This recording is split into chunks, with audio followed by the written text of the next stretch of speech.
Hey everyone, welcome back. I'm Mr. Paranormal M.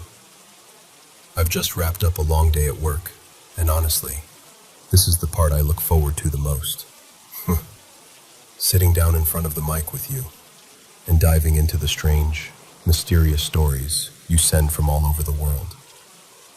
It really makes me happy to know that these stories help some of you fall asleep, feel calmer, or just feel a little less alone at night. Thank you for trusting me with them. I really, truly love doing this.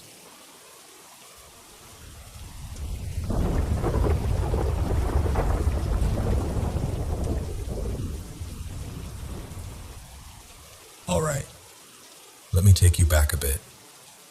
This happened a little over 12 years ago when I was working at a recording studio in Brooklyn.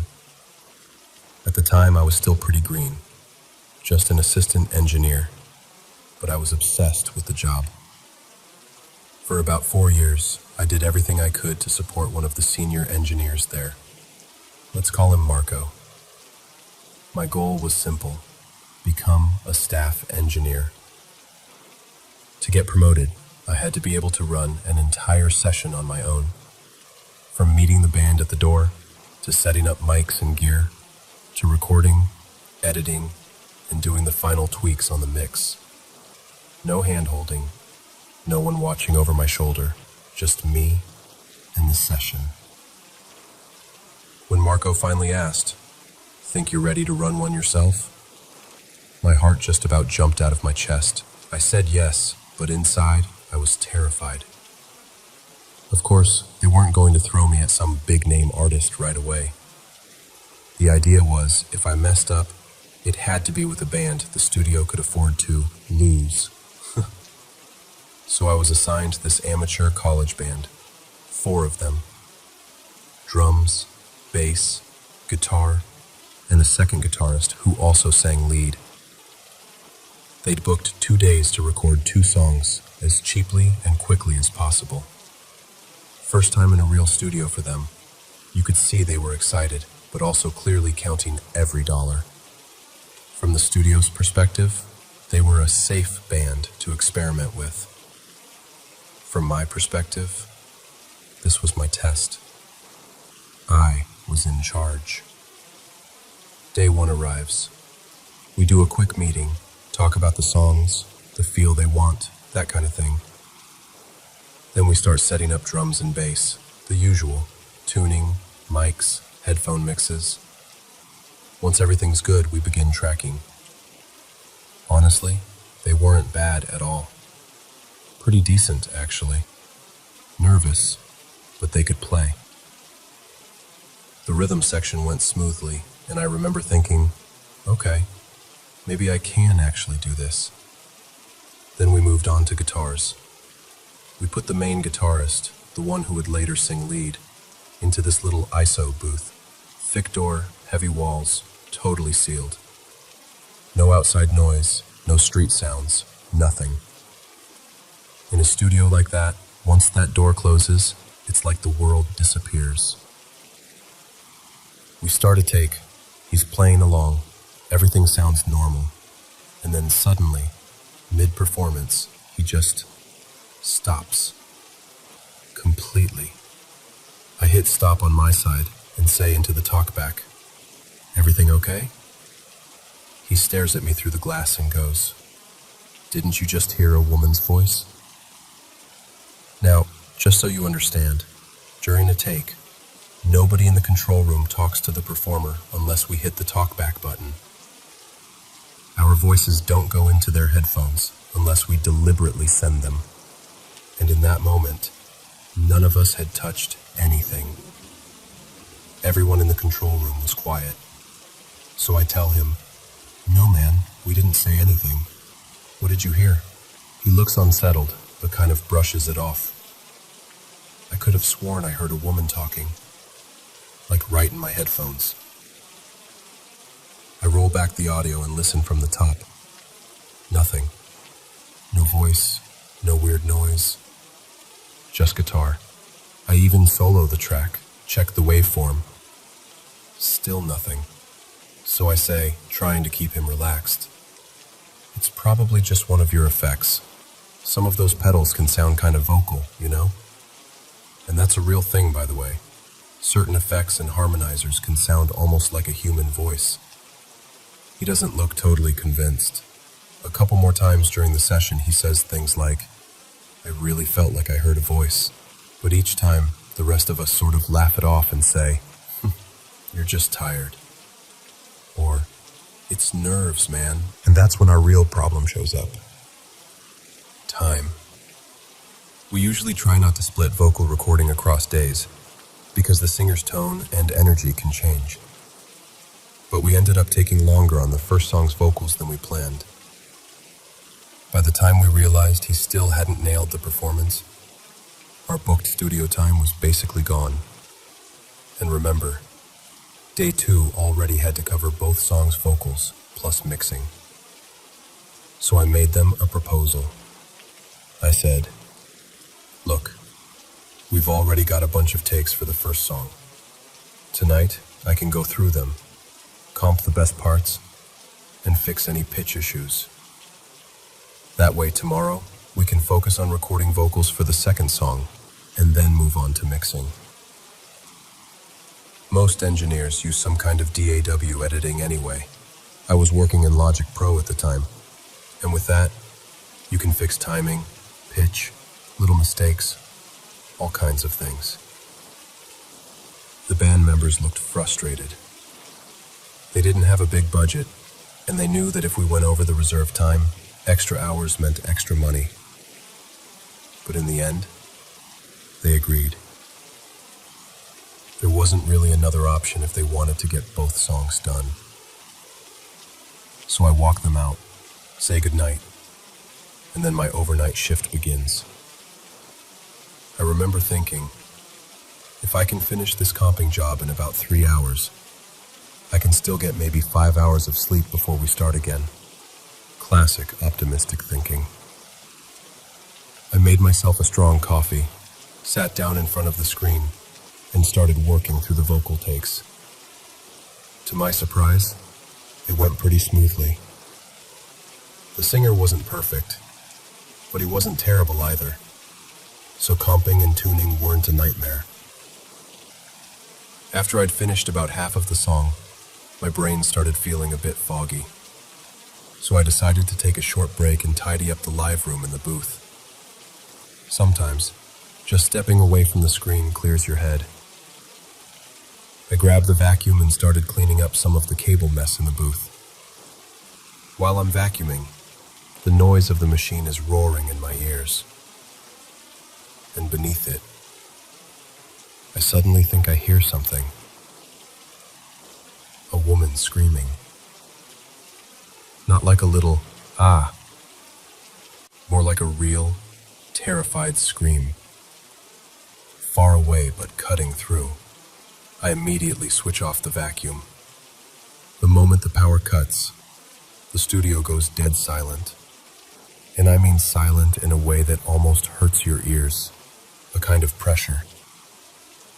No street noise, no air conditioning hum, just nothing. I stand there, holding the vacuum, waiting. Nothing. No screams, no voice, just silence. I tell myself, "You're tired. You're hearing things. You've been listening to loud music all day. Relax." So I shrug it off and start heading back toward the control room. And that's when things get really strange. Just as I step out of the booth, the song we recorded earlier suddenly blasts out of the main speakers at this insane volume. Now keep in mind, at that hour, everything should have been silent unless I hit play. Also, the way the routing was set up, the track was supposed to be going to headphones only, not to the big speakers. I thought, okay, maybe some routing bug, or I clicked something by accident. Glitches happen. I hurry back to the chair and hit the spacebar to stop playback. Nothing happens. The song keeps playing, loudly, too loudly. I try clicking the stop button with the mouse. I try every shortcut I know. The song does not stop. And then logic itself just freezes. No response at all. The cursor doesn't move. Buttons don't react. It's like the computer is a picture now, not a machine. Meanwhile, the song, this cheerful, upbeat college rock track, is still blaring, as if the system doesn't need the computer anymore. Now I'm panicking. I briefly consider just turning off the power to the speakers, or even shutting down everything.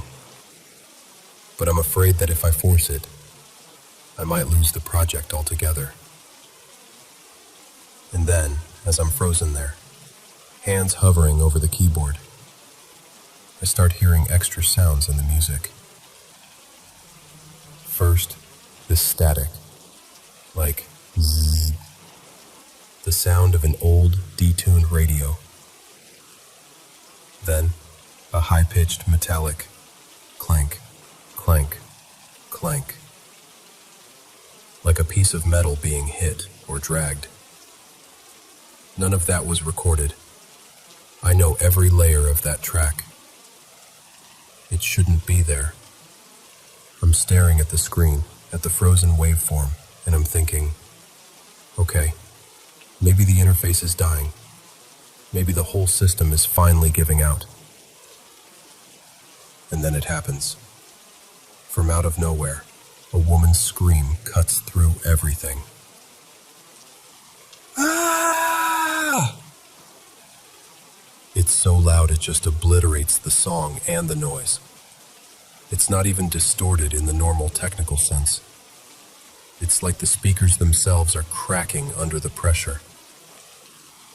The scream hits me in waves again and again, and my whole body goes rigid. I actually felt my hands go numb. And then, layered under that scream, I hear something else. A baby crying. A real, heart-wrenching wail. Not a sound effect, not a movie scream. Like a baby or small child sobbing and screaming from somewhere very close, but nowhere in the room. After that comes this roar, like a crowd of men shouting in panic all together. Whoa! Not a chant, not cheering. More like the kind of sound that happens when something horrible is happening and people are running, pushing, yelling. I just stand there. I don't move. I don't even think to cover my ears. I remember this cold, sinking feeling in my chest, like my heart had dropped into my stomach. In that moment, I had this very clear thought. This sounds like someone put a microphone in the middle of hell. It felt like hundreds of voices, all agonizing, all trapped in this chaos. And the studio speakers were just the doorway. All of that probably lasted less than 2 minutes, but it felt much longer. Eventually, the screams begin to fade.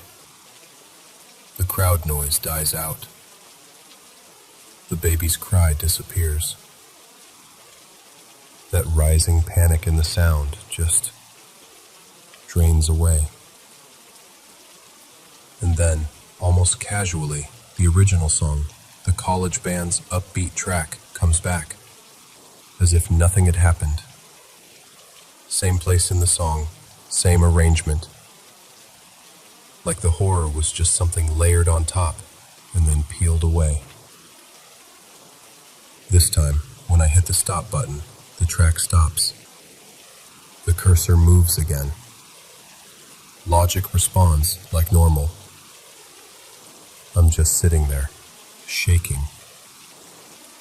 First thing I do is hit save, over and over. Command S, Command S, Command S, like a reflex. Then I back everything up to another drive. I don't even listen back. I just save. My mind is racing, but my body is on autopilot. And as soon as I'm sure the data is safe, I get up and walk out of the control room. I didn't want to be in there alone anymore. In the break room, another senior engineer is there, someone from a different session, also working overnight. He looks up at me and immediately says, "Whoa, you look like you just lost the whole project." Apparently, I was that pale. I sit down and tell him what happened. The song blasting on its own, the computer freezing, the noise, the woman's scream, the baby, the crowd. I probably sounded half crazy, but I just laid it all out. He listens quietly, nodding, and when I'm done, he says, "We don't have any particular stories about this studio, but recording studios in general? Yeah. There are a stupid number of ghost stories." After that conversation, he came back into the control room with me and stayed while I did the rest of the night's work. Just having another person there made a huge difference. I don't think I could have gone back in alone. The strangest part? When I finally worked up the nerve to check the audio, there was nothing unusual in the file. No screams, no baby, no crowd, nothing. Just the band's track and the normal takes. The second day of recording went on with no technical problems at all. We finished the vocals for the second song, did the mix, and the band left happy, completely unaware of what had happened overnight. Sometimes I wonder if whatever I heard that night had actually started the very first day, back when the guitarist suddenly stopped and asked, "Didn't you hear a woman's voice?" Maybe something was already bleeding into the session, and for whatever reason, it finally came through full force while I was alone in that room. I honestly don't know. Here's what I do know. That was the first and last time I experienced anything like that. And not long after, I burned myself out with too many all-nighters. My body basically gave up on me. I ended up leaving the studio before officially becoming a staff engineer. I moved back to my hometown. These days, I work in carpentry. It's quieter. The tools make noise, sure, but it's different. Wood doesn't scream back at you. Every now and then, though, when I think about that night, about those voices, that scream,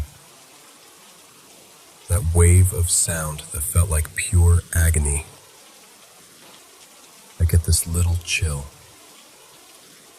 And I find myself wondering, was it just exhaustion, stress, and a glitchy computer?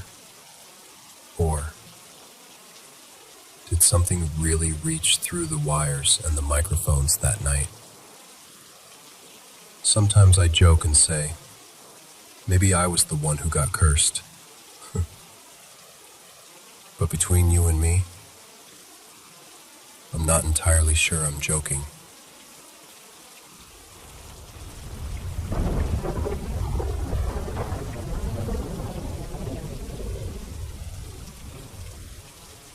All right, let me tell you the story my mom's family never gets tired of repeating. I grew up hearing this at every holiday, every birthday, every time more than 3 of my mom's siblings were in the same room. There were 5 of them all together back then, and I've heard a slightly different version from almost each one. But the core of it, the core has always been exactly the same, and it still gives me chills. When my mom was a kid, They lived out in the country on this worn-down little farm with my grandmother. Not a cute, cozy farm either. This was the kind where the wind came in through the cracks in the walls, and you could hear every car that passed on the main road because there just weren't that many. Their nearest neighbor was about 1.5 miles away. The house itself sat maybe 100 meters back from the highway, connected by this narrow, rutted dirt drive that turned into mud every time it rained. There were no lights on that driveway. At night, it was just a black strip cutting through the fields. My grandmother, her name was Rosa, was up before dawn every day.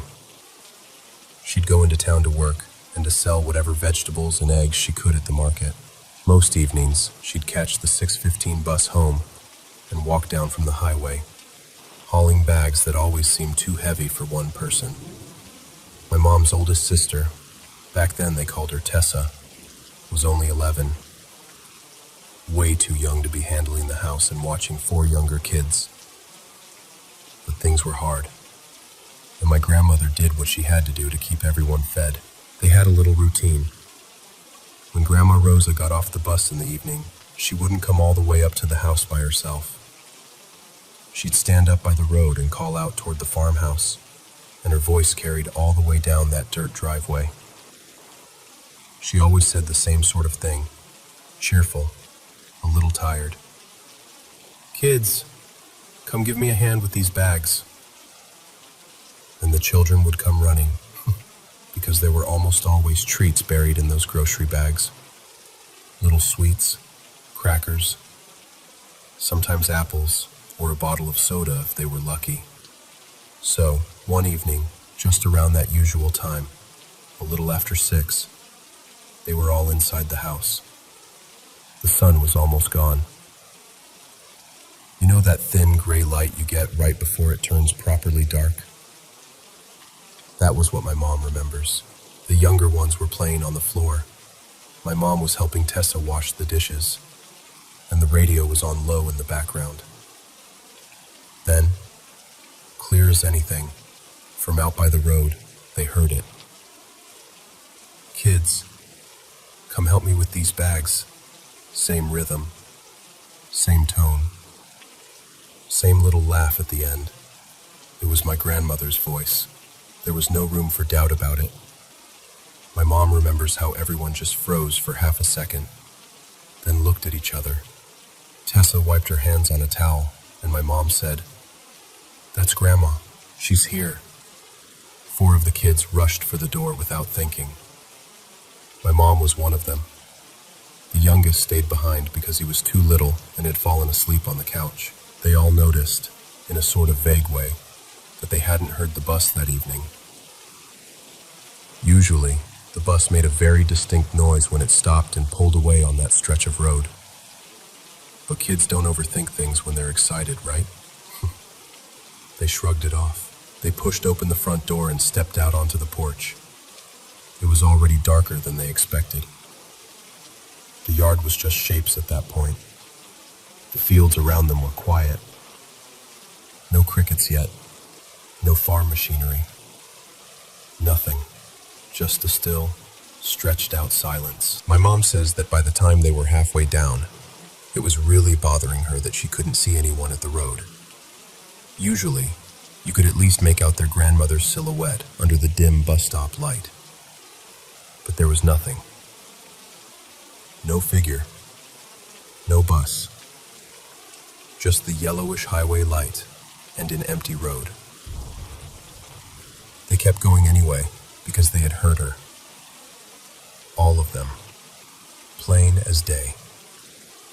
When they reached the end of the driveway and stepped up onto the side of the highway, they stopped. The road was completely deserted. No cars coming, none going.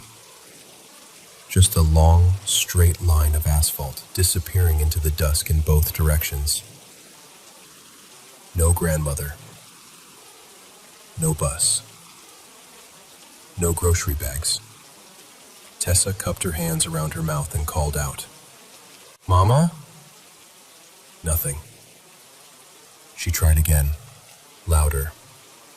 "Mama!" Then the others started calling too, each voice a little more nervous than the last, their words sort of overlapping. Grandma? Grandma Rosa? Where are you? Only silence answered. Not even the usual rustle of the wind through the trees. My mom says it felt like the world was holding its breath. That was when something shifted. My Aunt Tessa suddenly got this look on her face. My mom always describes it the same way, like all the blood drained out at once. She grabbed my mom's wrist and said, very quietly, but very firmly, "Everyone, back to the house. Now." The younger kids started to argue, asking where Grandma was, why they had to go back. But Tessa didn't answer. She just herded them all around, one hand on each shoulder, turning them toward the dark driveway. As they walked back up, my mom said she felt like someone was standing just behind them on the road, watching them go. She was too scared to actually turn around and look. She just kept her eyes on the faint outline of the farmhouse ahead and the little glow of light in the kitchen window. When they got inside, Tessa slammed the door shut and slid the big wooden bolt across it, even though they almost never locked up that early. Then she locked the side door. Then the back door. One by one, every window latch. The younger kids started to cry when they realized something was wrong. My mom tried to ask what was going on, but Tessa just shook her head and said, "We all heard her, right?" All of them nodded. "Her voice," my mom said. "It was her voice." "Exactly," Tessa replied. "But she isn't here." That was when the full weight of it hit them. They had all heard their grandmother's exact voice, her usual words, at the exact time she usually arrived. But the road had been empty. Some of the kids began praying out loud. Others just sat huddled together on the couch, wrapped in a blanket even though it wasn't cold. They left the radio off because every little noise made them jump. Every creak in the wood, every gust of wind against the siding. No one slept. Not really. They dozed in little snatches, jerking awake at the slightest sound, expecting at any moment to hear that same voice again. Right outside the door, the night felt endless. The next morning, just after sunrise, there was a knock at the front door. Not the voice, not a call from the road, just a tired, ordinary knock. Tessa peeked through the curtain and then practically collapsed with relief. It was Grandma Rosa, standing there with a small overnight bag and no groceries. They threw the door open, and all the kids rushed her at once, talking over each other, crying, asking where she'd been. She looked confused. "I missed the last bus," she said. "I had to stay at a cousin's place in town. I told you I might be late this week, remember?" Tessa just stared at her for a second and then asked, "You didn't come home last night? At all?" That was when the kids tried to explain, all at once. The voice, the call from the road, how clearly they'd heard her, how they'd gone down to the highway and found no one there. My mom remembers how her grandmother's face changed as she listened. Rosa was a tough woman, not easily rattled. But as they spoke, her hands started to tremble just a little. When they finished, she crossed herself slowly and said, "You did the right thing coming back to the house. When something calls you from the dark and you can't see where it is, you don't follow." After that, for a while, she wouldn't let the children go down to the road alone at dusk. She'd rather carry the bags herself than risk it. And that's the question that still hangs over the story every time someone in my family tells it. If my grandmother was in town that night, if she never got off that bus, then whose voice was it, standing out there by the highway, calling her children into the dark?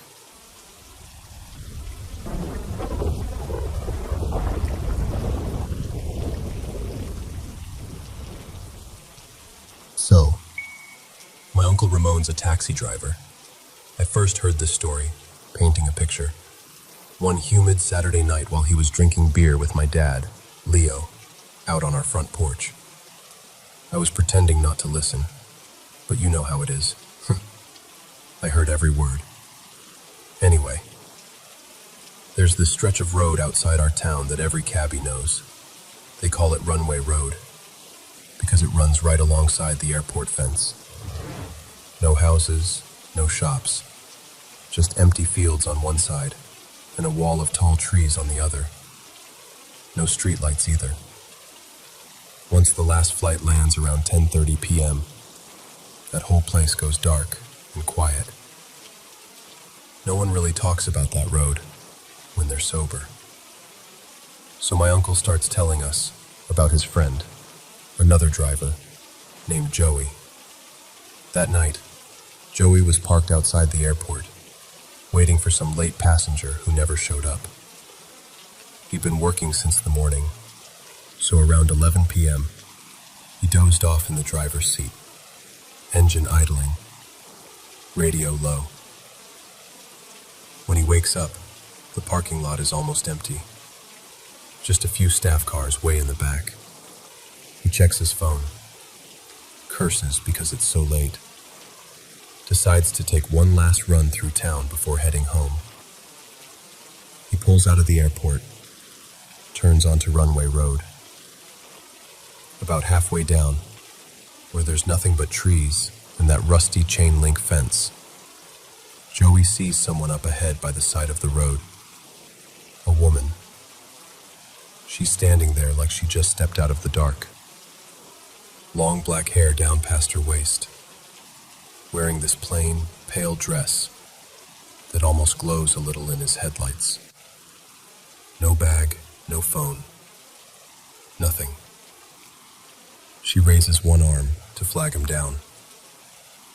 Now, any other time, Joey would have just kept going.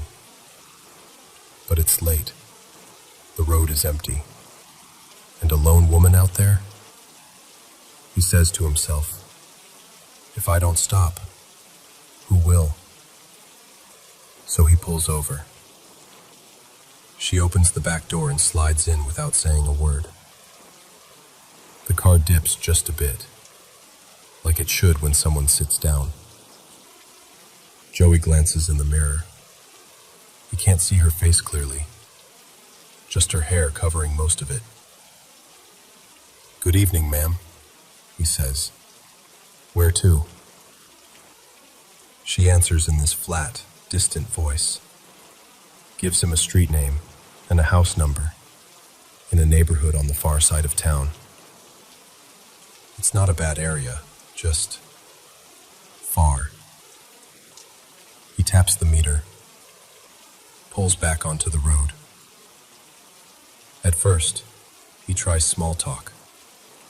You know, the usual driver stuff. "Long day, ma'am?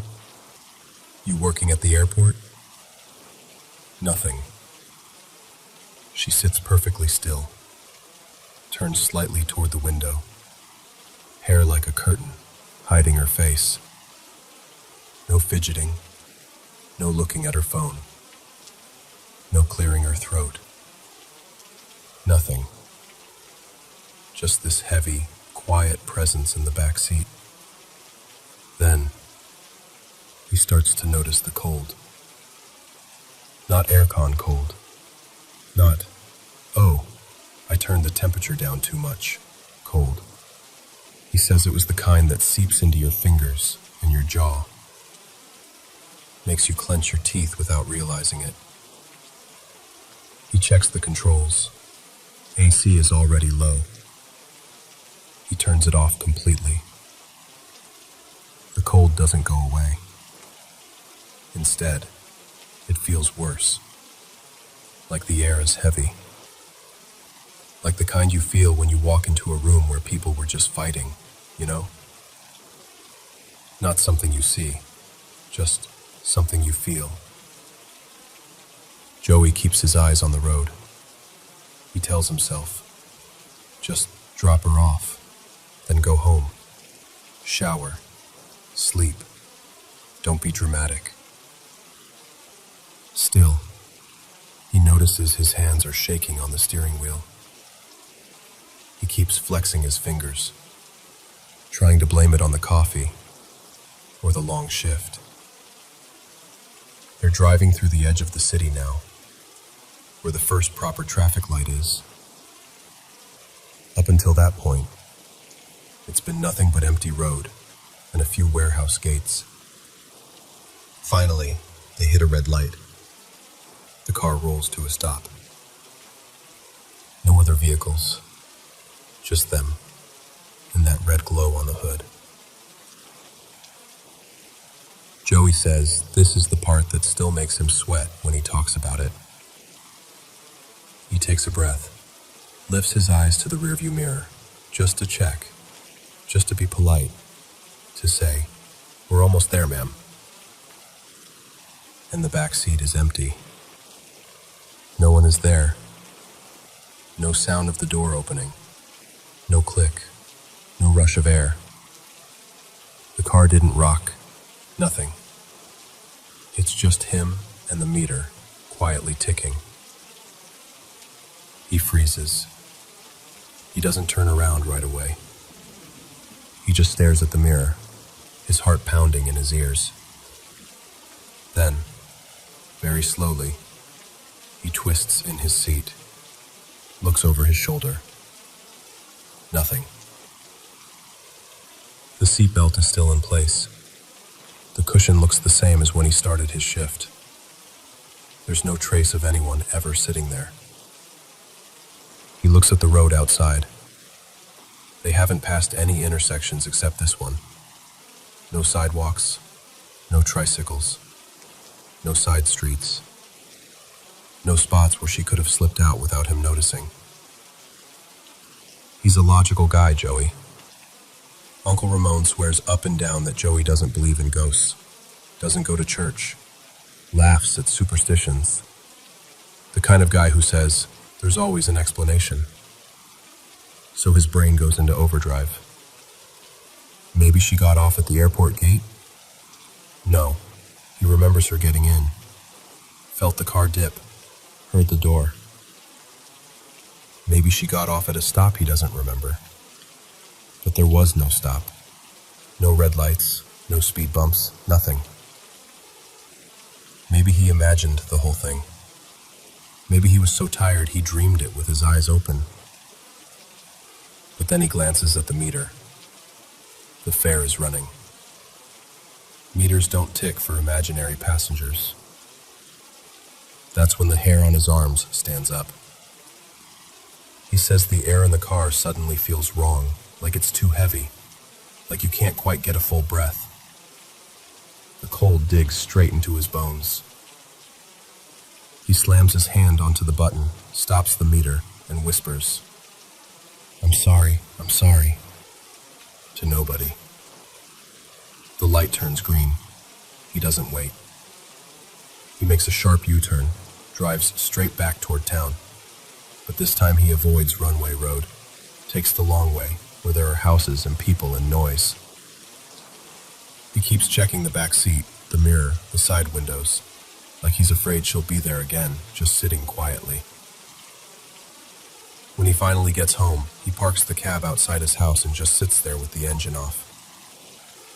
He says his hands are still shaking as he lights a cigarette. He doesn't even like smoking, but that night he finishes half a pack. The next day, he goes to the church his mom used to drag him to as a kid. Stands awkwardly at the back while a mass is going on. After it ends, he buys a rosary from the small stall outside. He's not suddenly religious. He doesn't start going to church every Sunday. He still jokes about stuff, still says there must be a logical explanation. But from that night on, he hangs that rosary from his rearview mirror. And here's the thing. Once he tells his story, the other drivers start talking too. Quietly, like they're afraid the road will hear. Another guy says he picked up a woman late at night near the airport, and her voice sounded like it was coming from far away, even though she was right behind him. Another driver swears his cab froze up with cold in the middle of a hot summer night, with the AC off. Little details are different in every story, but it's always the same road. Always late at night, after the last flight. Usually a woman with long black hair, standing where there's nothing and no one around. Almost every driver has a rosary or some little religious charm hanging from the mirror. And when they pass that dark stretch of runway road, right by the trees and the fence, you might see the driver's hand lift, just for a second, to touch it.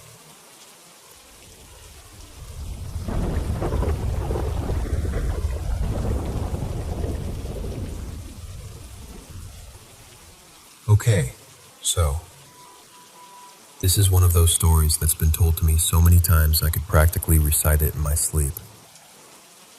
And honestly, I kind of wish I couldn't. Growing up, my mom, her name's Lena, was broke. Like, hand-me-down shoes, pantry is mostly cans of soup, broke. Whenever money got really tight, her mom would drop her off at her grandmother's house and disappear for a while.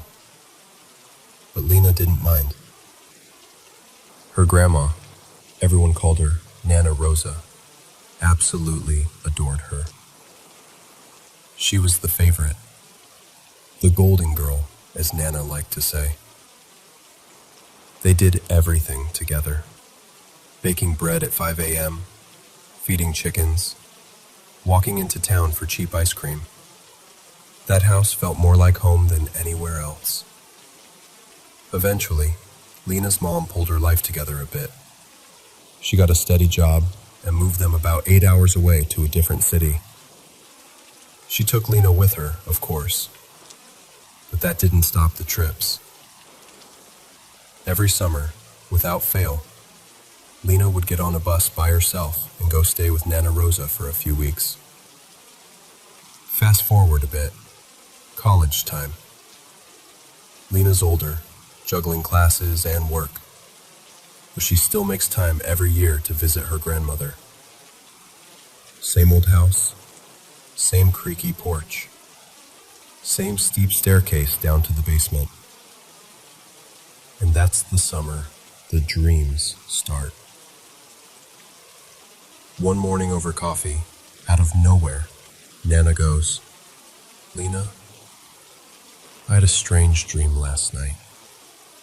She says she was standing at the top of her staircase, about to go down to the kitchen. Everything felt normal, except she could feel someone behind her. She said she felt a hand press into the middle of her back. Cold, like touching metal in the winter. Then a hard shove. She described tumbling down the stairs, feeling every step slam into her. And when she hit the bottom, everything went quiet. She said she rolled onto her back, looked up the staircase, and saw who had pushed her. A woman, she said. A woman with long hair. Lena asked, "Did you recognize her? Who was she?" Nana just shook her head a little and said, "It was a woman with long hair. That's all." And then she changed the subject. But the thing is, that wasn't the only time. All that summer, Nana brought it up again and again. Not like a joke. Not like, "Oh, I had this weird dream." But in this soft, serious voice, she'd say, "I can still feel that hand on my back." Or, "The way I fell, it felt too real." Every time, she'd get this faraway look in her eyes, like she was staring at something just over Lena's shoulder. Summer ended. Lena went back to campus, back to late-night studying and vending machine dinners. Life moved on. Then, in the middle of October, the phone rang. It was one of the relatives from back home. Their voice was shaking. They told her, "Nana fell down the stairs." She was gone. Now here's the part that never sits right with anyone in the family. Nana was in great shape for her age. She still walked out to her little garden every morning, still carried baskets of vegetables, still climbed hills like it was nothing. No serious health issues, no dizziness, nothing that would make her just randomly fall. But the official story was simple. She fell down the stairs. Accident. Lena can't stop replaying that summer in her head. The way Nana's voice would drop when she talked about the dream. The way she pressed her palm into the small of her own back while describing that cold hand. The way she said, "I saw who did it," and then refused to say more.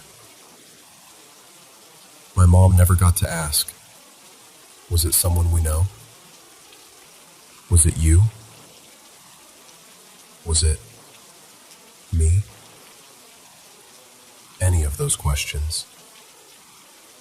She never got the chance to find out who that woman with the long hair was supposed to be. She laughs it off if you mention it. She'll say, "Oh, it's just habit." But every now and then, if you watch her face when she looks down a long flight of stairs, you can tell she's thinking of her grandmother and of that cold hand on her back and of the woman with the long hair waiting at the top step.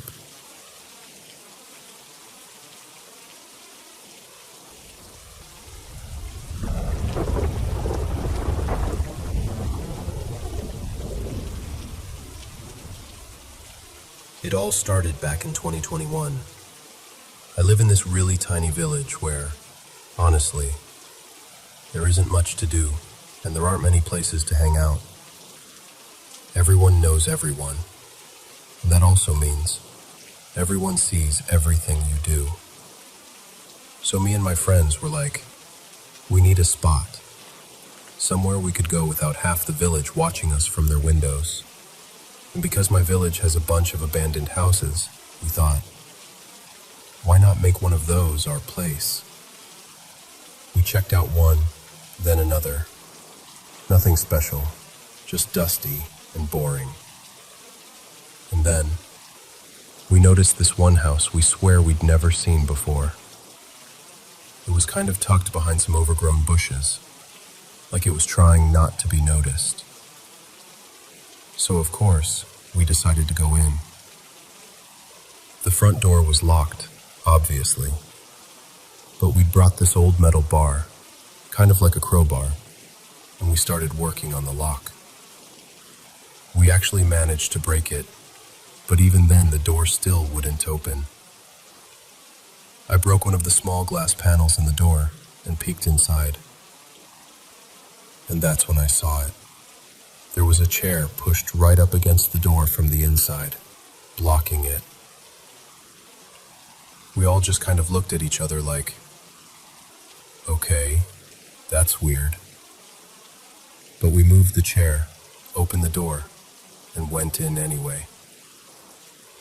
The first thing that struck me was how clean it was. For an abandoned house, it was surprisingly tidy. No graffiti, not much dust in some rooms. Like someone had just left. Except for one room. The first room we walked into was completely covered in clothes. Piles on the floor, hanging off furniture, thrown over chairs. Men's clothes, women's clothes, kids' clothes. Just everywhere. It was a bit creepy, but nothing too crazy, so we brushed it off and went to explore more. We tried the bedroom next.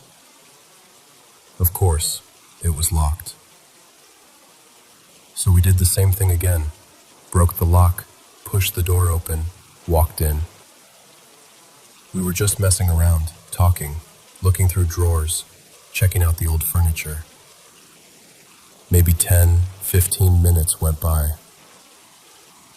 And then the bedroom door suddenly slammed shut behind us. Now, there was no wind.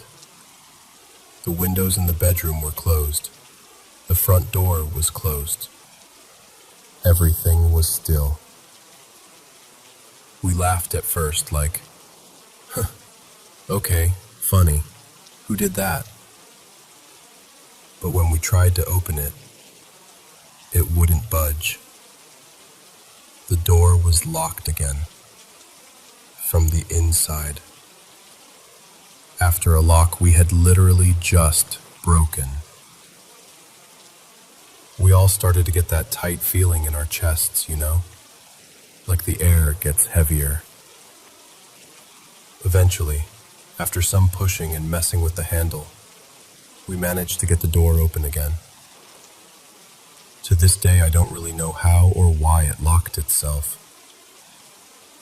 And this is where we did the dumbest thing.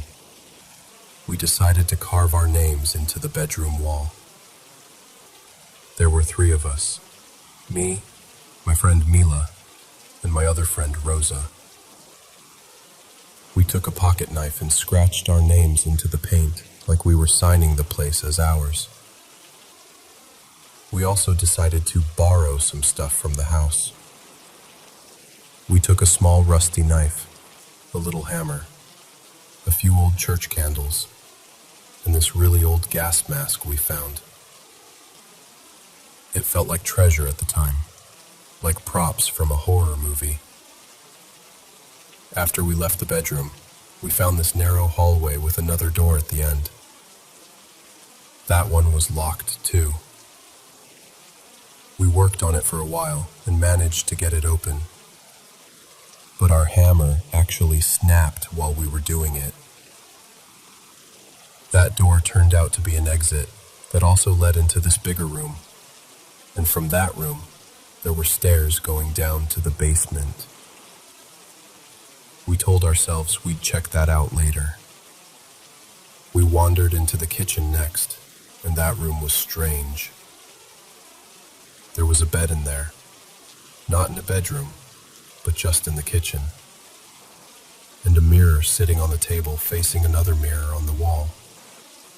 So the mirrors were directly facing each other, but of course, instead of taking the hint and leaving, we decided to go down to the basement.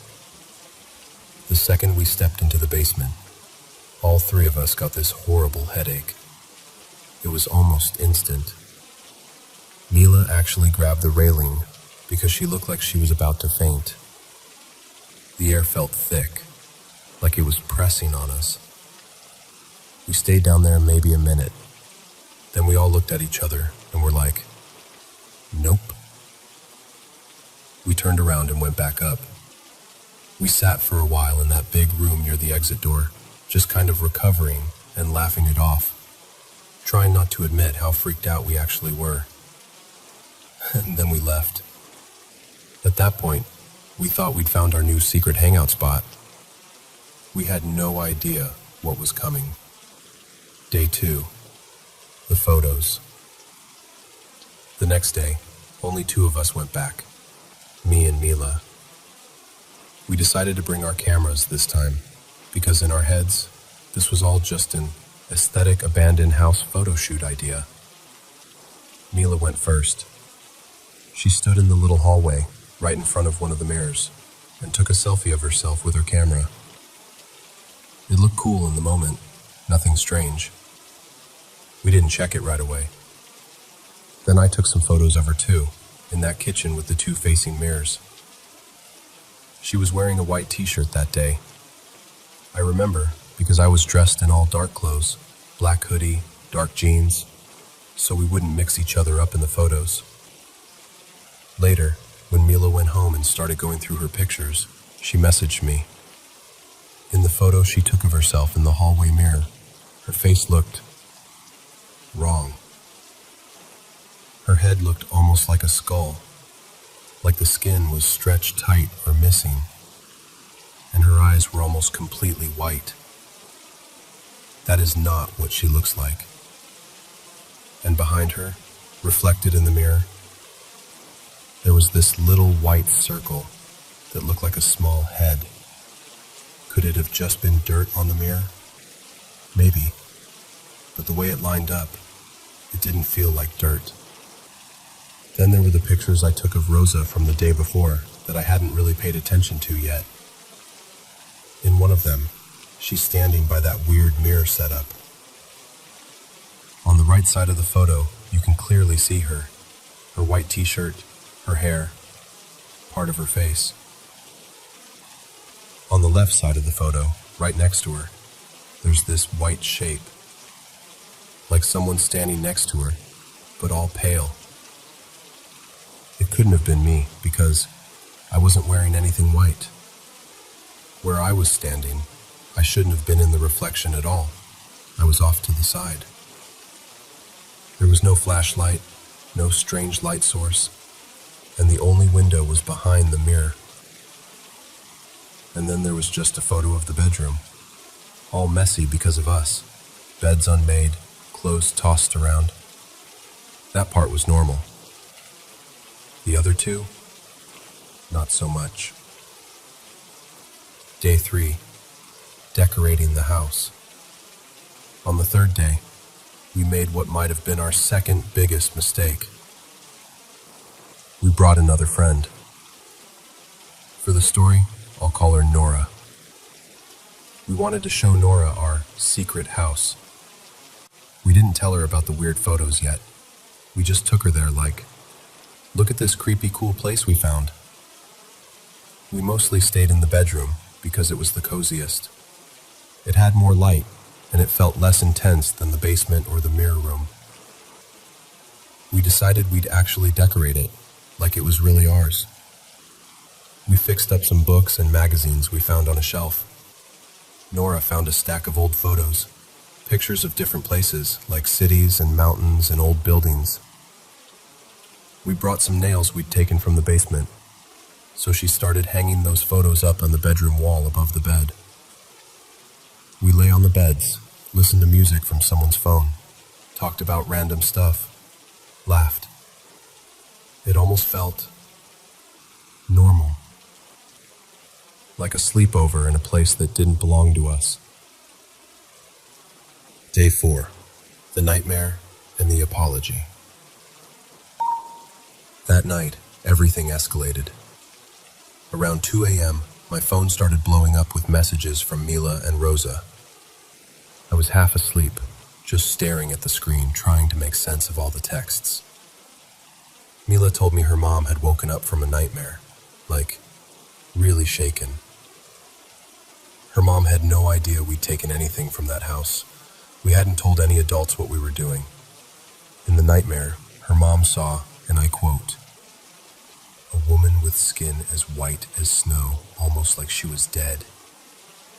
She told me you girls had done something bad, and that you need to return everything you took." When I heard that, my stomach dropped. We'd never mentioned the house. We'd never mentioned the candles, the hammer, the gas mask, nothing. There was no way she should have known anything about that. We all agreed we needed to fix this. So the next day, we went back to the house. It felt different walking up to it after that dream, heavier, like the air itself was watching us. We went room by room and put everything back. The candles, the little hammer, the knife, the old gas mask, everything we could remember taking. We returned to the exact spot we had found it, or as close as we could manage. And we apologized. Out loud. We stood there in the bedroom and said things like, "We're sorry. We shouldn't have taken your things. We didn't mean any harm. We're putting everything back. Please don't be angry." It might sound silly, but in that moment, it felt completely serious. After that, we left the house and started walking toward the park like we usually did. I don't know what made me turn around, but I did. And that's when I saw her. In the attic window, there was a white silhouette of a woman just standing there, watching us. She wasn't close enough to see her face clearly, but the shape was unmistakable. A woman, still and quiet, looking down at us. I froze. After a few seconds, the figure moved. It turned and walked away from the window. I didn't say anything right away. I just watched until the window was empty again. Then I told the others what I'd seen. We made a promise that day. We promised that every time we walked past that house, we would say something kind. "Hello. Have a good day. Hope you're at peace." Just something respectful. And we still do, even now. We never told Nora about the photos or about Mila's mom's nightmare. We decided it was better for her not to know all the details. She still thinks it was just an old creepy house we used to hang out in. But for us, it's different now. For us, it's the house where we learn that sometimes, when you take from a place that isn't yours, and from someone who isn't exactly gone, they might just find a way to ask for it back.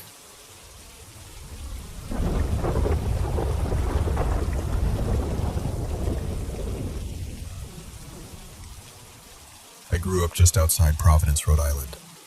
But every summer, my parents shipped me off to this outdoor camp up in the White Mountains of New Hampshire. It was one of those classic New England camps. Canoes, creaky bunks, counselors who lived in flannel.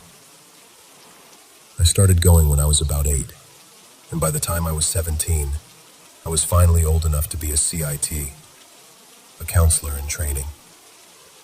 Now, the big rite of passage for us CITs was this one trip, hiking up Mount Washington.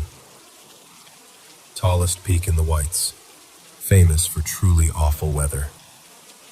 Like, they brag about how bad the weather is. People have actually died up there, which they tell you right before you go, for some reason. Super comforting. Anyway, our group hikes up all day, and the plan is to crash at this hut near the summit for the night, before finishing the climb in the morning. Picture a long wooden room with rows of mattresses on the floor. Everyone lined up in sleeping bags like colorful sardines.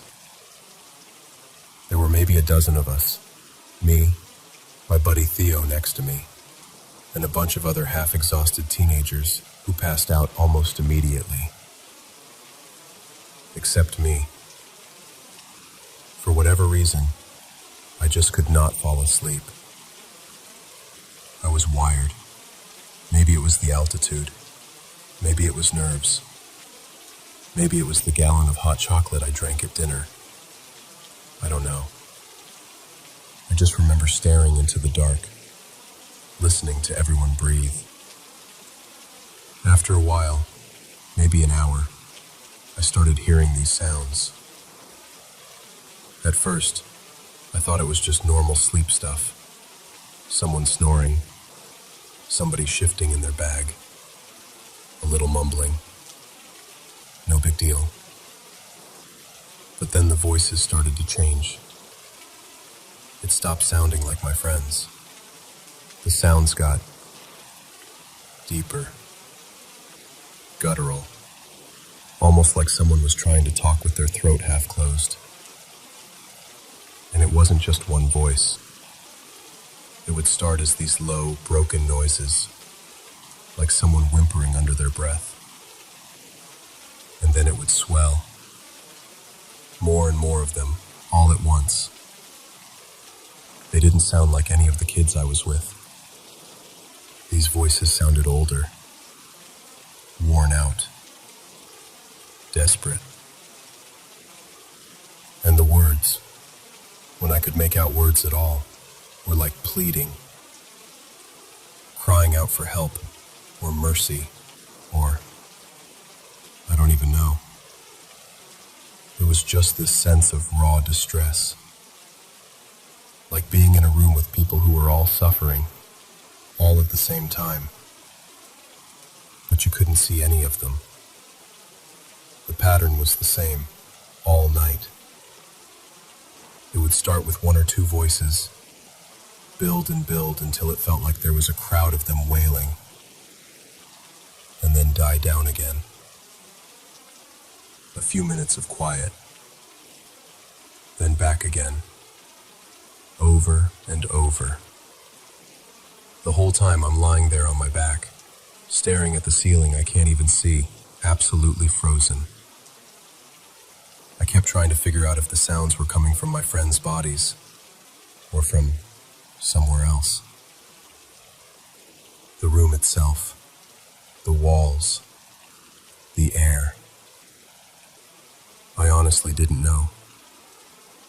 All I knew was that they were around me, everywhere. And whenever I looked at the people next to me, they were just asleep, totally out. At one point, I couldn't take it anymore. I nudged Theo. Hey man, wake up. He kind of grunted and rolled toward me, all confused. What? What's up? And I'm there, heart racing, about to say, do you hear that? There are voices everywhere. But the second I opened my mouth and started with, there are these weird voices. I could hear how insane it sounded. So I chickened out. I just shook my head and said, never mind. Sorry. Go back to sleep. He did. Instantly. And I was alone with the voices again. Finally, after what felt like an entire lifetime, the sky started to lighten. Dawn on the mountain is weirdly quiet. The voices stopped. Just stopped. No slow fade. One moment they were there, and then they weren't. All I could hear was the wind. I remember turning my head toward this little window in the hut as the light got stronger. The glass was fogged with dew on the outside. And that's when I saw them. Handprints. Clear as day. Several of them, pressed into the dew on the outside of the glass. They looked like someone had stood out there in the freezing, early morning wind and put their hands flat against the window, over and over. Different sizes, some higher, some lower.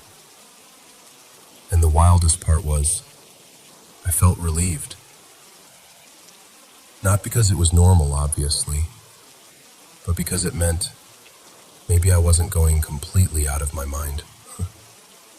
I thought, okay. When everyone else wakes up, I'll show them. I'll say, do you see those? I wasn't imagining this. So I just lay there, watching those handprints while the sun came up. But as the light got stronger, the dew started to evaporate, tiny droplets sliding, breaking up the shape of the palms and fingers. Within a short time, gone. Completely gone. Just a blank window again. By the time everyone else woke up, there was nothing to see. No voices, no handprints. Just a bunch of tired teenagers stretching and complaining about sore legs. And I said nothing. We finished the hike to the summit, took our victory photos, came back down, returned to camp, and I carried that night around in my head like a stone for years. I didn't tell anyone. I was sure no one would believe me. I barely believed myself. Fast forward to adulthood. These days, I'm a lot more willing to talk about it, usually when the topic of ghosts or weird experiences comes up. A few months ago, I was at a bar with some friends, and we got on the subject of haunted places. So I told them the whole story.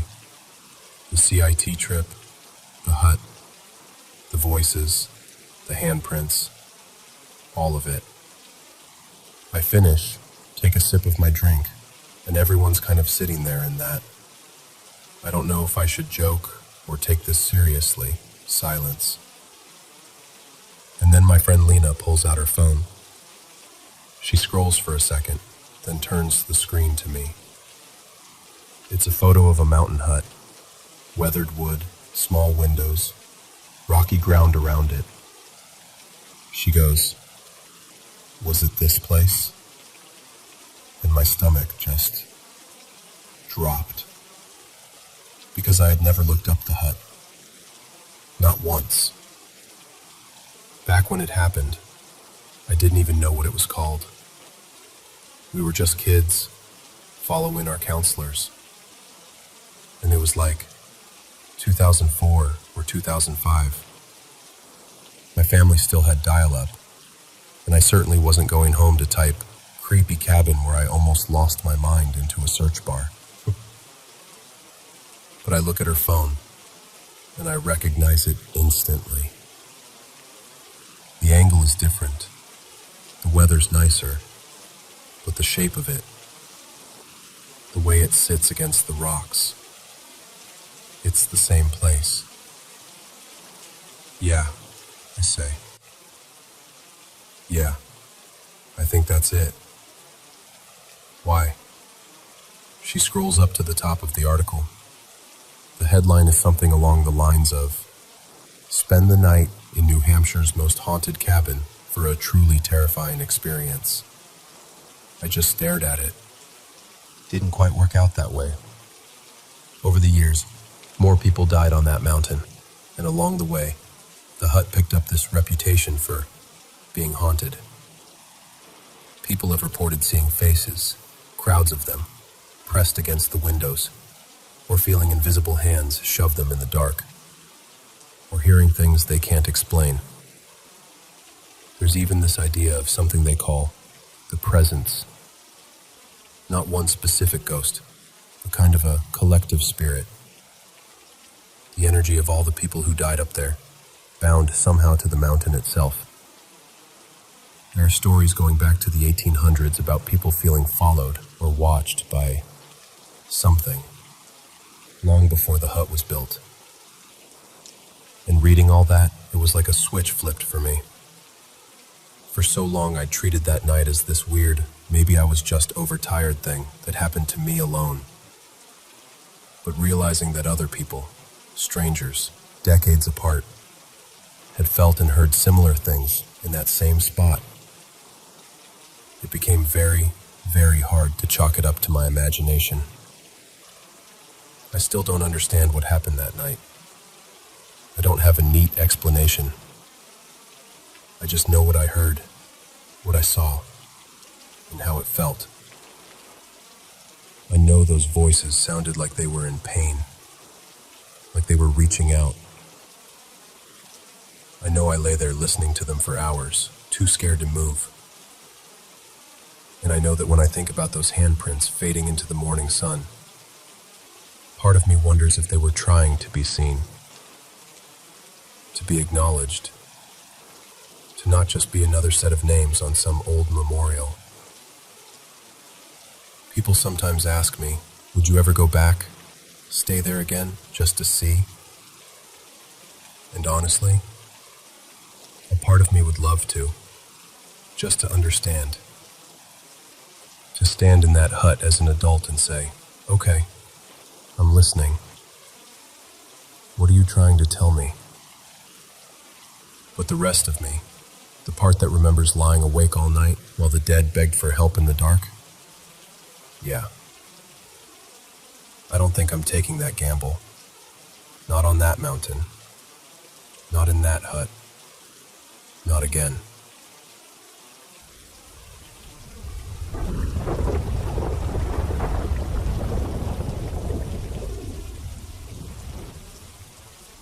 When I was 22, I was dating this guy my age named Lucas. We'd met in college and had that classic will they, won't they thing going on for months. He used to walk me back from class to our dorm every day, and everybody around us kind of assumed we'd get together. But for a bunch of little reasons, it just never quite happened back then. I ended up dropping out of school. Life did its thing. And then about a year later, we reconnected. This time, it actually clicked. We started officially dating when we were 21, and after about 6 months, we moved in together. It was one of those relationships where you actually talk about things. Good communication. A lot of trust. That really warm, safe feeling. A couple of months into dating, I had this really strange dream. In the dream, I was in this loud, bright arcade, kind of like a Chuck E. Cheese, but more modern. I was standing next to the skee-ball machines, tickets hanging out of the slots, kids running around. And there was this guy next to me, around my age. He had on black skate shorts, black skate shoes, and this bright red skate tee with a little white logo on the chest. We just talked. The whole dream was just us standing there, talking. I don't remember a single word of what we said, but I remember how it felt. When I woke up, I was overflowing with this crazy sense of joy. Not normal, oh that was nice, happy. Like this deep, glowing peace and happiness that honestly didn't even feel like it was mine. That was super weird for me, because I almost never have happy dreams. And I definitely never wake up feeling that good. So I rolled over, looked at Lucas, and told him everything. I described the arcade, the skee ball, the random guy's outfit, the whole thing. Lucas just kind of smiled and was like, wow, that's wild. And we both laughed about it. Then we moved on with our day and didn't really think about it again. Fast forward about 6 months. By then we'd been together around a year and a half. And one night we had this really emotional heart-to-heart. Lucas opened up to me about his best friend from childhood, a guy he called Noah, who had died while we were still in college. It was the anniversary of Noah's death, and Lucas was really struggling. He told me Noah had been this insanely good skater, like actually sponsored and doing competitions. One day, Noah had been bombing this huge hill on his board in Seattle. It was something he'd done 1,000,000 times, nothing unusual for him. But that day, a car ran a stop sign at the bottom of the hill. Noah crashed into the car going full speed. He was rushed to the hospital, and somehow they told him and his family that he was mostly fine. Just a broken arm, some bruising. His family took him home so he could rest and heal. And then, out of nowhere, he collapsed and died. The hospital hadn't checked for internal bleeding. There was way more damage than anyone realized. Lucas told me how Noah's death shattered their whole friend group, and how he couldn't even bring himself to go to the funeral. He just shut down. He never really got to grieve properly, so it was like this open wound he carried around. By this point, Lucas was crying, and he asked me softly, "Do you want to see a picture of him?" I told him, "Of course." So he pulls out his phone, scrolls for a bit, and then shows me this old photo of him with a group of his childhood friends. He points to one of the guys and says, "That's Noah." And I swear to you, I screamed. Noah, this boy in the photo, was the guy from my dream. Same face, same vibe, same exact outfit. Black skate shorts, black skate shoes. Bright red skate shirt with the little logo. I had never seen this picture before. I had never seen this kid before in my life. I was shaking. Lucas was staring at me, confused, so I reminded him of that weird dream I'd had months earlier. The arcade, the skee ball, the boy in the red shirt, the happiness I woke up with. And then I pointed at Noah and said, "That's him. That's the guy I was talking to." You could see it click for him. His whole expression changed. Both of us were always more spiritual than religious. I'd always been a bit sensitive, I guess, intuitive. So I told him, as gently as I could, "I really think Noah visited me in that dream. I think he wanted you to know he's okay, that he's happy now." I explained how that joy I woke up with didn't feel like my own. It felt like it belonged to someone else. Like I'd been standing next to this huge sun of pure happiness, and some of it rubbed off on me. And maybe, because Lucas was so closed off in his grief at the time, Noah reached out in the only way he could, to someone close to Lucas who might actually feel it and pass it on. Lucas just sat there quietly for a while, looking at that photo and then looking at me. And then he started crying again, but in a different way. Less like he was drowning, more like he was finally letting something go. After that night, he started talking about Noah more, remembering the good things instead of only the pain. It didn't magically fix everything, but it gave him this sense of peace he hadn't had before. He told me later that knowing Noah was the boy in the red shirt from my dream was the first time he felt like his friend really was somewhere better and not just gone. And for me, that whole experience has stuck with me all these years. I still think about that dream sometimes. The arcade lights, the sounds of the games, the warmth in that conversation I can't remember, and that overwhelming joy that didn't feel like mine. I really do believe Noah wanted to say, "I'm okay." Tell him I'm okay. And somehow, through that strange, vivid dream, I got to carry that message to the person who needed it most.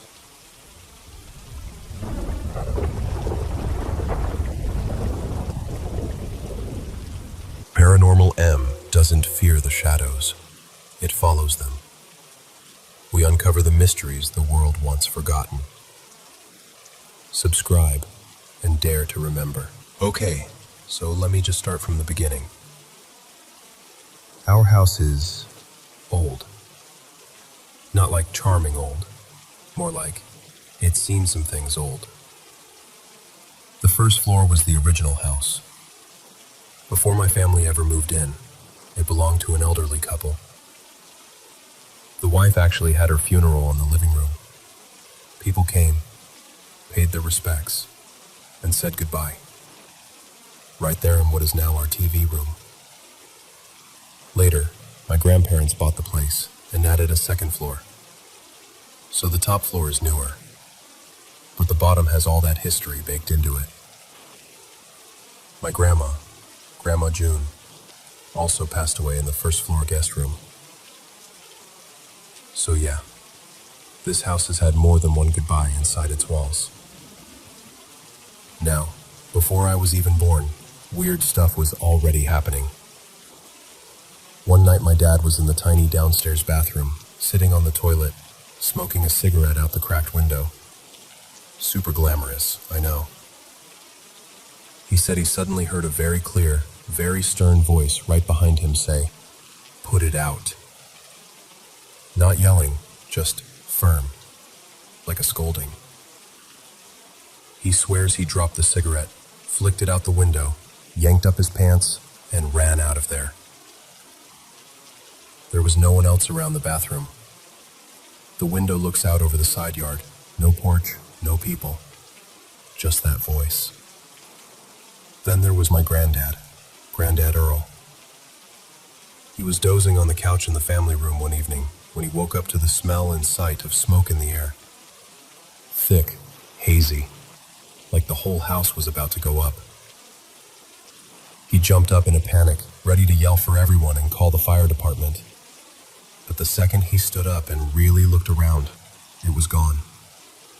No smoke, no smell, just normal. Like someone flipped a switch. My grandma had her own story. One afternoon she was in the hallway bathroom, standing at the sink. In the mirror, she saw a little girl standing beside her. Only the girl wasn't actually there when she turned her head. Just in the reflection. Dark hair, pale dress. She said the girl wasn't menacing, just there, watching her. By the time she looked back at the mirror, the girl was gone.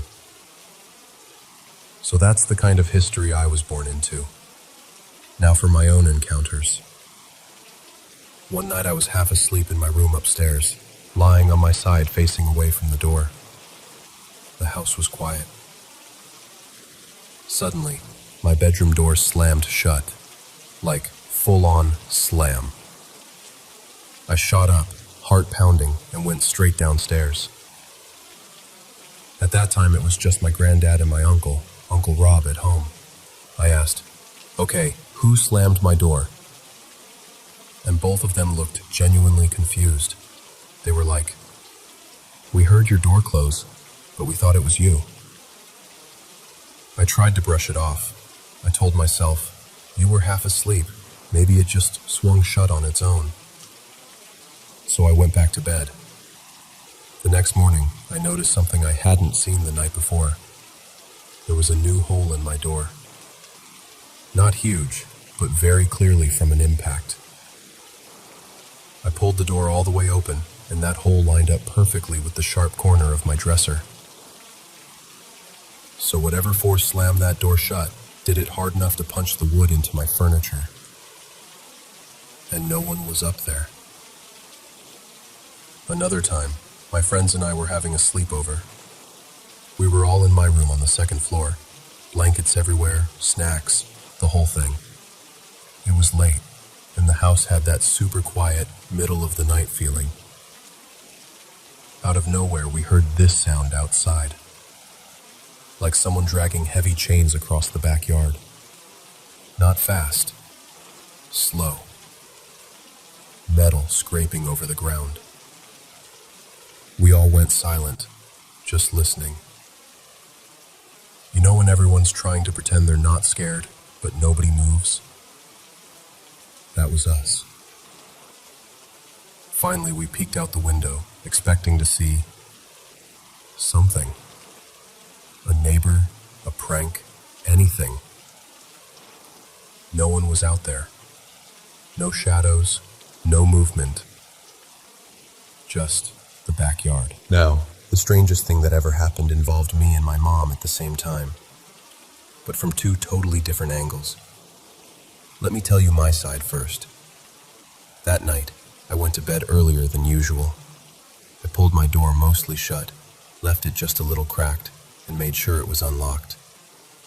I always did that because my granddad liked to peek in sometimes to check on me, or say goodnight if I was still awake. It made me feel safe, knowing someone could come in if they needed to. I remember settling in and thinking it was going to be a normal night.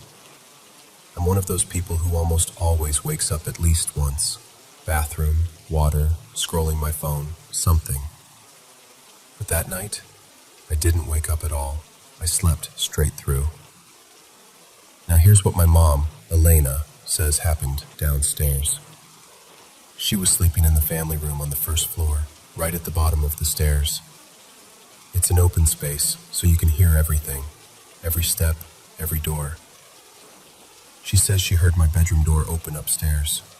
Then she heard what she thought were my footsteps coming down the stairs, creaking in that way our steps always creak. She heard me cross through the downstairs hallway, walk into the living room, and move around for a bit. She assumed I was getting water or a snack or something, so she didn't sit up or turn around. Her back was to the room the whole time. After a while, she heard the footsteps go back toward the stairs, then climb up.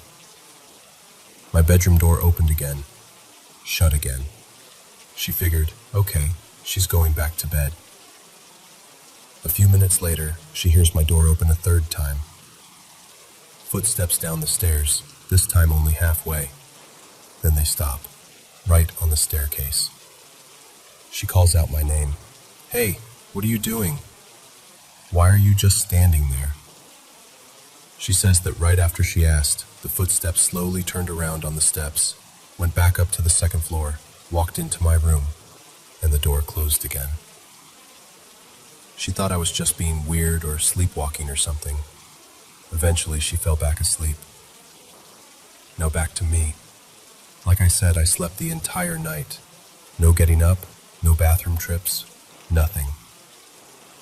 In the morning, I woke up feeling kind of weirdly rested. I got out of bed, went to open my door, and it didn't budge. It was locked. My door only locks from the inside. There's no way to lock it from the hallway. I just stood there for a second, staring at the doorknob like, how? I clearly remembered leaving it cracked and unlocked, specifically so my granddad could check on me if he wanted. I unlocked it, went downstairs, and my mom immediately asked, "What on earth were you doing last night?" I was confused and told her, I didn't get up at all. I slept the whole night. That's when she told me everything she heard. The door, the footsteps, me supposedly walking around, then standing halfway down the stairs and going back up again. We just kind of sat there looking at each other like, so if that wasn't me, that one still gives me chills. Bonus story. My boyfriend at the time, let's call him Liam, was in my room with me one afternoon. We were just hanging out, talking, nothing spooky. Suddenly, we both heard this loud noise in the room. It sounded like something heavy shifting or dropping. I heard it from his side of the room. He heard it from my side of the room. We both whipped around and immediately accused each other. What did you knock over? What did you do? But nothing had moved. Nothing had fallen. The room was exactly the same. The weirdest part was how genuinely freaked out he looked. He's not the type to spook easily or play along just to scare me. Seeing him unsettled made me believe even more that neither of us made that noise. And whatever did, we couldn't see. And then there are all the smaller things that have happened over the years. The kind of stuff you almost get used to in a house like this. Dogs staring into empty corners of the room and growling. Or tracking something across the ceiling with their eyes when there's nothing there. Hearing voices from another room when everyone's accounted for. Random knocks. Soft footsteps in the hallway, when the whole family's sitting together on the couch. It's always just enough to make you pause. Just enough to make you think, we are definitely not alone here. But here's the thing. As creepy as all of this sounds, no one has ever been physically harmed. No scratches, no pushing, no objects thrown at us. I've never actually seen anything with my own eyes. No full-bodied apparitions. No classic horror movie moment. It feels more like the house is still shared. Like the people who loved it before us.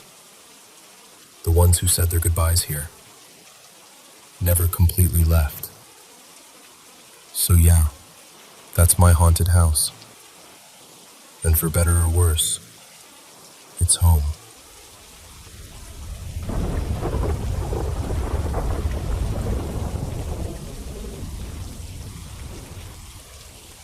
You know, every time I tell this story, I still get that same little chill in my chest. So, I must have been about 8 years old. We were out in the countryside, on this narrow dirt road that led to my Aunt Rosa's house. It was late at night, one of those nights where everything feels too quiet, like the world is holding its breath. My Uncle Javier was leading the horse, and I was sitting in front of my mom, Elena, on the saddle. He'd brought this gray cat in a little cloth bag as a gift for my aunt. I remember feeling really excited about it, because I loved animals, and the cat had these bright yellow eyes that stared at everything. It was so dark that night. No streetlights, just the pale moon and the shapes of trees. I was small, so all I could really see were shadows and the outline of the road. My mom was holding the cat at first, kind of pressed against her coat so it wouldn't jump. At some point, she moved the cat into my arms, and I was trying to be gentle. But suddenly, I started hearing these cries. Loud, long wails, like a woman sobbing somewhere far away, but also right next to my ear. It didn't sound like an animal. It sounded human, and the sound just echoed in my head. As soon as I heard it, the cat went crazy. It started scratching my arms, digging its claws in, like it wanted to get away from me. I yelped and complained to my mom that it hurt, and she quickly took the cat back, trying to calm it down. I remember looking up and noticing the sky was cloudy, like the moon kept slipping in and out behind the clouds. We reached a crossroads, and my uncle said we needed to turn left. Right there, near the turn, there was a signpost. In my memory, it was this old, worn blue sign with white letters showing the way to the village. And that's when I saw her. Next to the sign, just off the side of the road, there was a woman standing there. At first, she was just a darker shape among the shadows. But as my eyes adjusted, I could make out more. She was thin, wearing a long dress that went past her ankles. In her right hand, she held something like a walking stick. Or maybe a broom. I'm still not sure. And she had this wide-brimmed hat that covered most of her face. She didn't move. She was just there. And as I stared, those cries in my ears got louder, like they were coming from her. I remember grabbing my mom's arm and saying, "Mama, look, that woman." My voice was shaking. I kept pointing, desperate for someone else to see what I was seeing. My mom turned her head in the direction I pointed. She squinted into the dark and said, What woman? There's nothing there, I insisted. I pointed again, described the hat, the dress, the stick. My heart was pounding. But my mom, she saw nothing. My uncle said he didn't see anyone either. The horse just kept walking, and as we passed that spot, I twisted my body around to keep looking at the figure. And then, as we moved away, the cries faded, like someone turning down the volume.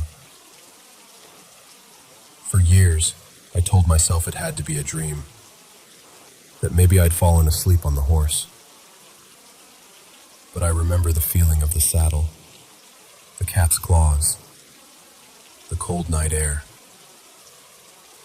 And the weirdest part is, later on, I asked my mom if she remembered me pointing at a woman by the sign and talking about some crying sounds. And she does remember me doing that. She remembers me getting scared, pointing, insisting there was a woman there. But she still swears she never saw anyone. That wasn't the only strange thing that's happened to me either. One night, much later, I was in my room studying for an exam I had the next morning. I put my phone on the left corner of my bed to charge, right by the wall, and lay down on my back staring at the ceiling and going over everything I had to remember. After a few minutes, I suddenly realized I hadn't set my alarm, so I sat up, reached over to grab my phone, and it wasn't there.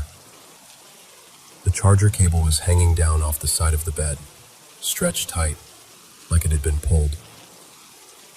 There was this little gap between the bed and the wall where things sometimes fell, so I thought, great, I must have kicked it off somehow.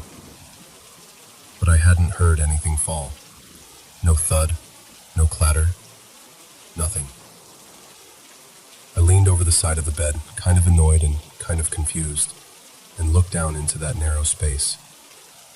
There was my phone.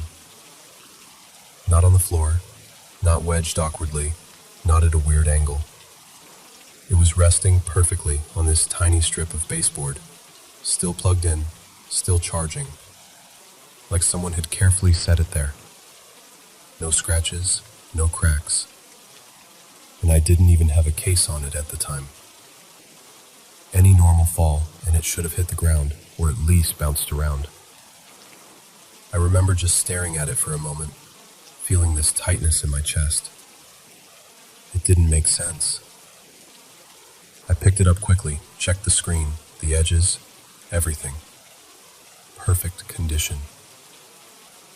And that feeling of something being just a little off, like reality had skipped a beat, stayed with me for the rest of the night. Another time, there was this thing with my stepfather, Tomas.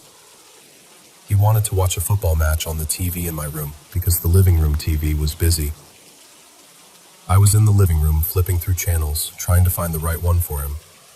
From down the hallway, I heard him call out, kind of joking, "I'm going in now." And I heard the sound of him dragging this old red armchair we had.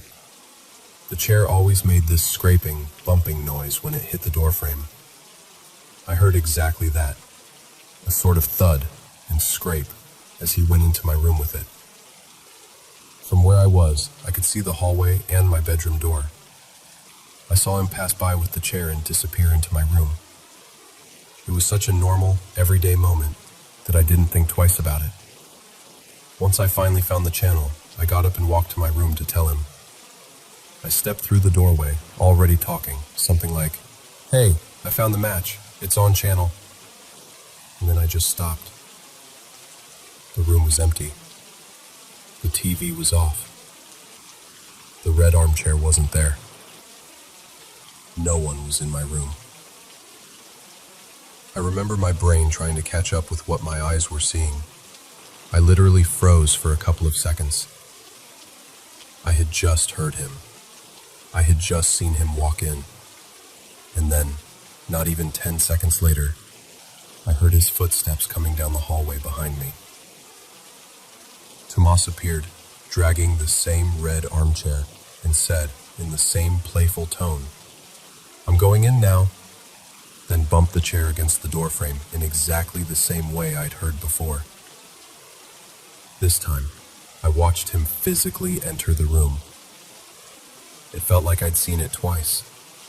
First like a preview, and then for real. I didn't tell him right away what happened. I just stood there, watching him set up, feeling like I was slightly out of sync with time. Later, when I did tell him, he laughed and said I must have been tired or distracted. Maybe he's right.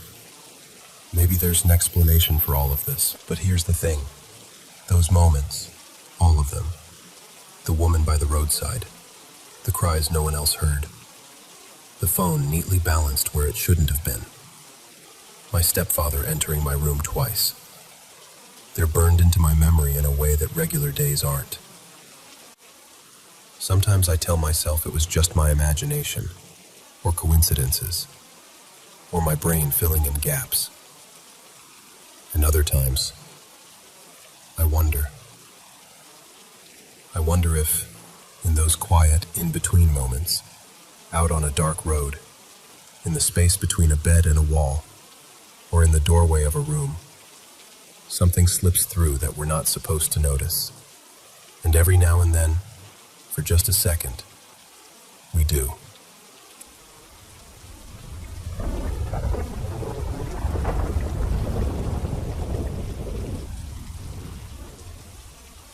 So, for a bit of context, I live in this really old converted barn out in the countryside. Like, properly old. The kind of place where you just know animals lived and died here for decades before anyone thought, yeah, let's put a family in this. I've always kind of joked that the place has history. But a couple of things have happened that made me stop joking so much. The first thing was the light. We have this ceiling light in the hallway that hasn't worked for, I don't know, around 7 years, maybe more. We never bothered to fix it because we just used lamps, and honestly, it became one of those broken but invisible things in the house. No one touches it. The switch is always off. Then one night, I'm walking past, and I noticed this faint flicker. At first, I thought it was coming from outside, like a car going by. But the road is too far away for that. I look up, and it's the dead light, just flickering on and off, really slowly. Like someone was playing with a dimmer that doesn't exist. It only did it at night, and it would last anywhere from 5 to 20 minutes. Not every night, but often enough that we started noticing a pattern. It did this for maybe 3 weeks, and then it just stopped. We never changed the bulb, never touched the wiring. It just decided to be alive for a while and then go back to being dead again. I kept telling myself there had to be some electrical reason. Old house, weird wiring, end of story. Except it wasn't the end. A couple months later, I was sitting on my bed scrolling on my phone. My room was pretty quiet, nothing dramatic going on. I had the small roll of bright yellow masking tape lying flat on my desk, laying on its side so it couldn't just roll away. Out of the corner of my eye, I see movement. The tape doesn't just tilt or wobble, it slides. Clean across part of the desk and drops to the floor. Not a huge distance, but enough that my brain went, nope. Physics did not sign off on that. I kind of froze. By the time I fully turned to look, it was already on the floor, nowhere near where it had been. There was no breeze, no window open, no one else in the room. I tried to shrug it off, but it definitely stuck with me. Then there was the knee thing. One night, I'm lying in bed in the dark, half asleep, half in that weird in-between stage. I had one leg slightly bent, resting on top of the blanket. Out of nowhere, I feel this pressure on my knee. Not like a cramp, not like a muscle twitch. It felt exactly like a hand. Fingers pressing in, squeezing my knee. Not hard enough to hurt, but firm enough that I knew it wasn't just in my head. I absolutely lost it. I screamed, sat straight up, and yanked my leg in like something was about to grab the rest of me. A second later, the feeling was gone. No lingering pain, no pins and needles, nothing. Just my own heartbeat hammering in my ears. I tried to tell myself it was just a muscle spasm or my brain misfiring as I was falling asleep. But the shape of it, the way it felt like an actual hand, that's what really unsettled me. Now, my dad, well, his name's Daniel, but everyone calls him Dan, has his own story about this house. Before the place was properly fixed up, he used to sleep here alone sometimes while doing renovations. One night, he was in what's now my room, sleeping in almost complete darkness. No TV, no street lights, just that heavy, quiet kind of dark you get in the countryside. He said he woke up to the slow creaking on the stairs. At first, he thought it was the house settling, like old wood shifting. But then it kept going. Step, pause, step, pause. He realized it was getting closer. Up the stairs, along the landing, heading straight towards the bedroom door. He was lying there, absolutely still, just listening. The creaks stopped right outside his room. Like whatever it was had reached the doorway. He finally reached over and flicked on the lamp beside the bed. The second the light came on, silence. Nothing. No more creaks. He told me he got up, opened the door, checked the landing, checked the stairway, the front door, everything. There was no one there. After that, he started sleeping with some kind of light on. Even now, he'll leave the hallway lamp on at night. He laughs it off when we tease him, but he never sleeps in total darkness anymore. Then there's the shoe thing, which sounds small, but it really freaked me out because I wasn't alone when it happened. I was in the living room with my younger sister, Mia. We were just talking, kind of half paying attention to a show in the background. My sneakers were on the floor in front of the sofa, side by side. They were completely still. No one was near them. Out of the corner of my eye, I see one of them shift. And not like it slid because the floor is uneven. It moved, sharply. Just a little, maybe an inch or so to the left.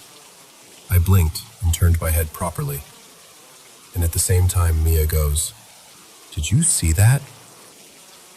We both stared at the shoe. It was such a tiny movement. But the fact that both of us saw it threw me. If it had just been me, I would have told myself I imagined it, that my brain filled in a gap in my peripheral vision. But we both saw it, at the same time, and nothing else in the room was moving. Look, I know a lot of things in an old house can be explained. Creaky stairs, bad wiring, weird drafts, muscle spasms, even our brains playing tricks on us when we're tired or already a bit spooked. But when I put all of it together, the dead light flickering for weeks and then stopping, the roll of tape sliding off a flat surface, the feeling of a hand on my knee, my dad's footsteps on the stairs that stopped the instant he turned the light on, and that little sideways slide of my shoe that both me and Mia saw. I don't know. Maybe every single one of those things has a logical explanation. Maybe it's all just coincidence and timing and nerves. But living here, actually being in this house, day in and day out, it sometimes feels like the barn doesn't want to be completely empty. Like something that used to be here never really left.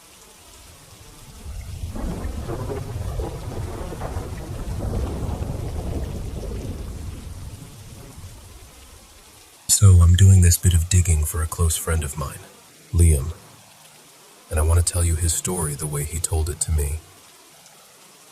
I know how it sounds. but he's not the type to make things up. And even after all these years, his hands still shake when he talks about it. This all started back in late spring of 2012. Liam was staying at his nan's place in the Bar Hill area, just outside Peterborough. You know those quiet estates where every sound carries, and you can smell people's dinners from halfway down the street? That sort of place. It was one of those bright, clear afternoons. Cool enough for a jacket, but the sun was doing its best. He decided to go for a walk in a spot everyone local just calls the Brambles.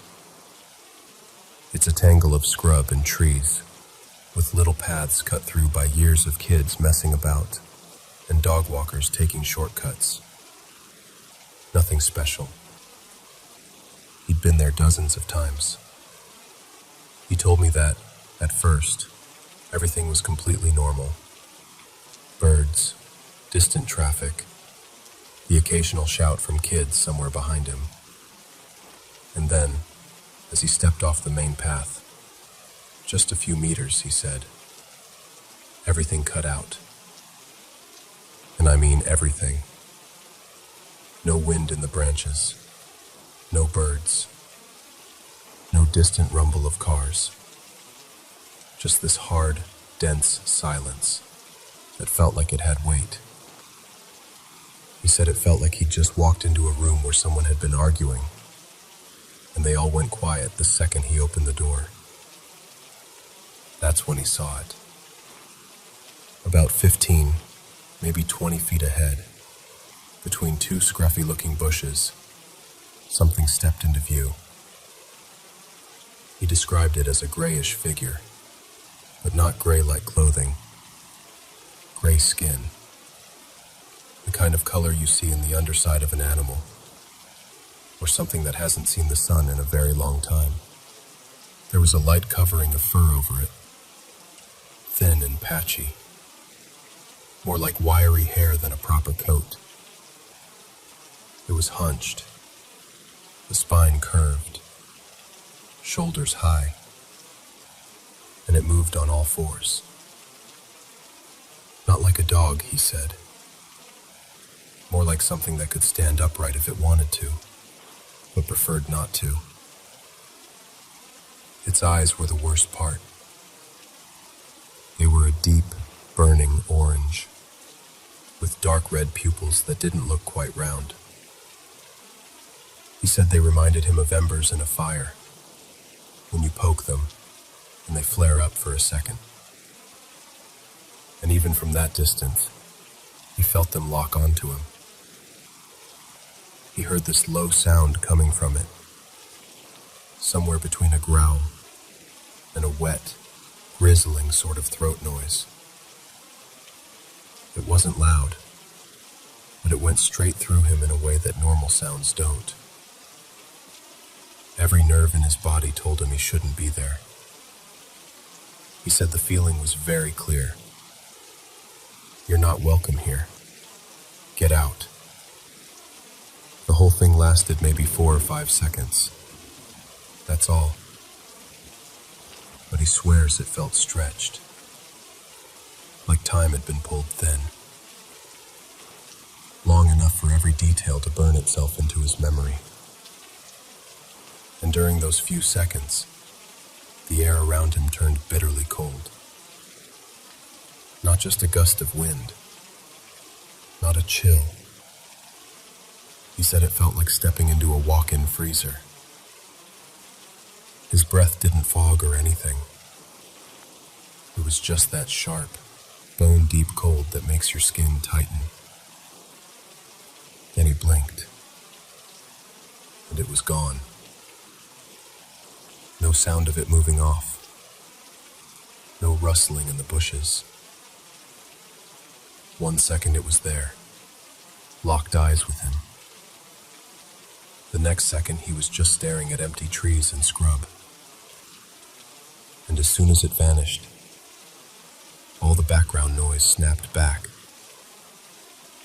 Wind, birds, distant cars. Like like someone hit unmute on the world. That's when the fear properly hit him. He turned and just ran. Full-on, blind panic. He told me he didn't even look back once. He sprinted all the way to his nan's house, slammed the door and locked every window and door he could find. Then he just sat on the floor with his back against the hallway door, heart hammering, listening for anything. He noticed a few things in the aftermath when he calmed down enough to think. There were no strange lights. It didn't get darker, like a storm rolling in. There were no odd smells. It was just the silence, the cold, and that thing. He's never seen it again, not with his own eyes. At first, he tried to rationalize it. He remembered hearing that the zoo over near Shepreth had an escaped wolf in the early 2000s and wondered if his mind had just cooked something up from that old story. But the more he tried to line it up in his head, the less it made sense. He kept coming back to the proportions. Too tall, too long in the limbs, shoulders too high, and those eyes, not right for any normal animal. The closest thing he could compare it to, he said, was the werewolf form of Professor Lupin from the Harry Potter films. But even that was only a rough approximation. It was like someone had taken that idea and made it real in a way that didn't belong in our world. Over time, we started throwing ideas around. The one that kept coming up was Skinwalker, or something like it. Some kind of entity, not just an animal that wandered too far from home. Now that would be unsettling enough on its own, but that wasn't the end of it. A little while later, maybe a few weeks, he had a second encounter, not far from his nan's house. There's a nature reserve about a 10-minute walk away, a wide field with a single, lonely-looking tree in the middle. If you're from the area, you probably know the one I mean. It was early evening this time, sky turning that pale gold you get just before sunset. Liam went out walking again, because what else are you going to do? Stay inside forever? He cut across the field, heading vaguely towards that lone tree, not really thinking about anything in particular. Then he heard it. A slow, rhythmic creaking. At first he thought it was just the branches moving in the wind, except there was barely any breeze. But the sound kept coming. Creak, creak, creak. Steady, like a pendulum. He looked up at the tree. Hanging from one of the thicker branches was the dark outline of a woman, gently swinging back and forth. Not sharply, not violently, just swaying, like the wind was pushing her in slow motion. He couldn't make out her features clearly. It was more of a silhouette, but he could see the line of the arms, the fall of the dress or long coat, the slack curve of the body as it swung. The rope, if that's what it was just a darker streak against the sky. He told me he couldn't look away. He tried. He said his eyes actually hurt from staring, but it was like they were locked in place. He described it as feeling pinned, like something in that scene was holding him there, insisting that he watch. He said it wasn't just fear. There was this heavy sadness pressing down on him, like walking into a room where someone's been crying for hours. A sort of grief he couldn't explain. Then his body did what his mind couldn't. He blinked. Just a normal, involuntary blink. And when his eyelids lifted again, the tree was empty. No woman, no rope, no sound. The creaking had stopped, The field was still, and the tree just stood there, the way it always does. He checked the branches, walked closer than he really wanted to, and there was nothing. No marks, no disturbed ground, no sign that anyone had ever been there. That second encounter rattled him almost more than the first, because it felt connected somehow. Same general area, same strange break in what reality should look like. He showed me photos of the place later. The field, the lone tree, the path through the brambles. On their own, they look totally ordinary. You'd never guess anything had happened there. And that's why I'm telling you all this. We both keep coming back to the same question. Surely he can't be the only one. Bar Hill isn't huge, but it isn't tiny either. People walk their dogs, kids hang out there. Couples cut across those fields. If Liam has had these two encounters, it's hard to believe no one else has seen or felt something. He's tried going through the usual channels. I've contacted local authorities, sent messages, made calls. No one responds. No one wants to talk about it, or they genuinely don't know anything. Either way, we're left with silence. So here I am, sharing his story with you, as honestly as I can. If you've ever been in that area, in the brambles, near that lonely tree in the nature reserve by Bar Hill, and you felt the air turn suddenly cold, or the world go unnaturally quiet, or you've just had that gut-deep feeling that you were being watched or warned off, you're not alone. Liam's not crazy. He's not attention-seeking. He's just someone who saw something he can't explain twice and has been carrying it around ever since. And maybe, just maybe, someone listening to this has a piece of the puzzle we've been missing.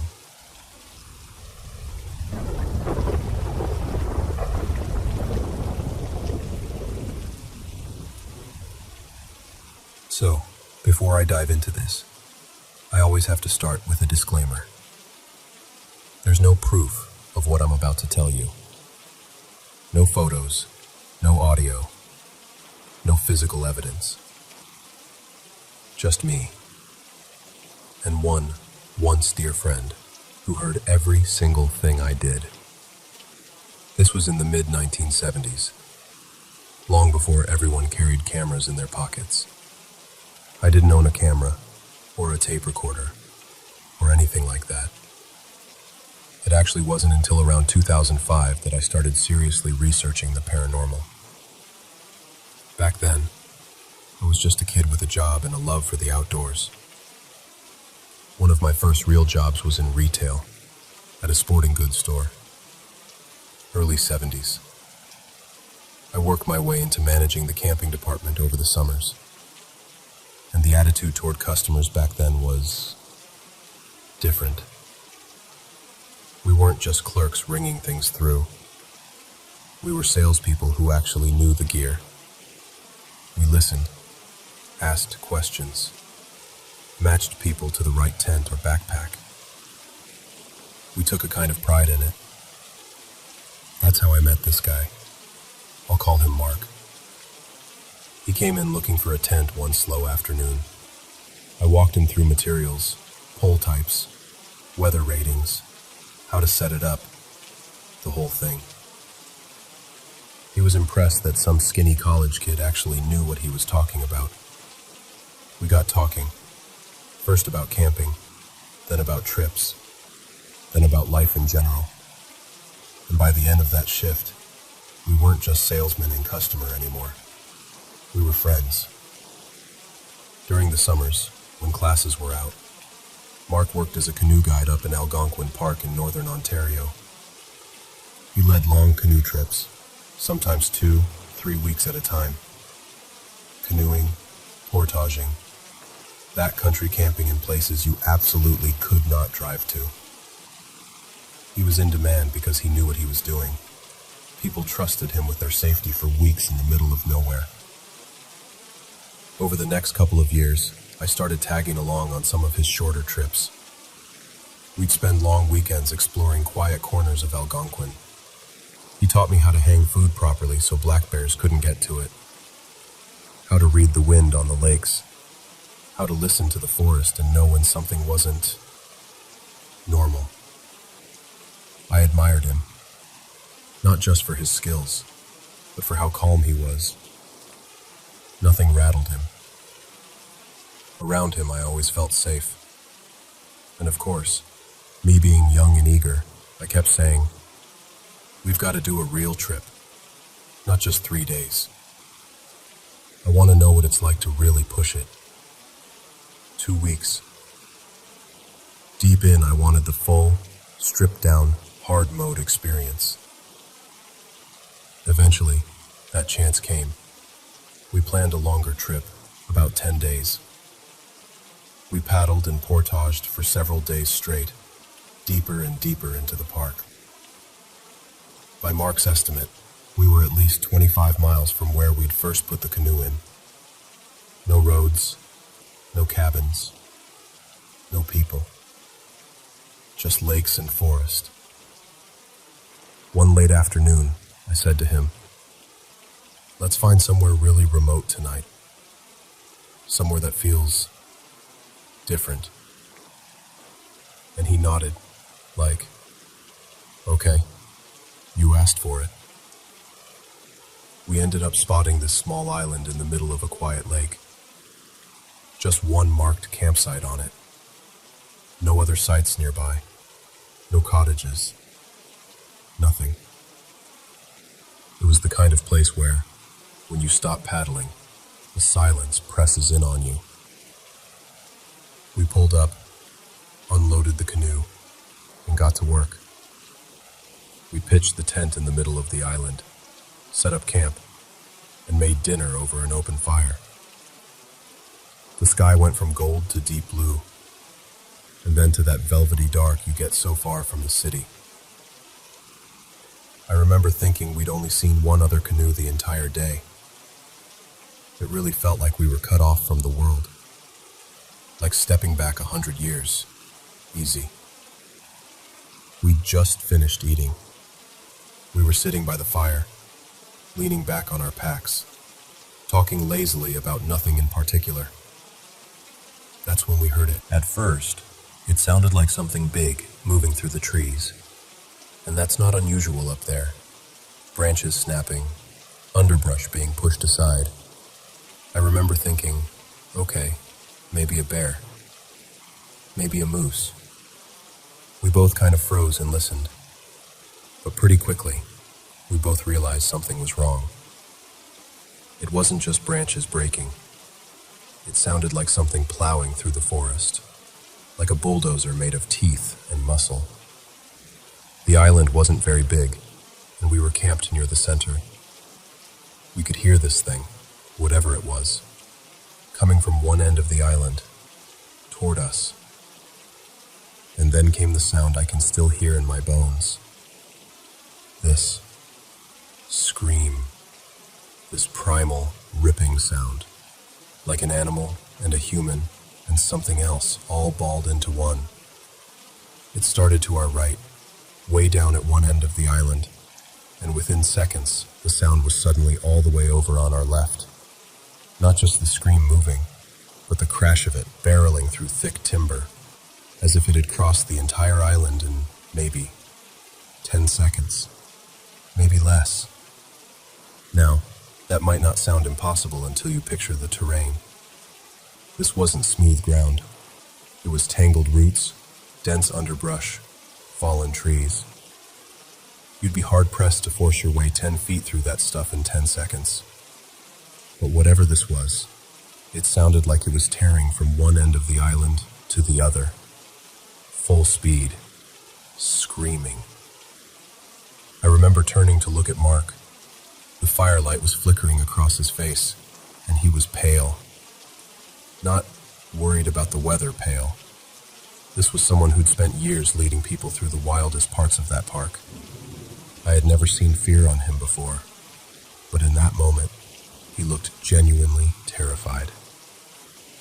He locked eyes with me and said, very quietly at first, "We need to get off this island." Then, a half second later, louder, with this edge I'd never heard from him, "We have to get off this island. Right now." We moved. I don't think I've ever packed so quickly in my life. We didn't bother with proper gear organization. We just grabbed what we could, shoved it into the canoe, and dragged it down to the water. The whole time, that thing, whatever it was, kept crashing and shrieking, here, then there, like it was circling the island or bouncing from one side to the other way faster than any normal animal could move. We pushed off and paddled hard, straight out into the lake. We didn't go far, maybe 100 yards, maybe a bit more, but it was enough to put water between us and the island. The fire was still burning on shore, casting this orange glow over the tree line. For the next 15 minutes or so, we just drifted and listened. It felt like chaos on that little patch of land. The sounds were huge, snapping wood, violent movement, that awful screaming and growling that didn't sound like anything either of us had ever heard before. The only comparison I've ever been able to come up with is, imagine listening to a war movie, the kind set in World War II, but all compressed onto a tiny island. Explosive bursts of sound, then sudden silence, then another rush. And then, just like that, it stopped. No slow fade, no retreating footsteps. One moment, pandemonium. The next, silence. The kind of silence where your ears ring because they're trying so hard to find something to latch onto. We sat there, floating in that silence, paddles resting across our knees, too wired to talk. Eventually, Mark said, "We can't stay out here all night." And he was right. Hypothermia is just as much a threat as anything else in those conditions, even in summer. So, very reluctantly, we turned the canoe back toward the island. I remember how wrong it felt to set foot on that shore again. Everything looked normal. Our camp was just there. The fire had burned down a bit. The tent was standing. Nothing was torn up or scattered. No broken trees, no claw marks. Nothing to show for the violence we'd just heard. We walked slowly, listening, half expecting something to leap out at us. But nothing did. We stoked the fire back up, sat close to it, and talked in these low, careful voices, like we were afraid of waking something. Eventually, exhaustion won. We crawled into the tent, lay there listening for hours, and, somehow, we made it through the night without another incident. Morning came. The island looked ordinary, peaceful even. No tracks we could identify. No torn-up path through the underbrush. No sign of anything that could explain the sounds from the night before. If it had just been me, I might have convinced myself I'd misheard, that my mind had played tricks on me. But it wasn't just me. Mark heard it too. Years later, before life took us in different directions, we'd talk about that night from time to time. I moved from Canada to the States. He slipped deeper into his own struggles and eventually lost his battle with alcoholism about a decade ago. But whenever we revisited that memory, it was like no time had passed at all. We'd both go quiet for a moment, and then one of us would say, "Do you remember the island?" And the fear would come back, Not as sharp as that night, but still deep. Still there. Like something lodged in the nervous system. We never found an explanation. We never turned it into a story with a neat ending or a label we were happy with.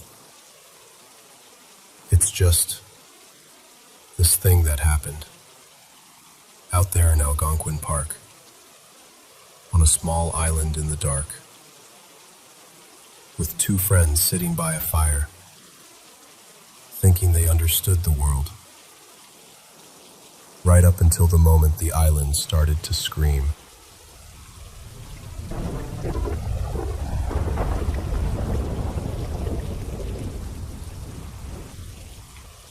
So, I've been thinking about this for a long time, and I guess I just want to talk it through, like I'm telling it to a friend. When I was little, maybe around 6 or 7, I had what I think was my first sleep paralysis. I'm still not even sure that's what it was, but it felt like it. In this first episode, I was in this old house made mostly of dark wood. That kind of house is really uncommon where I'm from, so it already felt strange. I was lying in a small bed in what I knew was a bedroom, and every time I closed my eyes, I saw a child. Just a kid.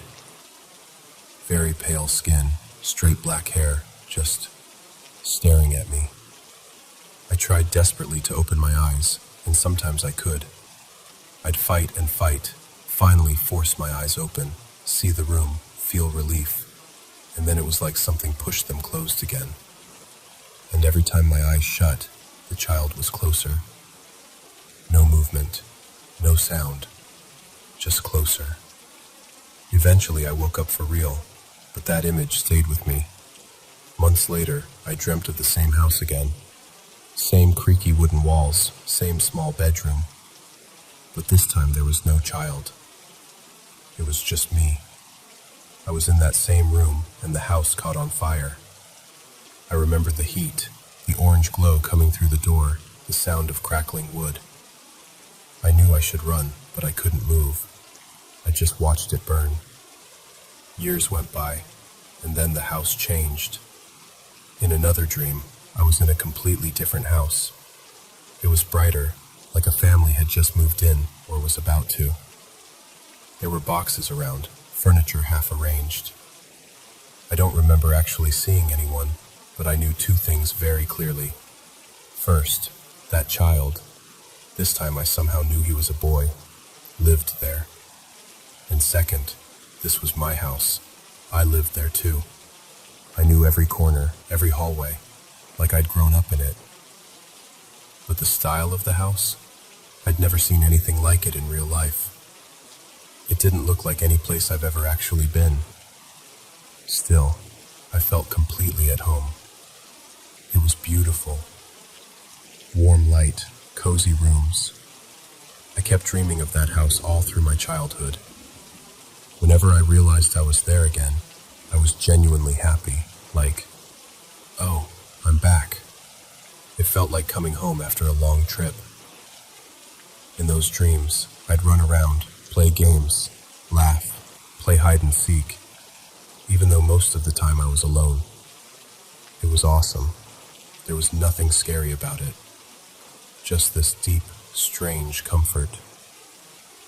Then, slowly, those dreams stopped. I stopped dreaming about the home house. I stopped seeing the old wooden house that burned. I stopped seeing the child.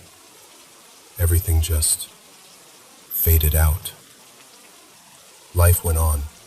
School, friends, growing up. I didn't think about it much.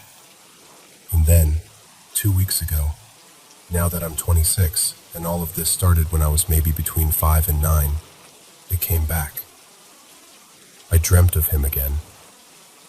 This time, I was back in the old wooden house, the one that eventually caught fire in my dreams. Only now, it felt like I was there before the fire ever happened. I walked into the kitchen first. There was a woman there, his mom, I just knew it, cooking something on the stove. She was humming a song I didn't recognize. She turned around at one point, and I could see her face so clearly. But she couldn't see me. It was like I was a ghost in their house. I didn't question it. I knew exactly where to go. I walked down the hallway, turned left, and went straight into the child's room, like I'd done it 100 times. He was sitting on the floor, playing with little toy cars or maybe blocks. I can't quite remember. But he was younger than in my first sleep paralysis episode. Back then, he seemed like maybe 8 or 9. This time, he looked like a little kid, maybe 4 or 5. I stood there and watched him for a moment. Then I looked at his face. He turned his head slowly and stared straight at me. And then he screamed. It wasn't a normal scream. It was this raw, horrible sound, like he was absolutely terrified. Like something inside him was breaking. It sounded like someone screaming for their life. As he screamed, his eyes changed. His irises went completely black and huge, and around the black, there was a thin red ring. It was so vivid it still makes me feel sick to remember it. But here's the thing. Even with all of that, it didn't feel like he was some evil entity or a monster. It felt like he was a victim. Like something was happening to him, not coming from him. I woke up with my heart racing, and since that last dream, I've felt uneasy at home. Nothing huge, just off. My apartment building is about 30 years old, so of course there are normal noises. Pipes, neighbors, the elevator, whatever. And those sounds don't really bother me. When I hear something I can easily explain, I'm fine. I don't get that uneasy feeling. But other times, there's this coldness. This sense that the air shifts just a little. And what really unsettles me is this feeling that there are two presences around. One just watches. Not necessarily bad, just observing. The other feels wrong. Heavy. Not like the boy, more like something that's attached to the whole situation. I know how all of this sounds. I know it might seem crazy or overdramatic. And maybe it is just my brain, my subconscious, old childhood fears resurfacing. I'm fully open to that. But I can't shake the feeling that I'm connected to this kid somehow. I don't know who he is. I've never met anyone who looks like him. I don't recognize the houses from real life. But I feel like I know him. Like I've been visiting his life in fragments over years. And honestly, I don't even know what to ask anymore. How do I reach him? Can I reach him? Why do I feel like I've known him my whole life when I've only ever seen him in dreams? Should I even try to reach out? Or is that a terrible idea? I don't have answers. I just have this story, this connection that won't go away, and this feeling that somewhere, somehow, there's a terrified little boy in a house I've never lived in, who knows me as well as I know him.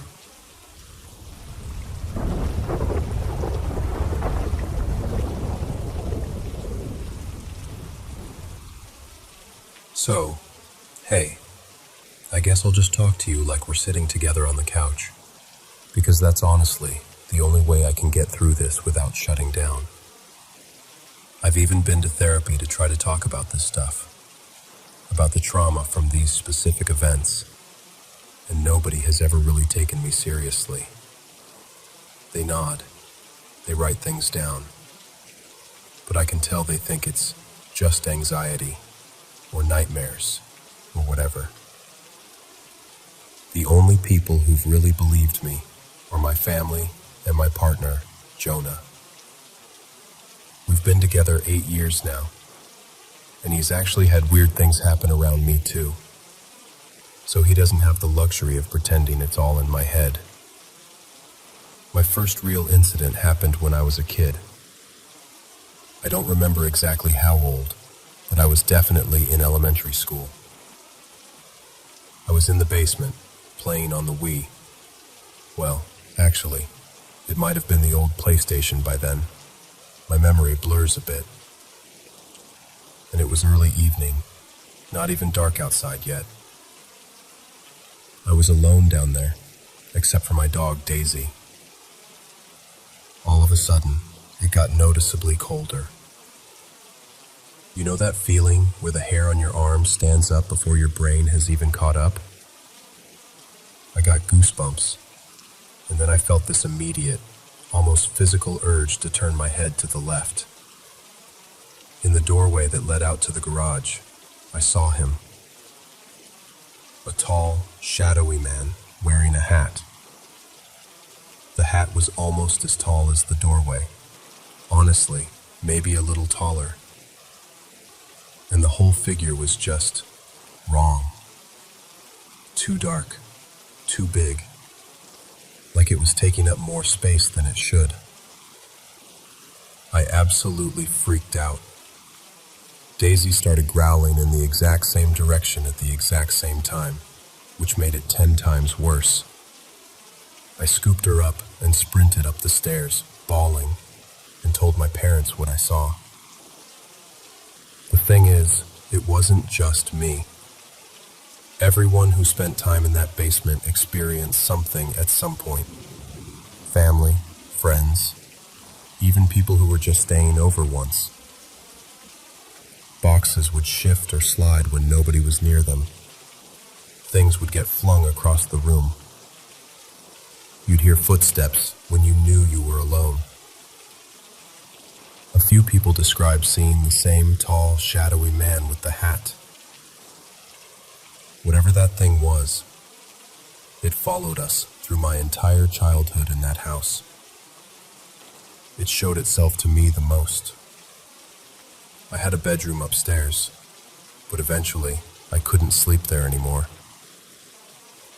At night, I'd hear scratching inside the walls and footsteps going up and down the hallway.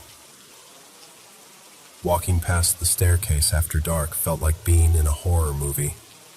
Like at any second, something might reach through the railing and grab you. My younger brother, let's call him Eli, used to sleep upstairs pretty often, but even he started avoiding it. One night, he was in bed, and a knife he kept on his desk flew off and landed in the middle of the floor. No one was near it. After that, he mostly migrated to the living room or my parents' room. There was this constant feeling, both upstairs and in the basement, that you were just unsafe. Like there was a pressure on your chest telling you, you need to leave now. A lot of weird things happened over the years, but I'll jump forward to when I was around 13 or 14. I was going through normal teenage stuff, but also some pretty heavy emotional things I kept completely to myself. One night, around 3 a.m., maybe closer to 2:30 actually, I was drifting off after watching TV. My arm was hanging off the side of the bed. I was in that half-asleep stage when your thoughts start to get fuzzy. And then I felt it. Something cold brushed the back of my hand. Not like a draft or the blanket sliding. It felt like something touched me. At that exact moment, the power in my room cut out. Just my room. Pitch black. I went into full panic mode. I started banging on the wall, screaming for Eli, who was in the room next to mine. He came running, opened my door, and as soon as he stepped in, the lights flicked back on, like nothing had happened. We ended up sleeping in the same bed that night, because I refused to be alone. Eli used to sleep in the living room a lot, because he didn't like being upstairs alone anymore. and he didn't want to sleep with my parents past a certain age. Every once in a while, he'd wake my parents or me up in the middle of the night, terrified. He'd say he saw this goat-like, shadowy figure in the hallway, the one that connected the basement stairs, my parents' room, and the back door. Sometimes he described it more like a twisted, hunched-over animal than a man. My parents saw it too. Not often, but enough that they stopped telling him it was just his imagination. There was also another thing Eli and I both dealt with. He would come into my room some nights and wake me up, shaking my shoulder, saying something really tall had been peeking at him through the crack in his door. He said it would stand there and just stare at him for a while. And then he'd hear footsteps going down the hall toward my room, where they'd suddenly stop. He named it the Peeker, like it was almost a joke, but not really. When he said the name, his eyes never matched the casual way he'd say it. He was genuinely scared.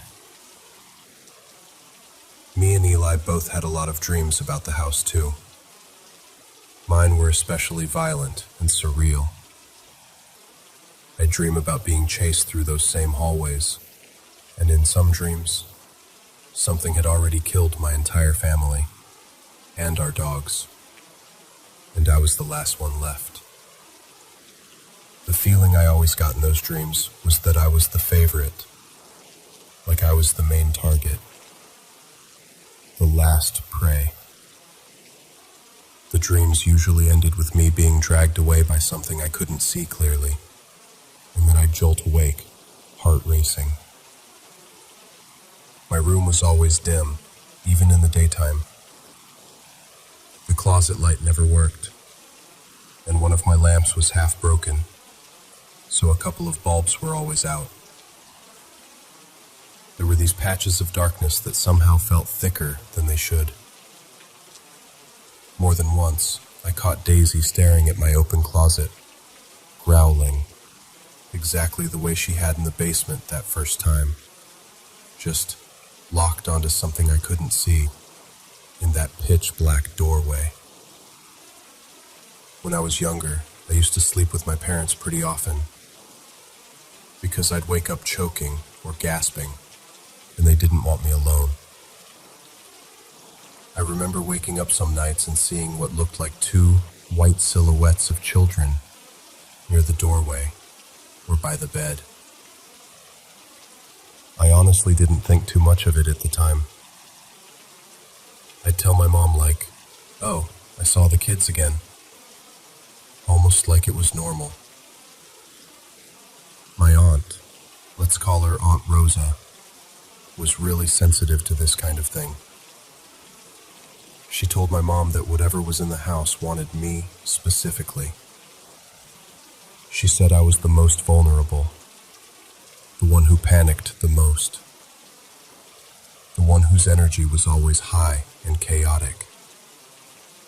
She believed that made me more interesting to whatever was there.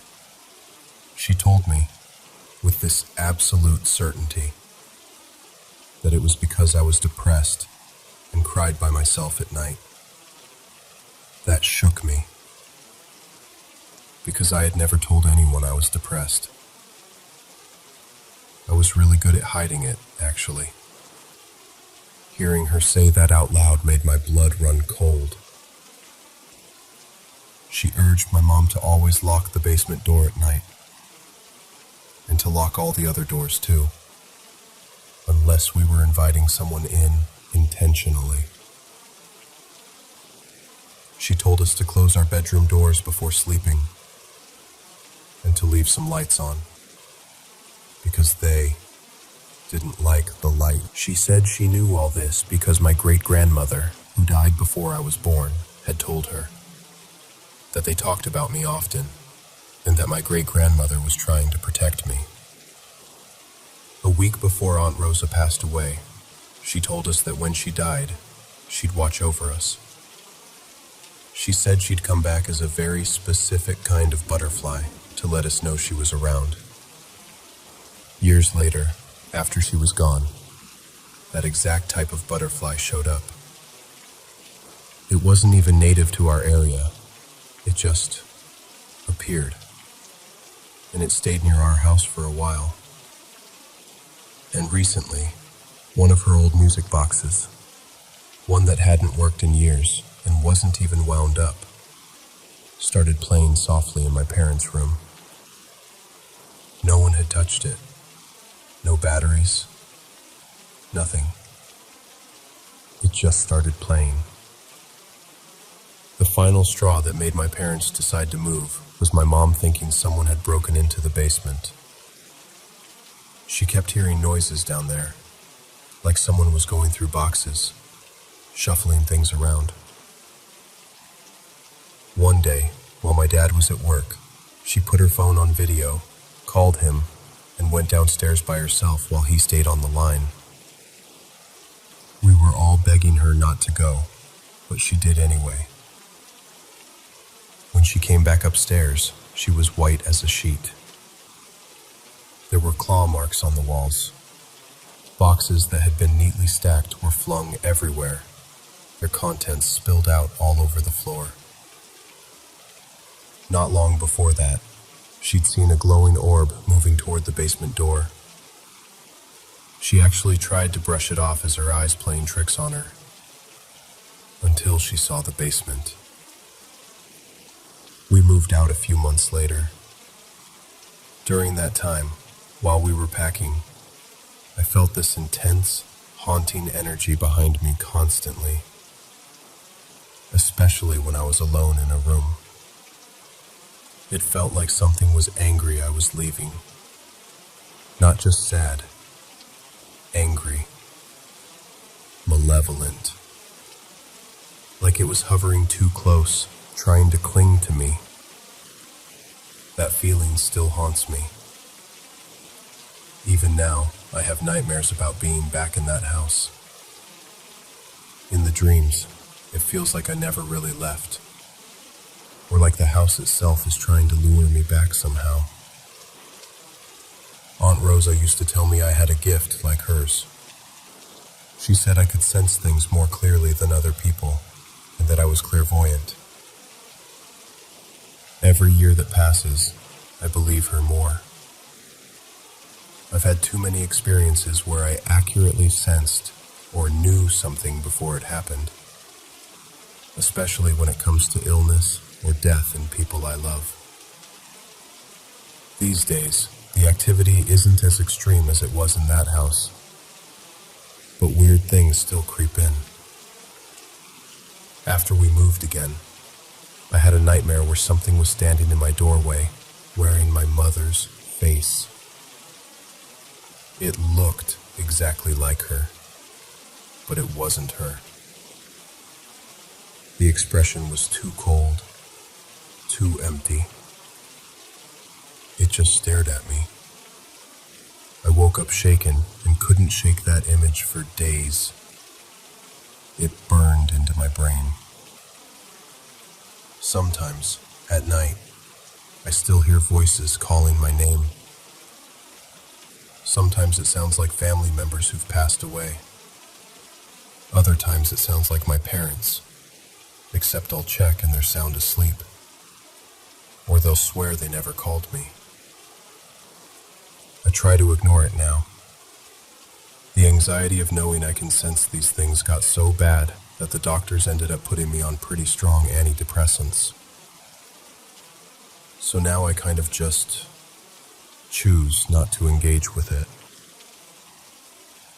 As for that house, I don't really know what happened there before we moved in. I know there was at least one suicide, and we lived right next to a cemetery, which feels a little on the nose, I guess. What I do know is that nobody seems able to stay in that house for more than a few months at a time. People move in, and then they're gone. Over and over. I'll never go back there. Even driving through that neighborhood makes my paranoia spike. My chest tightens, my palms sweat, and it feels like something old and dark wakes up. Just a little. Like it remembers me. And the scariest part? Sometimes, in the quiet, I get the feeling that it never really let go.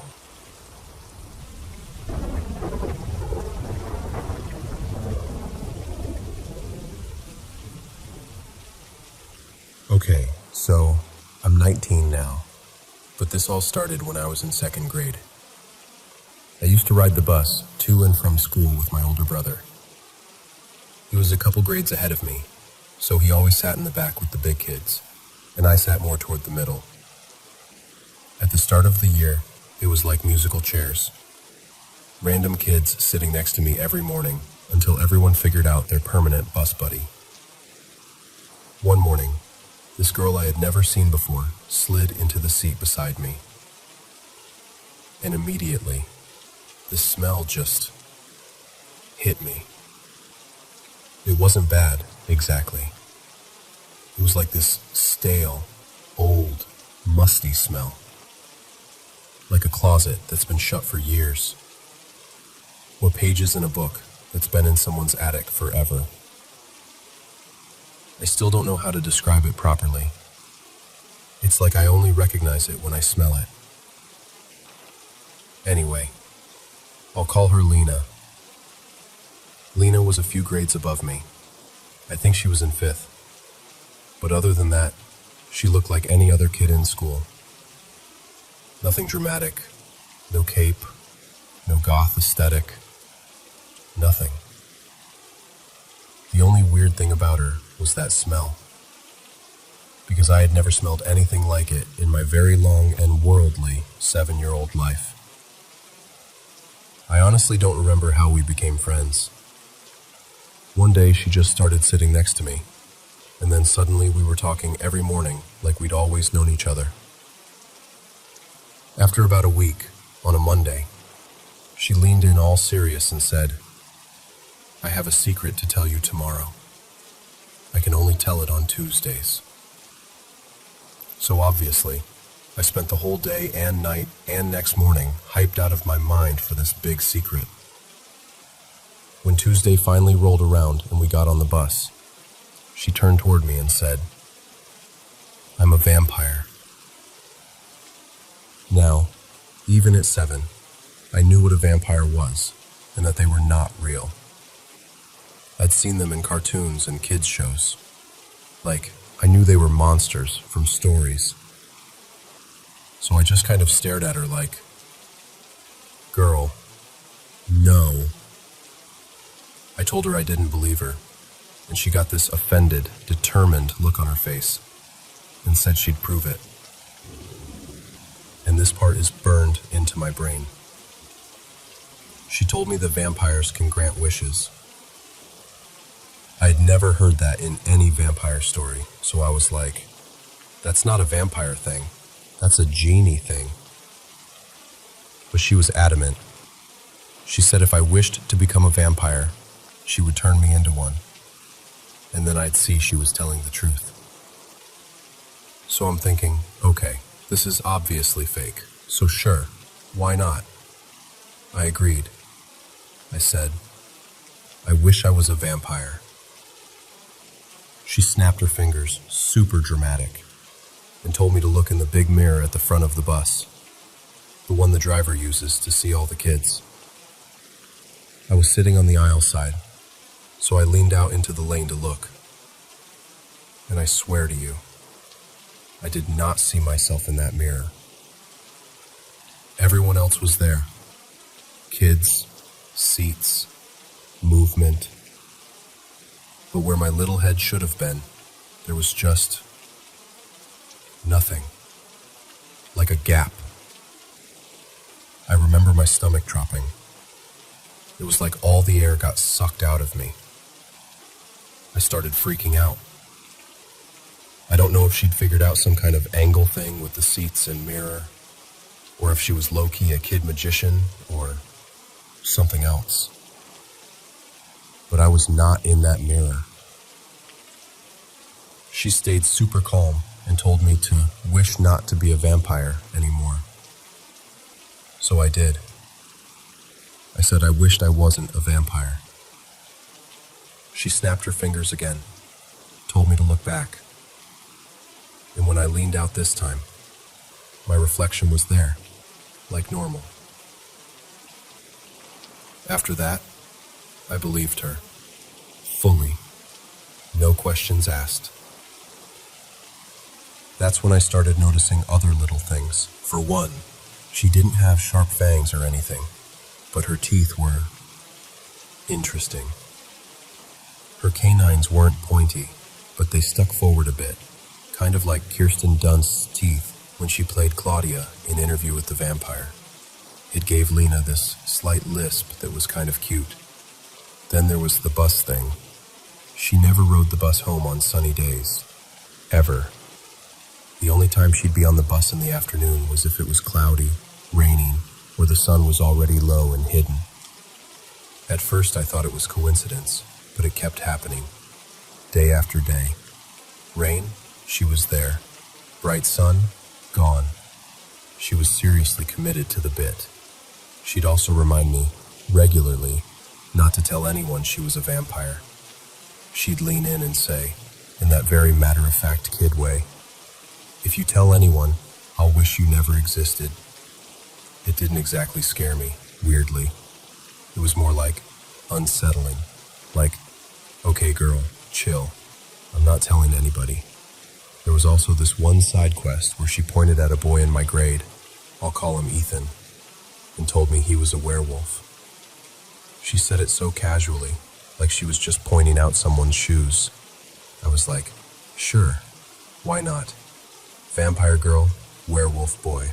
Okay. About a week after the mirror incident, she told me that I could get one wish every Tuesday. Just one. I wish I could tell you what I wished for, but every time Tuesday came, my brain just blanked. I remember sitting there going, I don't know, let me think. Then on Wednesday, I'd suddenly know exactly what I wanted and tell her, and she'd be like, it's Wednesday, too late. So I basically wasted my weekly vampire wish subscription. Even so, I never got bad vibes from her. It felt like I was the only person who really knew her. No one else talked to her on the bus, and since we were in different grades, I never saw her once we stepped off. She just sort of disappeared into the school somewhere. For a long time after all of this, I just assumed she was a kid who had watched some vampire movie and fully committed to roleplay. But then I remembered how things ended. The last time I ever saw her was a Tuesday morning. I got on the bus expecting the usual, you get one wish routine. But instead, she told me there was going to be a monster party that night. She said she wanted me to sneak out of my house and come. I was curious, but I also knew there was zero chance of 7-year-old me successfully sneaking out anywhere. So I just said, okay, sure. The way kids do when they have no intention of following through. I asked where the party was going to be, and she told me the location would come to me in a dream. That's how vampires kept secrets, she said. As soon as I got off the bus that day, I basically forgot about the whole thing. I went home, had my normal kid afternoon, and went to bed like always. And that night, I had one of the most vivid dreams of my entire life. In the dream, I was at this party full of monsters. Not the super scary, modern horror versions. They look like old black and white movie monsters. Classic vampire, classic mummy, classic Frankenstein type. They were all just walking around, drinking from red cups like they were at a regular high school house party or something. It felt weirdly casual. I walked through the room and eventually saw a vampire who looked exactly like the stereotypical Dracula. Pale skin, widow's peak, long cloak, dramatic fangs, the whole deal. Behind him there was this huge opening in the floor that looked like the edge of a cliff inside the building. It didn't make sense, but dreams don't care about architecture. I walked up to him, and he smiled and said something like, "Oh, you made it." It wasn't creepy or threatening. It felt almost friendly, like he'd been expecting me. We started talking, and as we talked, he shifted a little, and I moved with him so I could hear him better. Without really noticing it, I ended up standing with that cliff edge right beside me. At some point, I slipped. In the dream, I grabbed the edge with both hands and was hanging there, begging him to help me up. The whole thing was strangely calm. I wasn't screaming. He wasn't panicking. It was like we were both moving underwater. He just stood there for a moment, watching. Then he slowly bent down, and one by one, lifted my fingers off the edge. I let go. I fell. My dreams aren't usually in first person. They play like a movie. So when I fell, it was like a camera panned down with me. I watched myself fall and hit the ground. The dream didn't end there either. It stayed. I saw my own little body lying there, still and clearly dead. Then I woke up. It was so bizarre, because nothing about my time with Lena up to that point had felt sinister. Weird? Yes. Creepy sometimes? Also yes. But not evil. The only thing that really stands out as dark in hindsight was her last conversation with me about the party, and her wishing me out of existence, threats. After that night, I never saw her again. No goodbye, no explanation. She just stopped existing in my world. I didn't connect her to the dream right away either. It took me a couple of years to look back and realize the night of the monster party was the night I had that dream, and that smell, that weird, stale, old smell, has stayed with me. I've only met maybe 4 people in my life since then who smelled even slightly like her. Every time it happens, it's like I'm back on that bus seat in 2nd grade, leaning into the aisle and not seeing myself in that mirror. I don't know if she was just a really imaginative kid with a talent for illusions, or something else I'll never understand. But that girl, that smell, and that dream, they've never left me.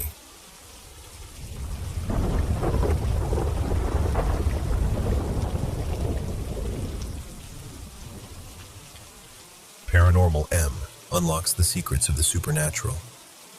From cursed relics to haunted places, we explore them all. Subscribe now. The shadows won't wait. Okay, so I've got to tell you this thing that happened.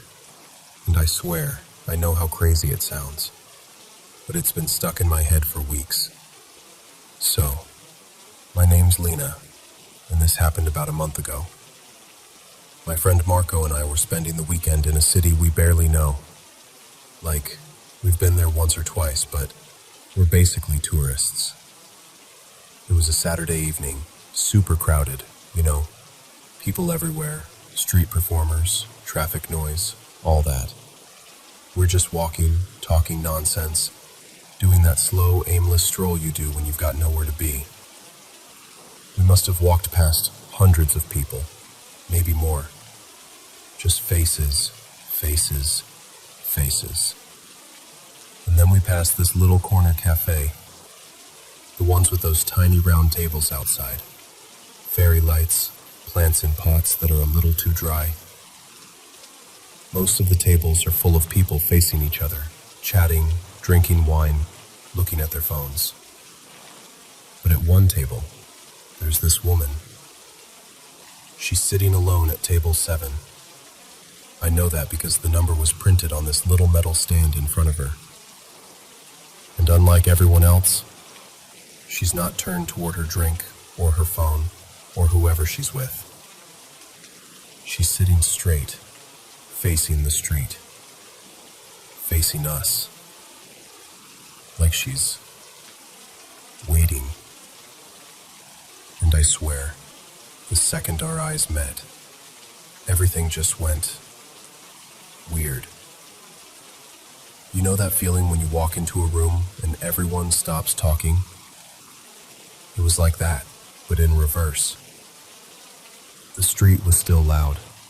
People were still walking. But for a second, it felt like someone hit mute on the whole city. It was just her and us, and this pressure in the air.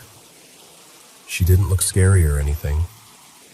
Dark hair in this messy bun, green eyes, simple black dress, a red coat over the back of her chair. Honestly, she was really pretty. She had this tiny, polite smile on her face.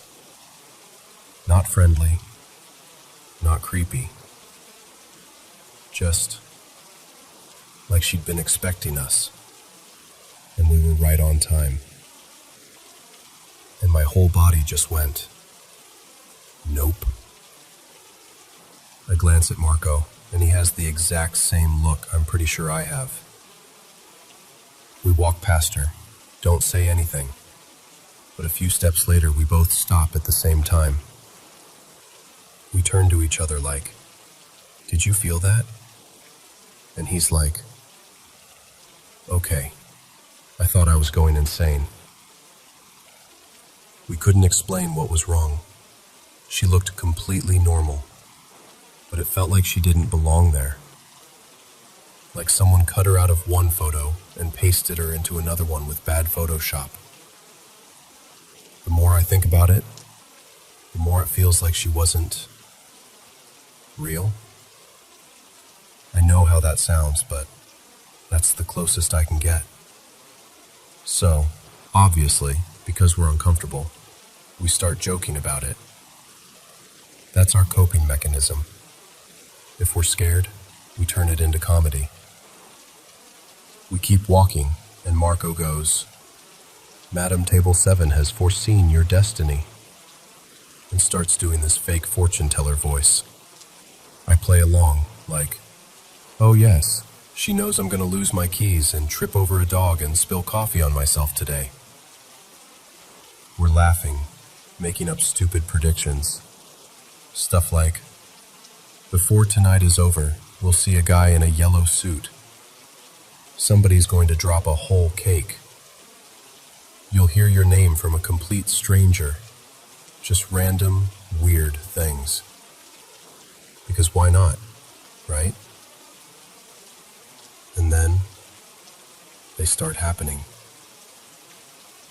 We turn into this side street with a tiny park, and there's a wedding shoot going on. The groom, he's in this absolutely ridiculous bright yellow suit. Not mustard, not beige, cartoon yellow. Marco and I just freeze and stare at each other. We try to brush it off, like, okay, coincidences happen, whatever. Then we pass a bakery. Right as we're going by, this teenage kid walks out, trips on the curb, and drops an entire cake. Like, full-on, decorated, birthday-level cake. It explodes on the sidewalk.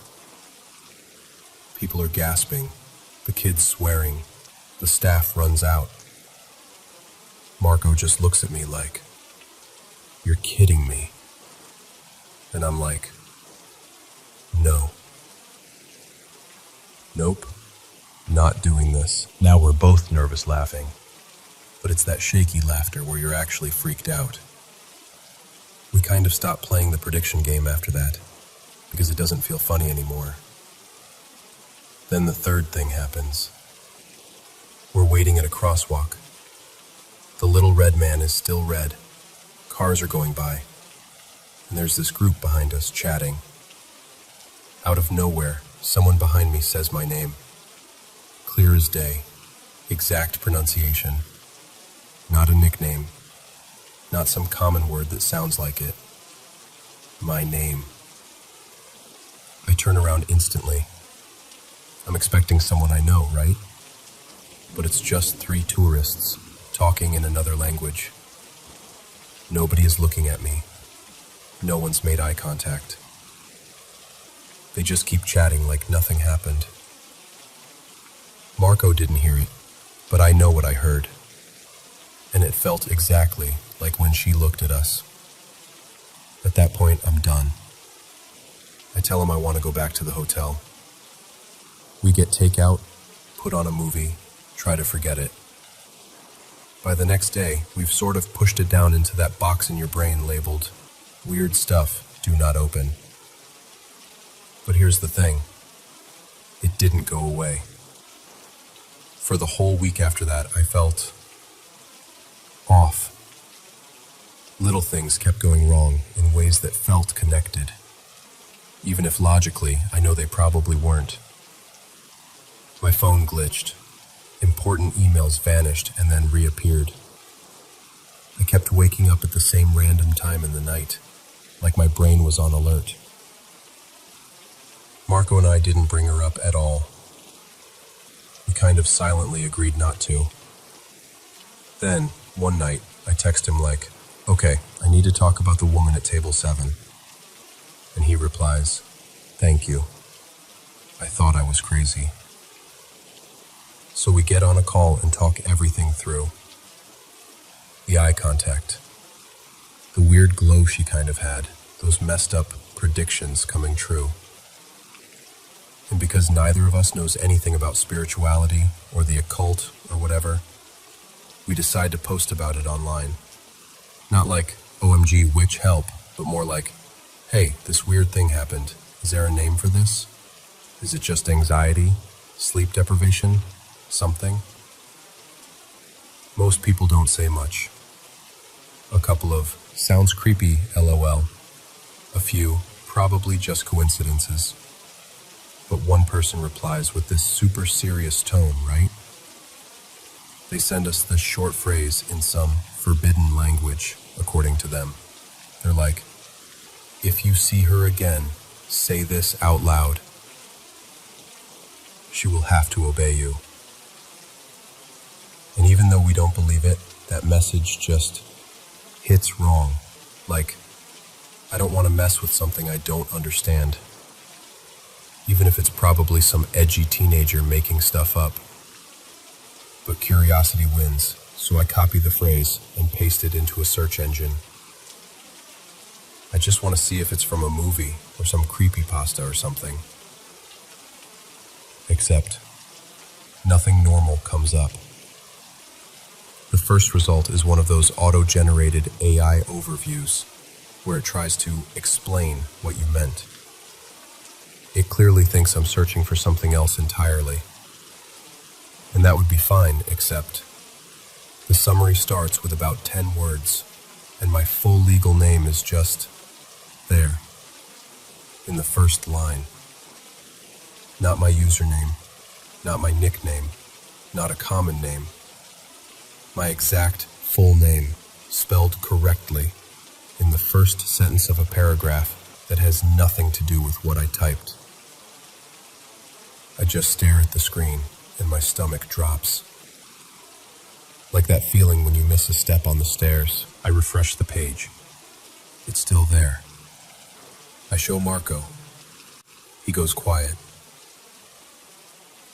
And that's when it stops being funny at all. Since then, it's like my brain has been stuck in this loop. Was she something else? Did we accidentally step into someone's story that wasn't ours? Or are we just building a whole horror movie in our heads out of coincidences and bugs and algorithms being weird? Part of me keeps thinking, you're overreacting. The human brain is amazing at finding patterns. You saw a pretty woman with intense eye contact, then you made some dumb jokes, then random stuff happened. End of story. But another part of me can't shake that moment on the street. The way everyone else felt like background characters, and she was the only one in focus. The way it felt like we were the ones being watched. And I don't know. I'm not here to convince anyone it was supernatural or cursed or anything like that. I honestly hope it wasn't. I just needed to say it out loud, you know? to get it out of my head and into words. So yeah, that's the story of the woman at table 7. If it's all just coincidence, then fine, I'll take that. But if it's not, I really hope I never see her again.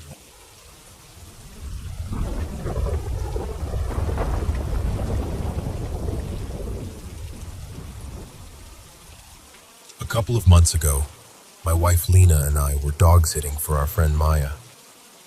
She's got this tiny, overconfident beagle named Biscuit. Biscuit eats this fancy wet food that comes in these flat pouches. Bright teal, huge logo, little cartoon carrots on the front. You could spot them from across the street, easily. Maya drops Biscuit off with his little overnight bag and 4 food pouches. 4. I remember counting them. We line them up on the counter, next to the toaster. 1, 2, 3, 4. Biscuit stays the weekend, eats 3. 1 pouch left. When it's time to take him home, I go to grab that last pouch so I can send it back with him. And it's gone. Not behind something. Not must have slipped under the mail. Just not there. I check the whole counter. I check the trash. I check the pantry in case I got ambitious and put it away without thinking. Nothing. Lena swears she didn't move it.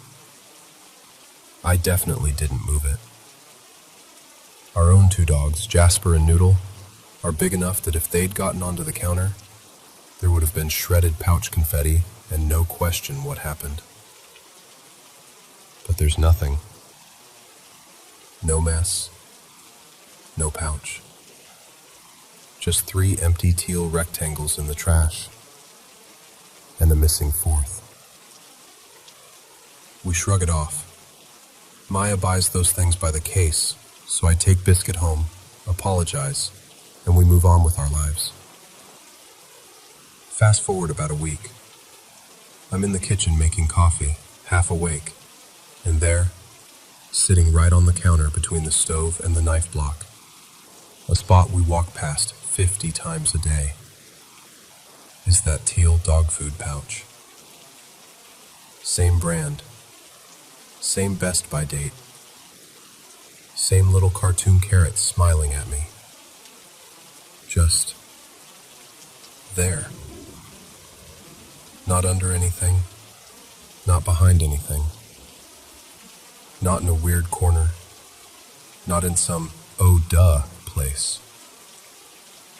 Dead center, in plain sight. Like it had been placed there for maximum "are you kidding me" effect.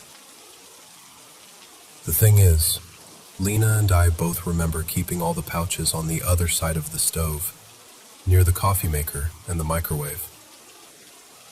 That's where I'd been opening them and scooping them into Biscuit's bowl. That's where we had lined them up. And yet, now it's chilling in the middle, like it teleported in to say hi. We laugh it off. You know, we're getting older, ha ha, brains are mush, that kind of thing. We make some jokes about poltergeists with opinions about dog food. Life goes on. Then, the tuna incident happens. So, I'm in the mood for tuna salad. Very glamorous, I know. This requires 2 special tools. Our old manual can opener, and this little plastic disc with holes in it. Kind of like a tiny colander. You press into the can to drain it. I have no idea what it's actually called. I just call it the holy drainy thing. Both of these have lived in the same drawer to the right of the stove since forever. Literally decades. The can opener has been there since before I moved in. The drawer could have its own mailing address. I open the drawer. No can opener. No holy, drainy thing. Now, this drawer is not some chaotic junk vortex. It's the real utensils only drawer. Spatulas, whisks, tongs, that kind of thing. I pull everything out. I check the back. I check under the drawer, because sometimes stuff flips and falls. I check the dishwasher. I check the sink. I even check the cutlery drawer, because once in a while we get lazy and just toss things in random places. Nothing. It is as if the can opener and the drainy thing just clocked out and left. I end up opening the tuna with a little can opener on my Swiss Army knife, which I have not used for actual camping in a while. I drain it by squeezing the lid down like a college student who just moved out for the first time. I tell Lena later, "Hey, have you seen the can opener?" She says no. I ask about the white plastic drain thing. She looks at me like I'm making it up. The what? I mime pressing it into a can. She goes, "Oh yeah, that." No, haven't seen it. We both look around. We don't find either. About a week later, I'm getting something from one of the deep storage drawers across the kitchen. You know the kind of drawer I mean. The third tier one. It's got the stuff you use maybe twice a year. Skewers, giant serving spoons, one lonely pastry brush. Things that only come out for holidays and when you think, let's try making fondue once every 5 years. I slide that drawer open and there, right on top of the bamboo skewers, is the can opener. Like it lives there. We almost never open that drawer. There is absolutely no reason either of us would have put the can opener in there. It's not like we had a fondue emergency and switched drawers in a panic. I bring it to Lena and go, "You did this, right?" And she just laughs, because she thought I was the one who had moved it. We still have no idea how it got there. As for the holy drainy thing, still missing. We keep washing dishes, running the dishwasher, loading and unloading. I check the drawer where it's supposed to live every time I make anything with a can. I check the dish rack, the sink, the drying mat. Nothing. Then one afternoon, I'm putting away dishes and I look over at the dish drainer, and there it is. Just sitting there, on top of a plate. Bright white. Impossible to miss against the dark metal rack. Not tucked under anything. Not wedged somewhere. Right up front. Like it had been there the whole time. Except it hadn't. Because we'd done multiple rounds of dishes since it went missing. I had specifically checked the dish rack. I had checked the dish pan. I had checked the sink. I was hunting for that thing. It wasn't there. And then suddenly, it is. Now at this point, we've got one teleporting dog food pouch, one can opener that took a vacation to the "we never open this drawer," and one holy drainy thing that disappeared for days and reappeared exactly where I had checked for it over and over. We're joking about having a helpful but confused ghost, right? Like, "Thanks for doing the dishes, but why are you putting my tools in the wrong drawer?" And then the slipper goes missing. This one's Lena's. Weather starts getting colder, so she pulls out her favorite fuzzy slippers. They're these thick gray ones with memory foam. She wears them every night, takes them off when she's in her recliner in the living room. One evening, she goes to put them on and only one slipper. Now, we have dogs. We know the drill. Jasper and Noodle love stealing shoes, so we assume they grabbed it and dumped it somewhere. I start the standard shoe hunt. Behind the couch, under the dining room table, under the bed, in the hallway, in the dogs' beds. Nothing. The most obvious place to check is under Lena's recliner, because that's where she actually takes them off. It's one of those lift recliners, so when it's up, you can see pretty clearly under the whole thing. Just a metal frame and empty floor. I flip the recliner up. I get down with my phone flashlight. I scan the whole area. Nothing. No slipper, no sock, no dog toy. Just dust bunnies and a pen we lost last year. I think, all right, maybe the dogs carried it somewhere weird. So I get serious about it. I grab my super bright LED clip-on light, the kind you stick on a hard hat, and I go full search and rescue mode on the entire upstairs, under beds, in closets, behind dressers, under the desk, behind the laundry hampers. I'm crawling around like I'm doing a home inspection. No slipper. And remember, the dogs aren't allowed downstairs to the finished basement. Doors stay closed. So it has to be somewhere upstairs. But it just isn't. Days go by. Lena wears socks instead, grumbling about her ghost slipper.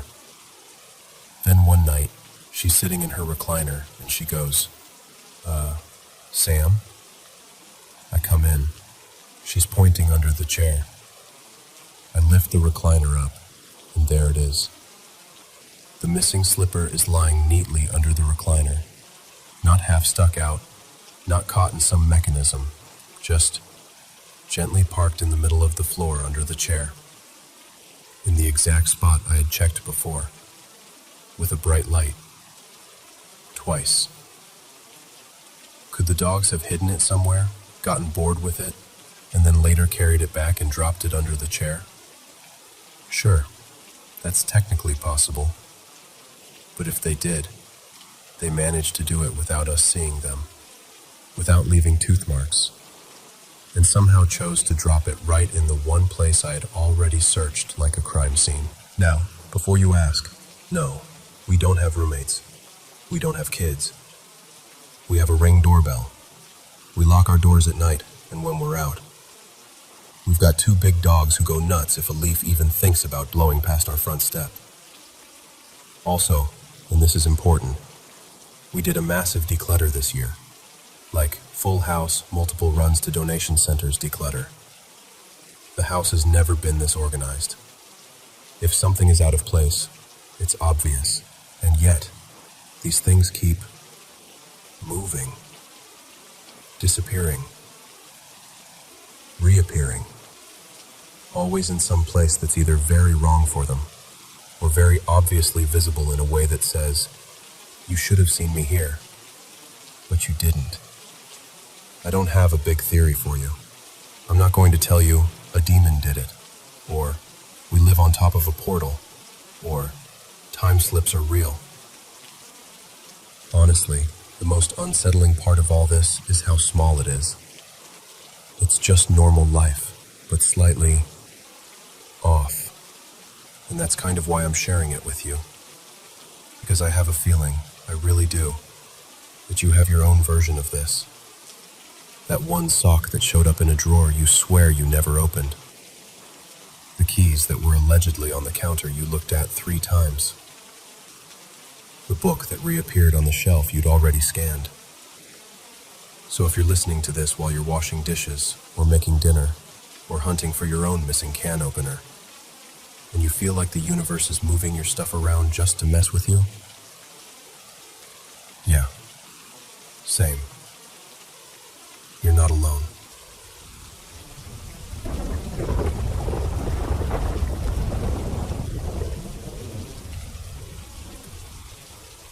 My grandmother, well, my Nana Rose, passed away earlier this year.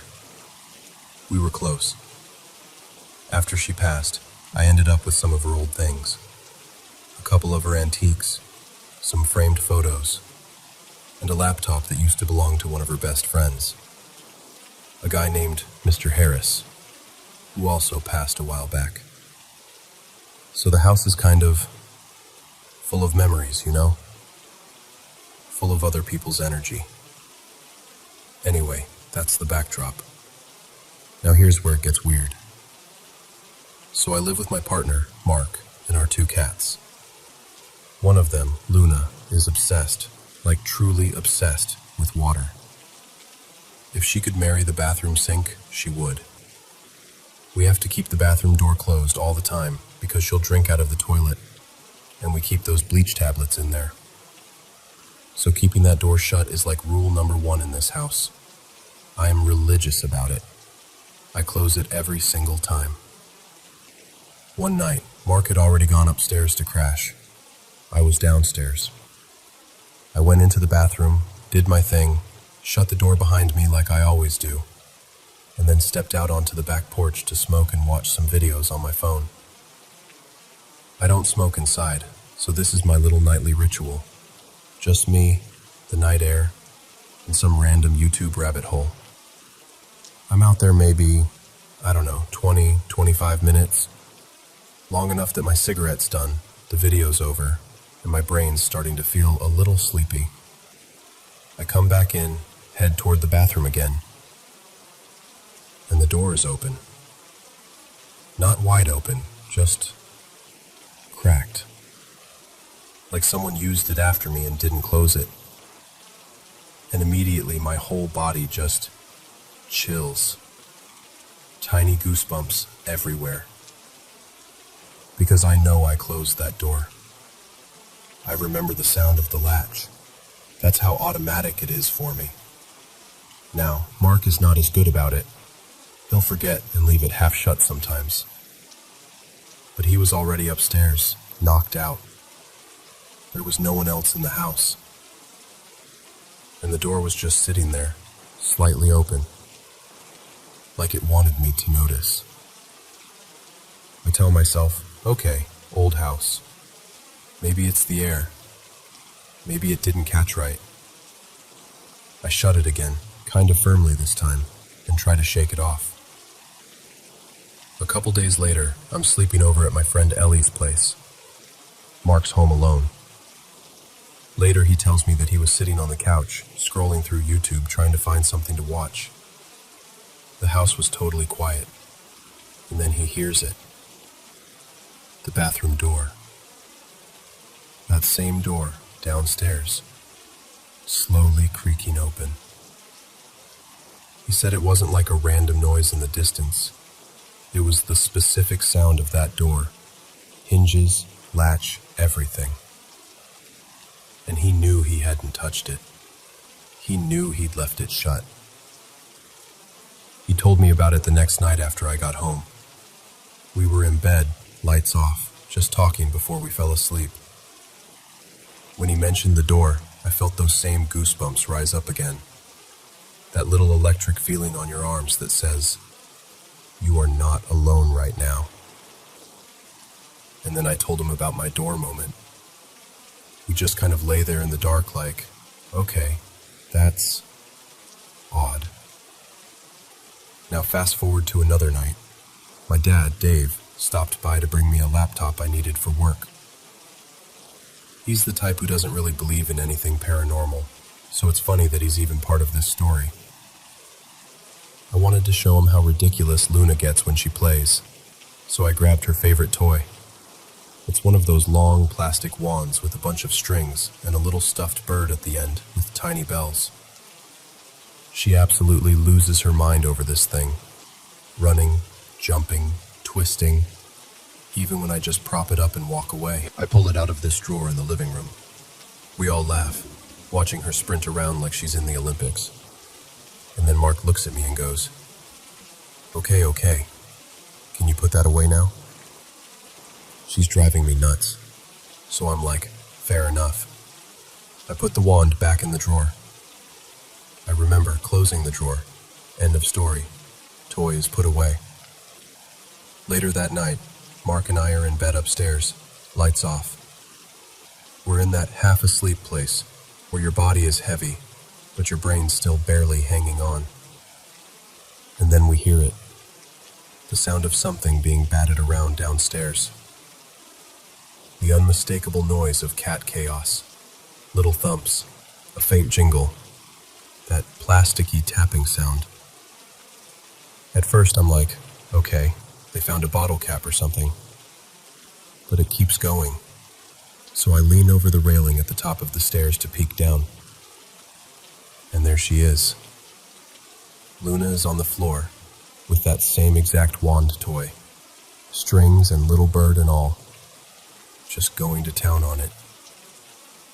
Like I never put it away at all. My stomach just drops, because I know I put that toy back in the drawer. I remember the action of tucking it in, closing it, moving on. I hadn't opened that drawer since my dad left. Mark hadn't either. He doesn't touch their toys unless he's stepping on one. So how did it get out? Did the drawer not close all the way? Sure, that's possible. But even if it didn't, Luna would have had to grab that one specific toy, drag it out, and somehow close the drawer again enough that it looked shut. And the thing is, the drawer was closed when I checked it later. So now we have the bathroom door opening on its own. The bathroom door doing it again when I'm not even home. A cat toy somehow making its way out of a closed drawer. And that's not even everything. There was another night where I walked into the house and it smelled like sage. That soft, smoky herbal smell. The thing is, I've only used sage once in my life, and it wasn't even in this house. It was at my mom's old trailer, right after Nana Rose passed. We did a little cleansing thing, just the two of us, because it felt right. I don't own any sage here. I haven't burned anything like that in this house. But that night, I stepped through the front door, took a breath, and my first thought was, Nana. It was so familiar it kind of stopped me in my tracks. So now I'm stuck in this space where I'm asking myself, is this my grandmother? Is she just hanging around, playing with the cats, opening the door, letting me know she's here in little ways? Or is it something else? Something that just happens to be attached to the antiques, or the old laptop from Mr. Harris, or just the house itself. I don't feel like I'm in danger, exactly. It's more like I'm being watched. Not constantly, just in these little moments that catch me off guard. The open door, the toy on the floor, the smell of sage that should not be there. And honestly, there are times I wonder if I'm just losing it. Like, did I really close that door? Did I really shut that drawer? Is my brain just filling in gaps because I miss my Nana and I've got all of her things around me now? But then I think about how clearly I remember some of those moments. The sound of the bathroom latch, the feeling of pushing that drawer closed, Mark hearing the door when I wasn't even home. And it all lines up just enough to make me doubt my own rational explanation voice. So, that's where I'm at. Living in this maybe haunted house, with a bathroom door that doesn't like to stay shut, a cat toy that apparently teleports, and a random smell of sage that reminds me of the only time I ever tried to say goodbye to my grandmother's spirit. I don't know if it's her. I don't know if it's something else. I don't even know if I want to know.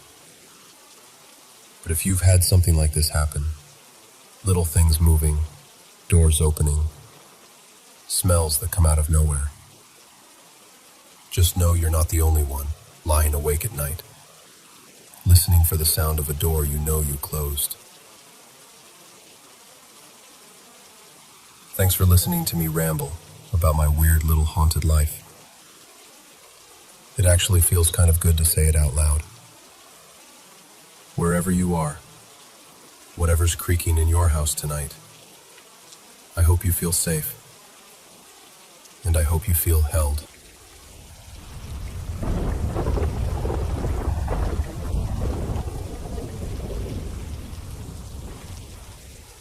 I want to tell you about something that happened last night, because honestly, I still feel weird even saying it out loud. So it's me, my husband, let's call him Leo, and our 6-month-old daughter, Rosie. We're staying at his aunt's lakeside cabin, Cabin 7. It's old, creaky, kind of charming in the daytime, and a little too true crime podcast at night. We get the guest room upstairs. It's long and narrow with 2 beds, one tiny twin pushed against the wall, and one big old queen in the far corner under the window. There's only enough space next to the twin for Rosie's travel crib, so the sleeping arrangement is, I'm in the little bed next to the crib, and Leo gets the big bed across the room. That detail matters. So last night, around 9:30, I lay Rosie down in her little travel crib right next to my bed. I do the usual routine. Sleep sack, kiss on the forehead, soft shushing, and she goes down pretty easily. The room's dark, except for this little orange nightlight that makes everything look, I don't know, kind of sepia, like an old photograph. Once she's out, I crawl into my tiny bed. Leo's already in the big bed, scrolling his phone. After a few minutes, I decide I'm not tired yet and I want to cuddle. So I get up and climb into his bed instead. Here's the important part. I leave my phone over on the twin bed, on the far side of the room, right next to Rosie's crib, screen down. Volume up because I use it as my alarm. I always have an alarm set for 10 p.m. to remind me to take my birth control. It has the same Apple alarm sound every night. This calm, kind of cheesy chime. You probably know the one. So Leo and I are curled up, whispering, trying not to wake her. The cabin is super quiet. You know how, at night in the country, you can actually hear the silence? Maybe a fridge hum, a little lake wind. But that's it. Then, at 10 p.m. on the dot, my alarm goes off. Except, it's not my alarm. At first I recognize the tune. It's that same chime, but louder somehow. Like someone turned the volume way up. And then, layered over the sound, there's this voice. A woman's voice. Soft. Slow. Almost like she's right next to the phone, singing into it, and she's repeating, over and over, my baby. My baby. My baby. I freeze. Leo freezes. We're both staring into the dark across the room, where my phone and my child are. Leo whispers, what the hell kind of ringtone is that? And I say, that's not my ringtone. That's not anything I have. The voice keeps going, following the rhythm of the alarm, like a lullaby that's trying to match a metronome. My baby. My baby. My baby. And the way she says it, there's no sweetness. It's not affectionate. It's almost possessive, like she's claiming something or someone. My whole body just goes cold. Every hair on my arm stands up, and I get this horrible feeling. I don't even know how to explain it, except that it felt like someone was standing over that little crib. I whisper, Leo, go turn it off. Please, please. He doesn't move. He just keeps staring. like he's rooted to the bed, and then he mutters, "Nope, absolutely not." So I do it. I throw the blanket off and bolt across the room, and as I'm running over, the voice is still singing, "My baby. My baby." I slam my hand down on the screen to stop the alarm. It goes silent, and the silence after is almost worse. Rosie is still asleep, completely out, chest rising and falling, one little fist up by her cheek. She didn't even stir. I grab her. I don't even think about it. I just scoop her up out of the crib and hold her against me. Then I flip on the overhead light. The room lights up, and suddenly it's just a normal cabin bedroom. Beige curtains, wood paneling, old dresser. No mysterious woman standing by the crib. No one in the corner. But I cannot shake the feeling that there was someone, that I just missed her. Leo finally gets up and comes over. He looks at my phone like it's about to bite him. I open the alarm settings, hands shaking, and it just says, 10 p.m., repeat daily, default chime. No custom sound, no playlist, nothing. I check my recently played audio, nothing there either. I just keep saying, who was singing to our baby? Who was that? And Leo's like, it's gotta be a glitch. Maybe a weird ad or some audio bug. Phones are weird. But I know my phone. I know my alarms. I've had that same chime for months. And this wasn't like an ad cutting in. It was perfectly timed, perfectly layered, like it was part of the alarm. I can still hear it in my head, even now, retelling this to you. My baby. My baby. My baby. I ask him, did you change my alarm? Are you messing with me? And he swears up and down, swears on our daughter's life that he didn't touch my phone. He looks genuinely shaken, which is almost more scary, because Leo is the logical one. He's the there's always an explanation guy. That night, I refuse to sleep across the room. I shove over and make him climb into the tiny twin with me and Rosie. The three of us are squished together like sardines. Every time I start to drift off, I jolt awake because I hear it again in my head. My baby. I check Rosie constantly. Is she breathing? Is she okay? Is she cold? Did anything change? Nothing. She's fine. Peaceful, even. While I'm panicking, she's having the best sleep of her life. Morning comes. Sunlight through those beige curtains. Everything feels less dramatic, the way it always does in daylight. Leo makes coffee, shrugs it off. Phone's glitch, babe. It was creepy, sure, but it's just tech being weird. And I wish I could believe that. I really do. But here's what sticks with me, and I want you to think about this with me for a second. If it was a random audio glitch, some stray bit of code or a half-loaded ad or something, why that phrase? Why my baby? Not hello, not some song lyric, not garbled noise. A clear, calm woman's voice, singing about a baby, at the exact moment my alarm goes off, while my actual baby is lying alone in the dark on that bed. I even tried to recreate it later. I went through every sound on my phone. I Googled like a maniac. Daybreak alarm with singing voice. iPhone alarm creepy woman voice. All of it. Nothing. It's like whatever we heard last night doesn't exist anywhere else. So now I'm sitting here, recording this, in that same cabin, in the daylight, telling you I don't have a neat conclusion. I don't have a rational, "Oh, and then we figured it out, haha, silly us," ending.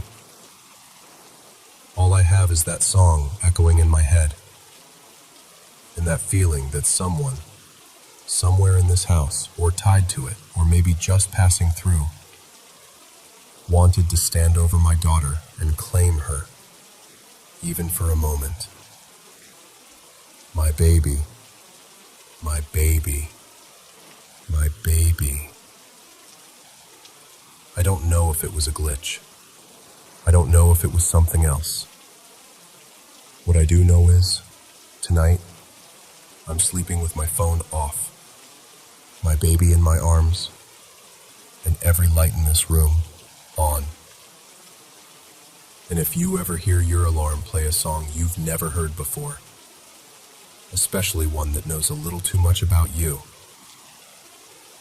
I just hope you're not across the room from the person you love most when it starts to sing.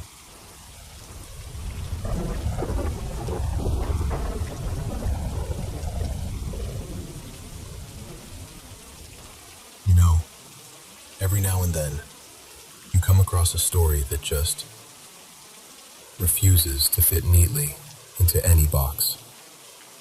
Tonight, I want to tell you about one of those stories. Let's call her Lena Hart, and we're going back to 1993, to a neurosurgery suite where everything was supposed to be controlled, measured, and explainable. So here's the setup. Lena is on the operating table for a high-risk brain procedure. The whole plan is to cool her body way down, drain the blood from her head for a while, and work on an aneurysm that could kill her if it ever burst. This is not a quick appendectomy. This is one of those every second counts, every beep on the monitor matters kinds of surgeries. Now, during a key part of this operation, Lena's brain activity drops into what's called electrocerebral silence. On the EEG, the brainwave monitor, she's basically a flat line. No measurable brainwaves. In that state, as far as we understand it, the brain isn't doing the kind of complex processing that lets you form memories, dream, or hallucinate. And on top of that, the team has gone out of their way to block her normal senses. Her eyes are taped shut. Her ears are plugged with little speakers that are pumping loud, repetitive clicks, around 100 decibels, straight into her ear canals. Those clicks are there to monitor her brain's responses. They're not there so she can hear the conversation in the room. If anything, they're drowning everything else out. So even if, by some miracle, she were fully awake and aware, which she was not supposed to be, Lena wouldn't have been able to see anything. And she wouldn't really be able to hear in any normal sense either. The usual channels of information, sight and hearing, are essentially locked down. Now, later on, when Lena talks about what happened, she describes things that, on the face of it, she shouldn't have had access to. She talks about the surgical tools, not in some vague, "Oh, they probably used a scalpel and some clamps" way, but in a very specific way, describing one that looked more like a kind of electric toothbrush than a knife. She mentions the sound it made, the shape of it, and even repeats little bits of conversation between staff before the surgery reached its most critical point. Here's where the skeptics usually jump in and say, well, that's probably anesthesia awareness. So let's talk about that for a second. Anesthesia awareness is real. It's when someone is supposed to be fully out, but part of their brain is still actually registering what's going on. They might hear voices, feel pressure, or even pain. And it can be really traumatic. But here's the thing. Anesthesia awareness doesn't give you superpowers. It doesn't let you see through tape. It doesn't let you hear clearly through foam earplugs blasting clinical clicks into your ears. It definitely doesn't override the fact that your brain, at that point, isn't showing any electrical activity that would support complex, structured perception and memory. And even if we say, okay, imagine she did wake up a bit, there's still a problem. A lot of what Lena later describes takes place outside where her eyes would naturally point. Think about how you'd be positioned on the table. Drapes over your face, equipment around you, people moving behind your head. Some of the things she talks about, the angle of the incision, where certain instruments were placed, weren't even in what would have been her field of view. So awareness alone doesn't really fix this. And hallucinations or dreams don't help much either, because again, her brain is in this artificially silent, shut down state. It's like trying to get a detailed movie to play on a TV that isn't even turned on. If you want hallucinations to explain the story, you have to say, okay, her brain not only somehow produced vivid imagery out of nowhere, but those images lined up with very specific details of the procedure that she could not have seen or heard ahead of time. That's not just a lucky guess. That's a level of accuracy people don't usually get, even when they're wide awake and watching attentively. So if anesthesia awareness doesn't quite do it, and hallucinations don't quite do it, what's left? Well, one possibility people quietly slide onto the table is, maybe they all made it up. Lena, the surgeon, the nurses, everybody in the room somehow decided to collaborate on this weird little story. But then you start asking, why? Her surgeon, let's call him Dr. Kato, was already a respected name in his field. He didn't need a quirky, near-death story to boost his career. In fact, going out and saying, yeah, my patient had some kind of supernatural experience while her brain was offline, would probably harm his reputation, not help it. That's not the kind of quote that plays well in medical journals. And the funny part? He never does call it supernatural. He doesn't go on stage and declare, this proves the afterlife. What he says, when he's pressed about it, is basically, I don't have an explanation. She was in a state where, from everything we know, she shouldn't have been able to access that information. And that information wasn't available to her by normal means. That's it. No book tour, no giant documentary deal. No Dr. Kato's Guide to the Other Side merchant stall. Lena doesn't become some mega celebrity either. She tells her story, sure. But it's not like having a strange experience during brain surgery automatically turns you into a billionaire. There's no obvious fame or fortune at the end of this. If this was a conspiracy, it's honestly a pretty terrible one, because nobody really cashes in. And that's what sticks with me. Because when I talk to hardcore skeptics about cases like this, people who are absolutely convinced everything must have a neat, physical explanation, they almost always go back to the same two things: anesthesia awareness or hallucinations. And look, I get it. Those explanations feel safe.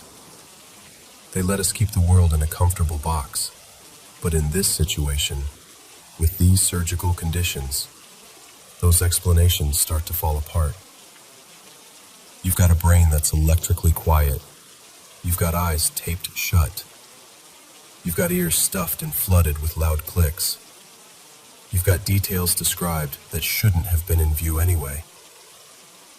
At a certain point, if we're being honest, we have to admit, the usual explanations just don't fit well here.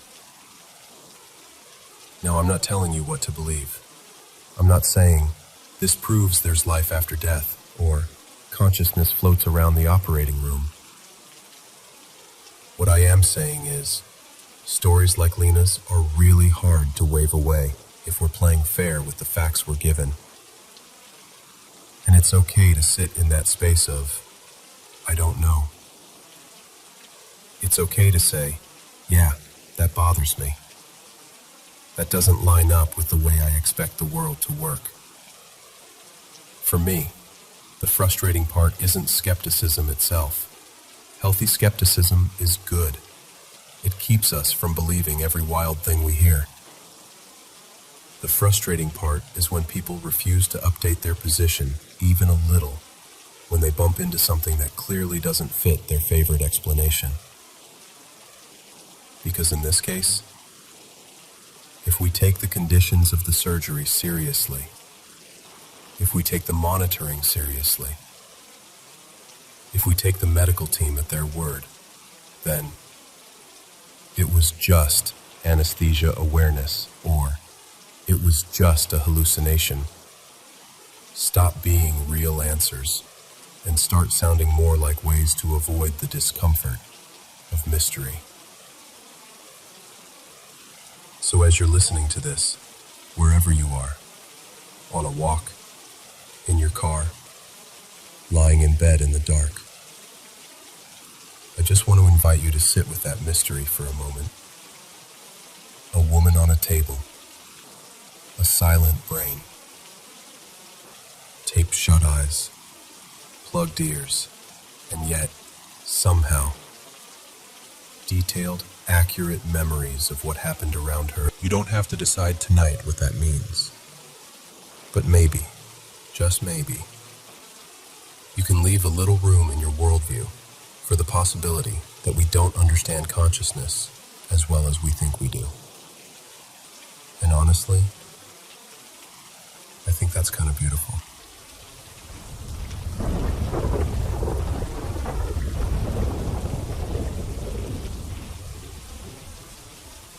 For context, I am not a big believer in paranormal stuff.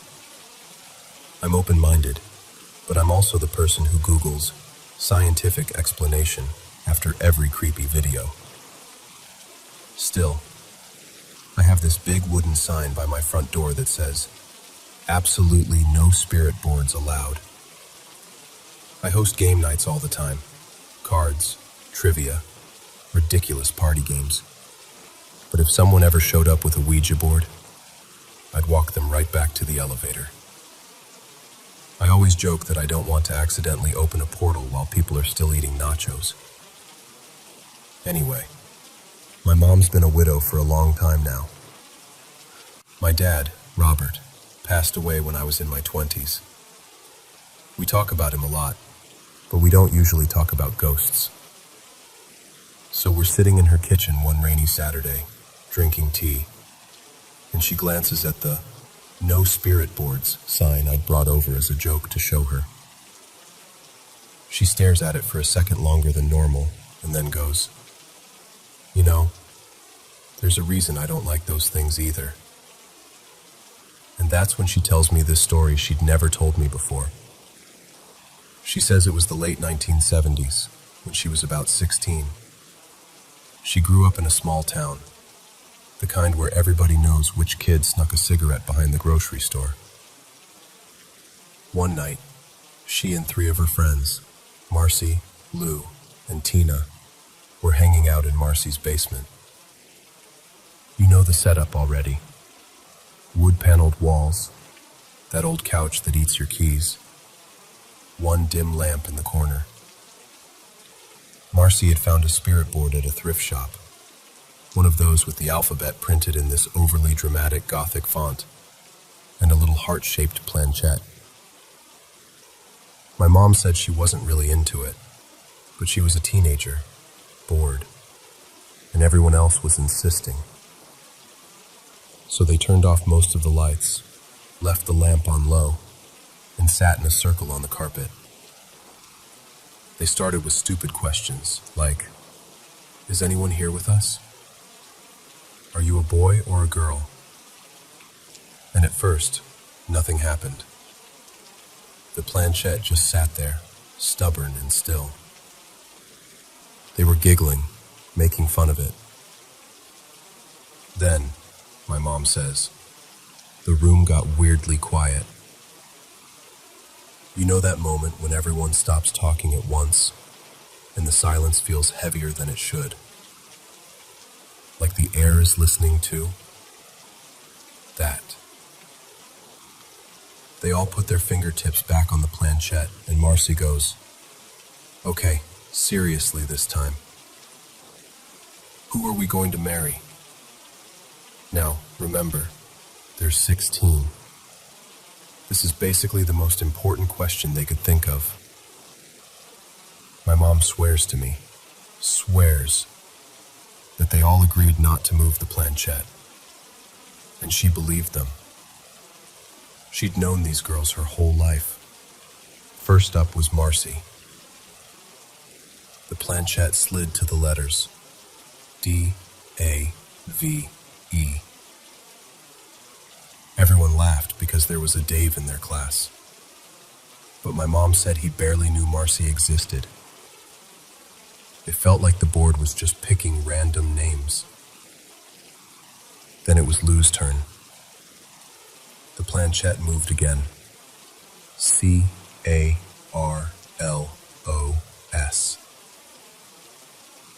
Lou apparently turned bright red. She had a huge crush on a guy named Carlos who worked at the local music store. Nobody else knew about that crush yet. Then it was Tina's turn. The board spelled J-E-R-R-Y. Tina groaned because Jerry was this awkward, lanky kid in their math class who always wore the same windbreaker. She insisted there was no way she was marrying that guy. Finally, it was my mom's turn. She told me, in that kitchen, that even just remembering this moment made the hair on her arm stand up. She put her fingers back on the planchette, and it started to move. Slow at first, then more confidently. It spelled R-O-B-E-R-T.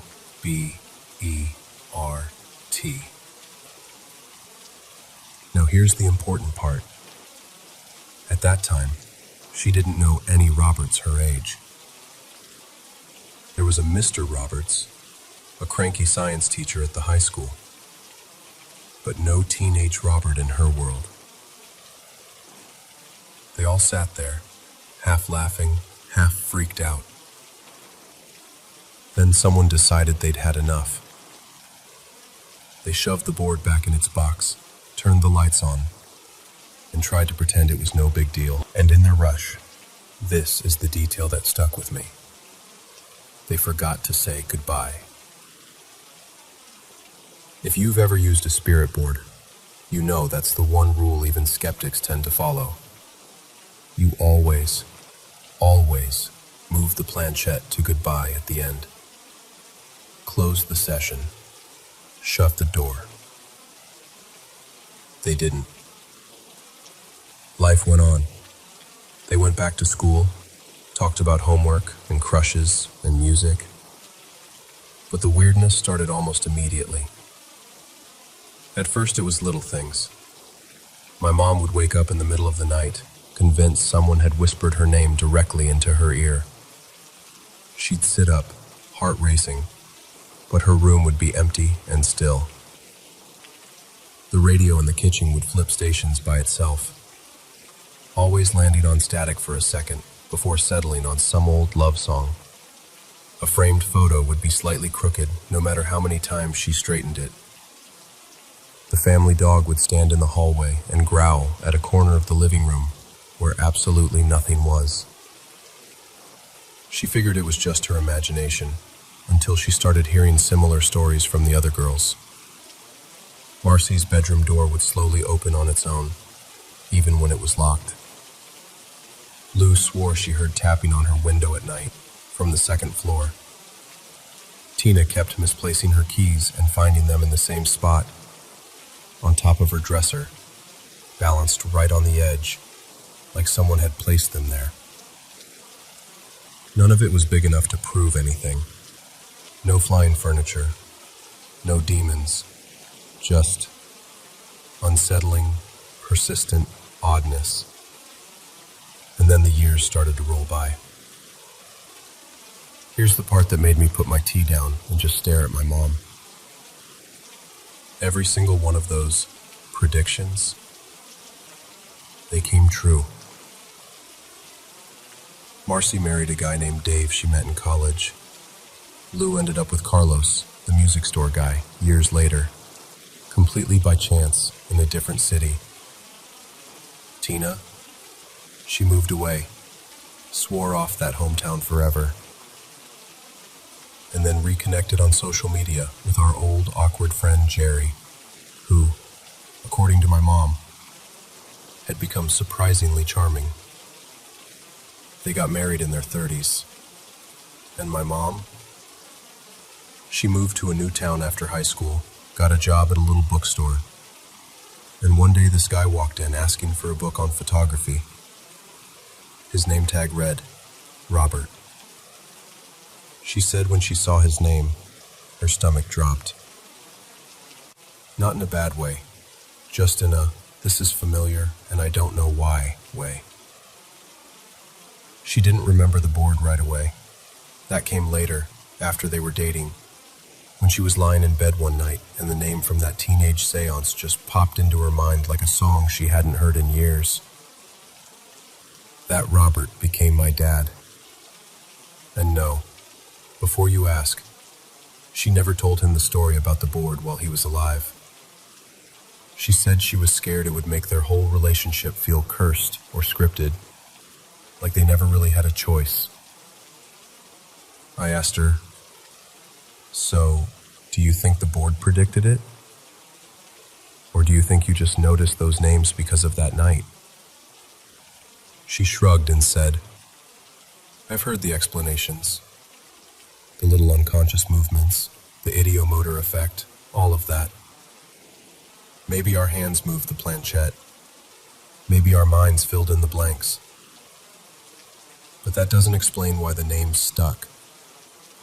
Why they kept showing up.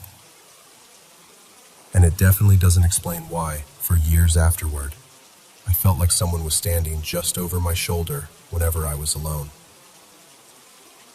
She laughed when she said it, but it wasn't a funny laugh.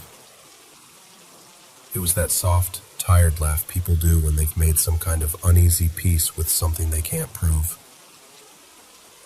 The strange little things, she said, tapered off after they all graduated and drifted apart.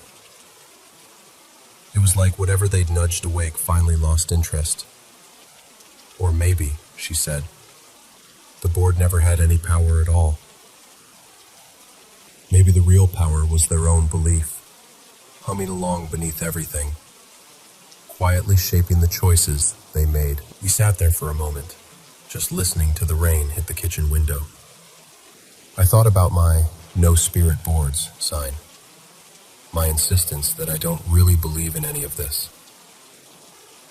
And then my mom looked at me and said, you don't have to believe it. But I lived it. And I'm telling you, the night we forgot to say goodbye was the night things stopped feeling entirely like they were just ours anymore. So that's why, at my place, it's board games only. Dice, cards, charades, sure. Laughing, yelling, snacks everywhere, absolutely. But if you ever come over to one of my game nights, and you're thinking about slipping a spirit board out of your bag, just look at the sign. And remember my mom, 16 years old in that basement, fingers on the planchette, asking a question that followed her for the rest of her life.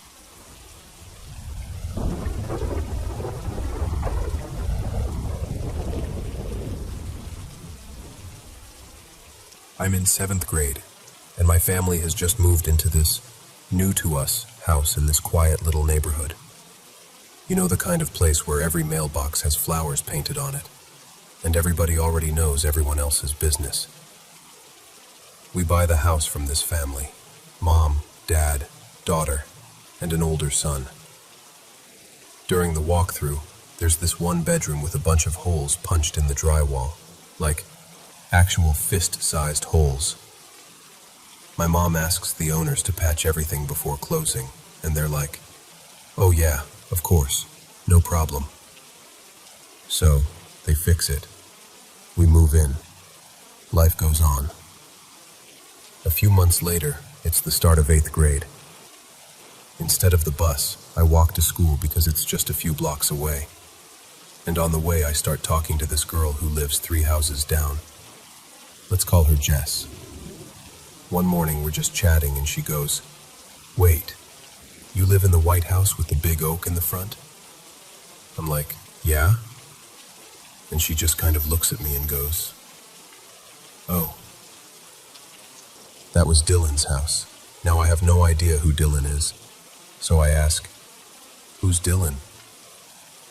She explains that the family who lived there before us had a son, older than us, maybe 17 or 18. She says he was really troubled, into drugs, always getting into fights, and the rumor was he died. Some people said overdose, some said it was an accident. Nobody really knew for sure. Jess knew all this because she was best friends with his younger sister, Lily. And I remember just walking the rest of the way to school like, "Okay, cool. Totally normal thing to hear about your new house."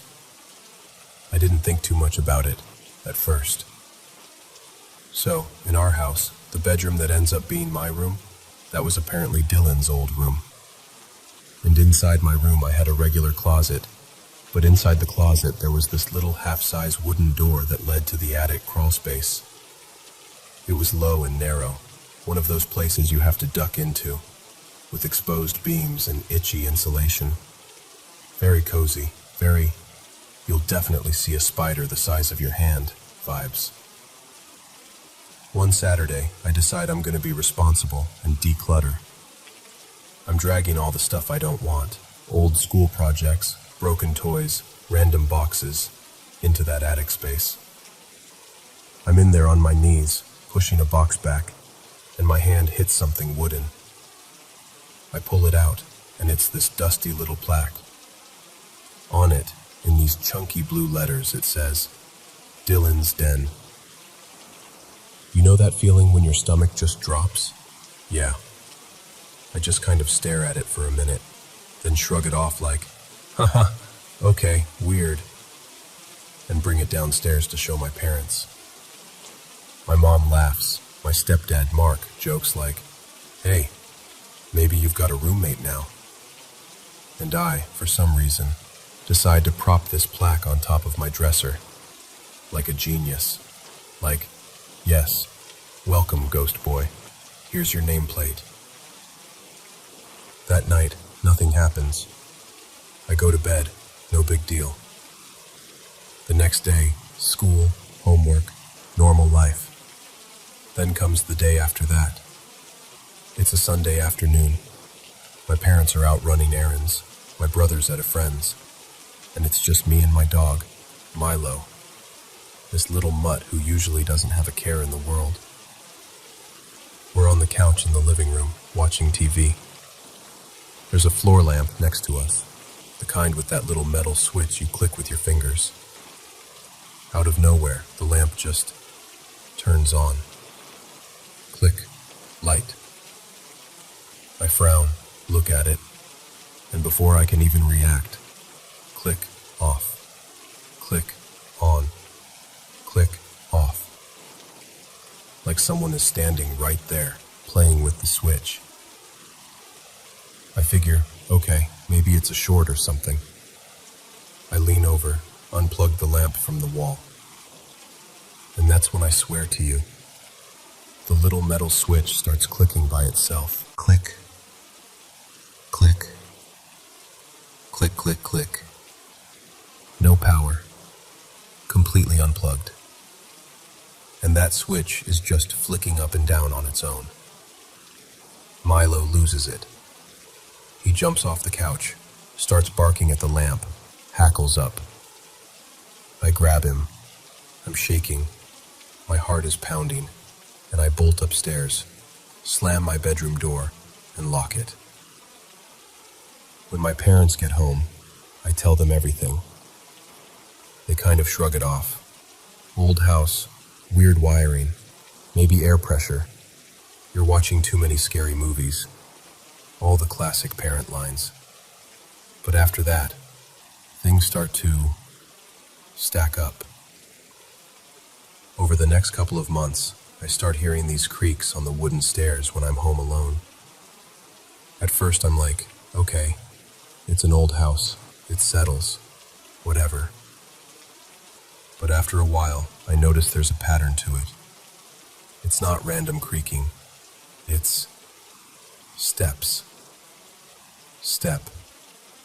Step. Step. Pause. Step. Step. And always when I'm alone. One afternoon, I come home from school. I'm the last one to leave in the morning and the first one back, so the house should be exactly how I left it. I go into my room and I stop dead in the doorway. I used to keep a row of stuffed animals on a shelf above my bed. That morning, they're all lined up, squished together, like usual. Now, every single one of them is sitting in the middle of my floor, perfectly arranged in a straight line, all facing the doorway, facing me. The shelf is a good 10 feet away from where they're sitting. No one else is home. My door had been shut. I just stand there in the hallway like, nope, number, absolutely not. I scoop them up, throw them back on the shelf, and convince myself my brother somehow broke in just to mess with me, even though there's no sign of that, and it doesn't really make sense. But you know, your brain will do mental gymnastics to avoid ghost stuff. Then comes my birthday. My friend's mom is super crafty, and she makes me this giant string light curtain as a surprise. Like those aesthetic fairy lights you hang in front of a door. She weaves in ribbons and little paper stars, tapes and hooks everything, secures it so well it's practically part of the house. I decide to hang it in front of the tiny attic door inside my closet. It felt cute at the time. In hindsight, I just decorated the entrance to my personal horror movie. A couple of weeks go by.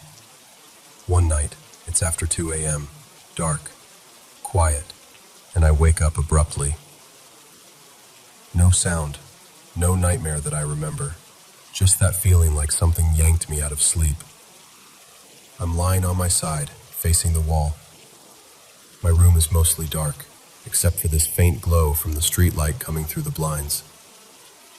And then I hear it. This soft pop. Pop, pop. Like something tiny is snapping. I roll over just in time to see the entire string light curtain in my closet explode apart. The ribbons break free. The lights drop one by one. And these little paper stars and wires fling out into the room, like someone grabbed it from inside and ripped it toward them. I freeze. I don't scream. I don't move. I just watch as strands of lights fall and scatter across my floor. One of the hooks snaps off and hits the wall near my bed. And behind all that, the tiny attic door is standing open. I shut my eyes, pulled the blanket over my head like I was 5 years old again, and I did not move until I saw sunlight. In the morning, my room looks like a storm hit it. Lights and ribbons everywhere. Little paper stars torn and crumpled. The attic door is still open. I completely lose it. I tell my parents everything. Again. They decide my brother must have done it, but he swears he didn't. And also, my bedroom door had been locked that night. Now I'm really freaked out, but I'm still trying to live my life, go to school, be a normal teenager. Then it's this big religious holiday. My family is Eastern Orthodox, so our services are long and very intense. Chanting in Old Slavic, incense everywhere, candles, icons, holy water. We're standing right up front because my mom likes to be early for everything. The priest starts going down the rows with this branch bundle soaked in holy water, sprinkling everybody, and he's swinging this censer with thick, sweet smoke coming out. As he's getting closer to us, I start feeling weird, kind of dizzy, kind of like my chest is tight. I tell my mom, I don't feel good. She whispers, we're almost done, just hold on. The priest steps in front of our row. He sprinkles my mom, then me, then Mark. The incense smell hits me full on. I look at my stepdad and, without even thinking, I say, I'm sorry. And then everything goes black. I drop. Front row. Packed church. Hard floor. Next thing I know, I'm outside on the church steps, my mom lightly slapping my face, people fanning me, someone pressing a bottle of water into my hand. I'm shaking. I have no idea what just happened. And in my head, there's only one thought. Something in that house does not like this. After that, my mom actually listens to me. I tell her everything again. The lamp, the stairs, the toys, the lights, the attic door. I tell her about Jess and Dylan and the plaque. So we call the priest and ask him to come bless the house. A week or so later, he shows up in his robes, carrying incense, holy water, and a small bottle of oil. Windows open, candles lit. He walks room to room, praying softly in Slavic. He puts a dab of oil above every doorway, tucks tiny paper icons into the frames, sprinkles holy water along the baseboards, lets the incense smoke drift into the corners. When we get to my room, he pauses, just for a second.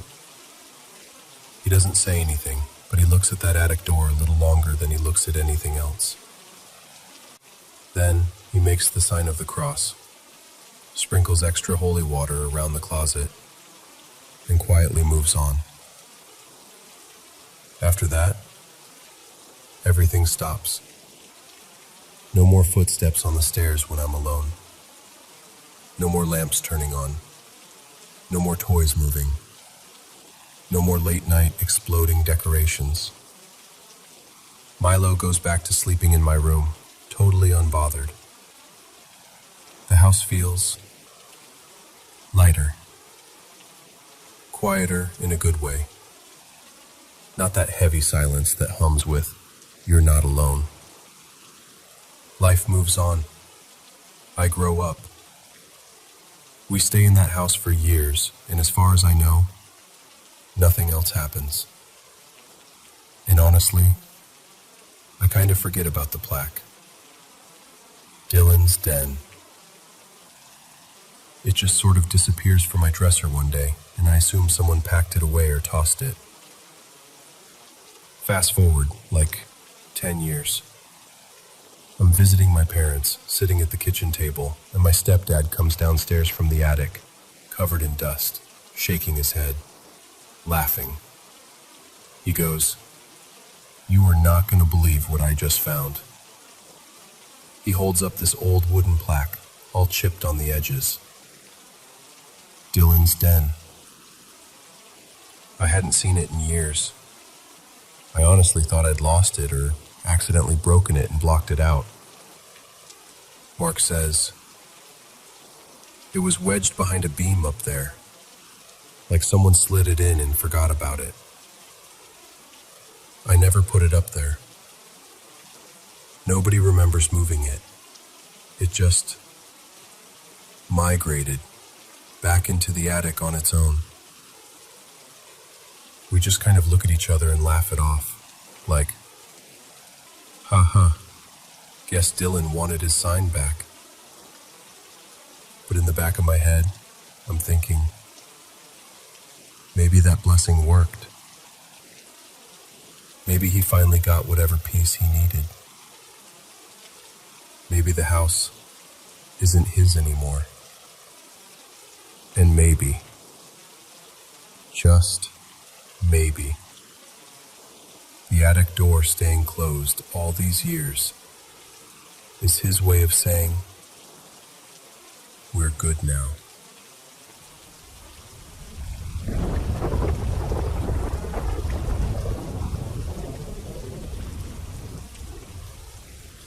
So, every time October rolls around and people start putting up their Halloween decorations, there's this one memory that just grabs me by the throat a little. This happened about 13 years ago. I think it was October 5th, 2011, around 9:30 at night. It was one of those damp, chilly nights. No rain at that exact moment, but the streets were still wet, and there was this low fog hanging under the streetlights. You could see lightning way off in the distance, but it was quiet where we were. My mom's friend Lena, who lived in a subdivision a few minutes from us, posted on Facebook that her cat had gotten out and hadn't come home. He was this chunky orange tabby named Pumpkin, and my mom has a soft spot for any animal in distress, so of course we volunteered. So it's me, my mom, and my younger brother Jamie, piling into the car to go help look. We're driving slowly around Lena's subdivision, Maple Ridge. Windows cracked a bit so we can listen for meowing, calling, Pumpkin, here, kitty kitty. Like that's going to magically make him appear. It's really dark. Most of the houses have their porch lights off already, and the only real light is from those yellowy street lamps and the occasional flicker of someone's TV through a window. My mom has the headlights on bright. I'm leaning forward in the passenger seat scanning the yards, and Jamie's craning his neck to see down driveways. We're rolling down this one long, straight street. No cars parked along it. No people out. Just us. We're on the right side of the road, going maybe 15 miles an hour. And then, on the left side of the road, she is just there. I don't remember seeing her come from a driveway or around a corner. 1 second the road is empty. The next second there's this little girl in the other lane. She looked about 6 or 7. Light skin, dark hair that was kind of messy, like it hadn't been brushed after a bath. She was wearing what looked like a lavender hoodie and shorts. Something you'd expect a kid to wear during the day, not late at night. And she was in a wheelchair. Not a big medical-looking one, but a small chair, low to the ground. Her legs, or what was left of them, ended just above the knee, little stumps covered in socks. She was using her hands on the wheels, slowly rolling herself straight down the middle of the lane, like that was the most normal thing in the world. Here's what really got me. Her posture was rigid, completely straight, almost unnaturally so. She never turned her head. She didn't look at our car, didn't flinch at the headlights, didn't squint or lift a hand to shield her eyes when my mom's high beams hit her dead on. She just stared, straight ahead. We were going in opposite directions, so the actual passing moment was maybe 2 or 3 seconds. But those seconds felt stretched, like we drove through a bubble of silence. Nobody said anything as we passed her. We all just absorbed it. We got maybe a house or 2 past her before my brain finally caught up and went, "Wait, what?" At the exact same time, my mom goes, very quietly, "Did you guys just see that?" Jamie and I both kind of talk over each other. The girl? In the wheelchair? With no legs? And as soon as we all confirm we actually saw the same thing, my mom snaps into action and whips the car around in a quick U-turn.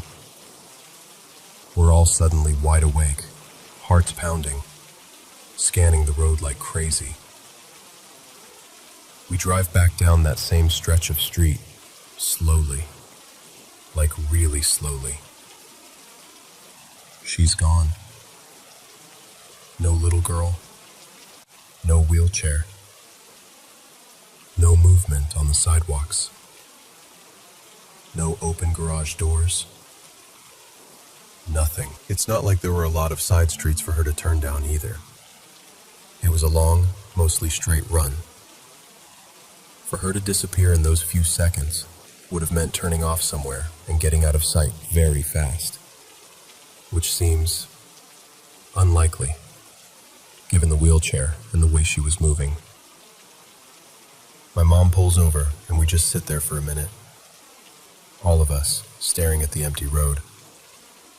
There's that weird, heavy feeling in the car, like everyone is trying to decide if they're going to be the one to say "ghost" out loud.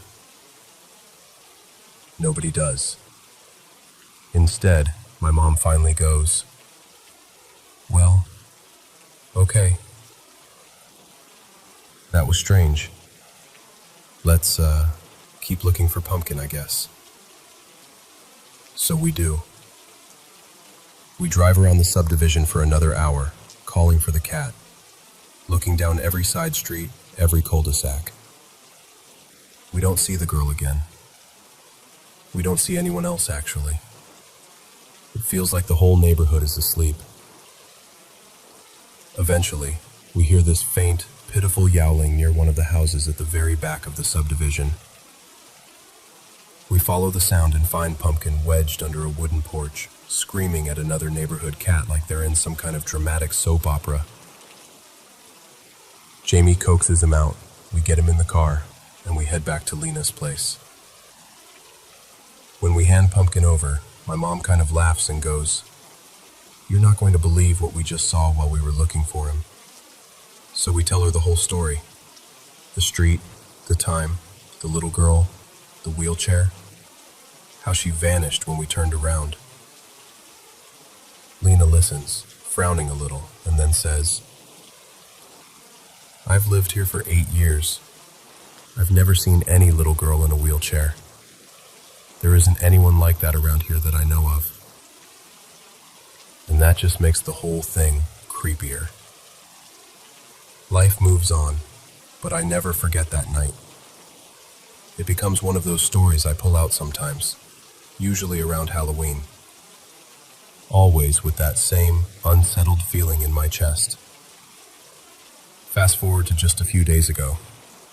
I don't know what made me think of it so strongly again. Maybe the decorations going up. Maybe just my brain connecting dates. But I decided to post about it on my town's community Facebook page. I wrote the whole encounter out and then asked if anyone who lived in Maple Ridge back then remembered a little girl in a wheelchair who might have lived on that particular street about 13 years ago. So far, nothing. A bunch of people have commented things like, "I've been here 20 years, never seen anyone like that." Or, "I walk my dog down that road all the time.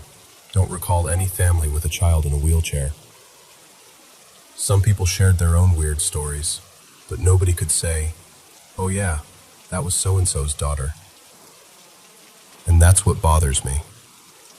Because if she was real, a 7-year-old girl in a wheelchair, who lets their kid roll down the middle of the street alone at almost 10 at night, on a dark, wet road, no reflective gear, no adult in sight?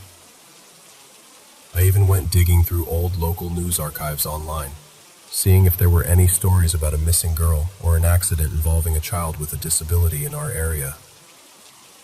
Nothing. Our town is small. If something like that had happened, it would have been all over the place. People still talk about minor fender benders from years ago like they're legend, but there's nothing about her. So I'm stuck with this memory. Me, my mom, my brother. All three of us absolutely certain we saw the same little girl in the same spot, doing something that makes no sense and no explanation.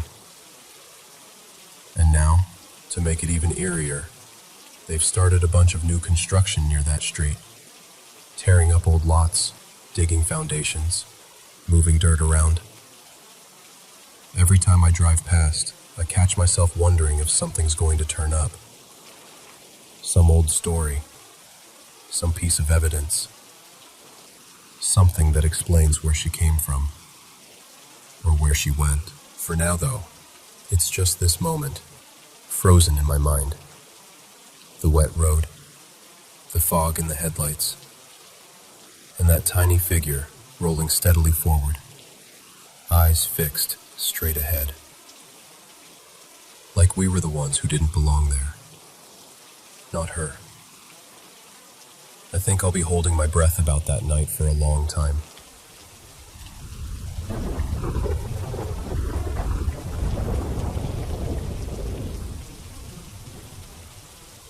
So, before I get into this, I need to say something up front. I don't really know much about Arabic magic or spiritual practices.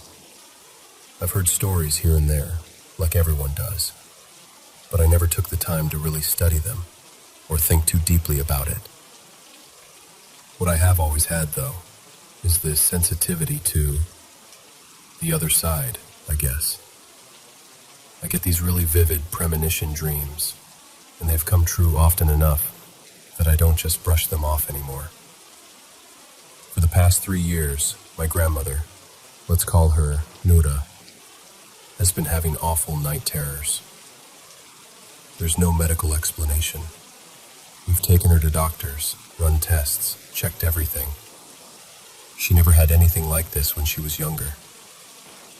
She tells us that, when she does remember, her nightmares are full of shadowy figures chasing her, grabbing her, crowding around her. But most of them, she doesn't remember at all. She doesn't realize how often she wails or screams in her sleep. I do, though, because I share a room with her. Honestly, I barely sleep.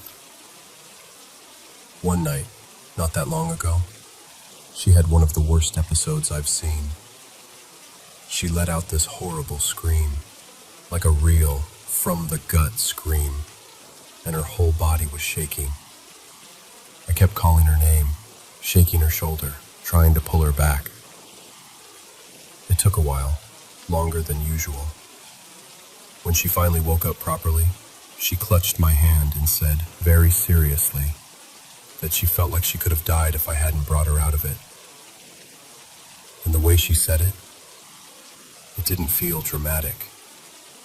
It felt like she really believed it. At that point, a relative of ours, my cousin, Sarah, reached out to a spiritual healer, almost like an exorcist. He's kind of known in our community, not some random person. He doesn't take money, and he only uses religious texts and recitations to try to help people. That part mattered to us. It made it easier to trust him.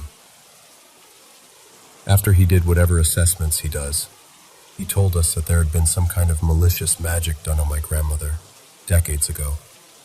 Back in the late 70s, he said.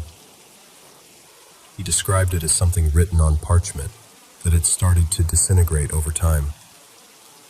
Because of that, according to him, the entities attached to it didn't really remember what they were supposed to be doing. So instead of carrying out whatever the original intent was, they had kind of devolved into teasing and tormenting her. I didn't know what to do with that information at first. Part of me was skeptical, but the truth is, we had exhausted everything else. No medical answers, no psychological explanation that fit. This was our last resort. He gave my grandmother a talisman to keep near her, something to bring her some relief. But he was very clear, it wasn't a cure. He said the thing done to her was old and deeply rooted. This is still ongoing, by the way. Nothing is neatly wrapped up. Right now, though, Noura is visiting one of my aunts in another city, so I share the room only with my younger brother, Yusuf. I'm a light sleeper, and I wear one of those thick, padded eye masks because any bit of light wakes me up. Sound too, honestly. Any small noise and I'm awake. Early this morning, just before dawn, I heard the sound of someone sitting down on my grandmother's bed. You know that distinct shift of the mattress and the creak of the frame?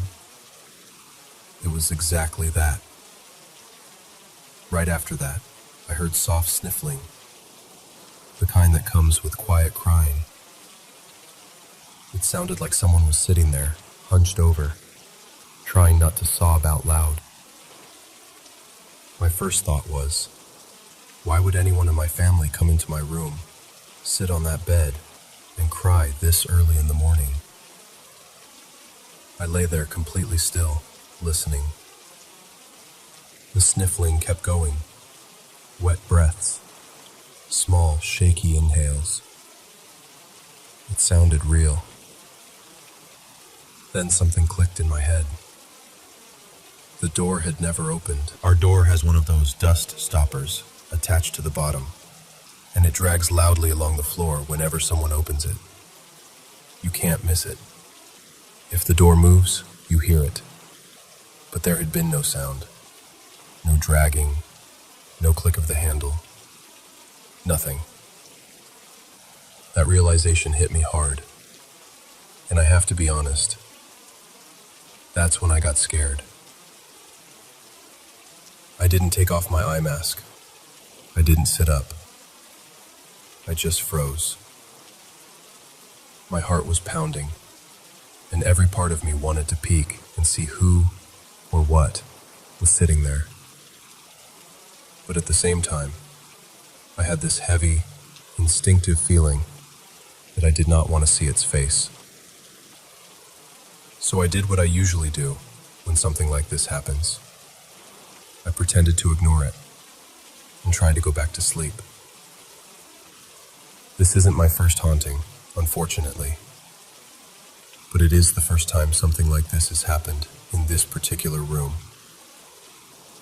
On top of that, I've had two very specific nightmares that I can't shake. In both of them, I saw something pretending to be my grandmother. It looked like her at first glance. Her height, her walk, even her voice. But in the dream it always felt wrong, like someone was wearing her as a costume. The best way I can describe it is that uncanny valley feeling, where everything is almost right, but just slightly off in a way your brain can't ignore. In the first dream, Grandma Nuda was moving around the house, knocking things over, causing little bits of chaos, misplacing items, breaking small objects, then looking at me with this almost playful, mocking smile. In the second dream, I remember sitting at the edge of my bed while she stood in the doorway, just watching me. Same face, same clothes, but her expression didn't match her eyes. Her eyes looked empty, like someone was looking out through them. And here's the part that really shook me. My mother, let's call her Layla, told me about a dream she had recently. She said she saw her own mother doing strange things, out of character, causing mischief, making messes, moving silently from room to room with this eerie calmness. Layla said that in her dream, too, it felt like something was inside her mother, not actually her. We didn't coordinate these dreams. She told me about hers, and when I told her mine, we just kind of stared at each other for a moment. It felt too similar to be brushed off. And it's not just us. Different members of the family have mentioned feeling a presence in our drawing room. That room has always had a strange energy, honestly. People say they feel like someone is standing just behind them when they sit there alone. We've all, at different times, heard phantom sounds. Like someone is working in the kitchen, or moving things in the hallway, or walking up and down the house. You hear a plate clink, or a chair scrape lightly, or footsteps. You go to check, expecting to find someone there, and the room is empty. No one. Nothing moved. Everyone else is in their own rooms, or asleep, or out. So that's where we are right now. My grandmother with unexplained night terrors, and a history of something dark supposedly done to her decades ago. A spiritual healer who insists there's old magic involved. Me, hearing someone sit on her empty bed and cry, without the door ever opening. Dreams of something wearing her face like a mask. Mine and my mother's. And a house where people keep hearing and feeling things that shouldn't be there. I don't have a neat conclusion for you. I'm still living in the middle of this. But if you've ever wondered how it feels when the unseen doesn't stay so unseen, it feels like this.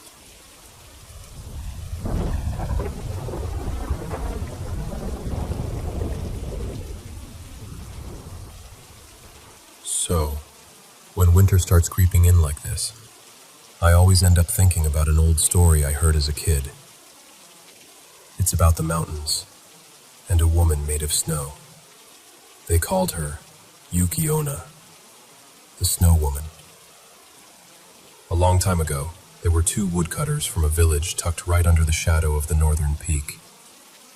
One was an older man named Haru, and the other was a young man, barely more than a boy, named Daichi. One day, the snow came in faster than they expected. You know how storms can be in the mountains. One moment you're walking under a gray sky, the next you can't even see your own hands.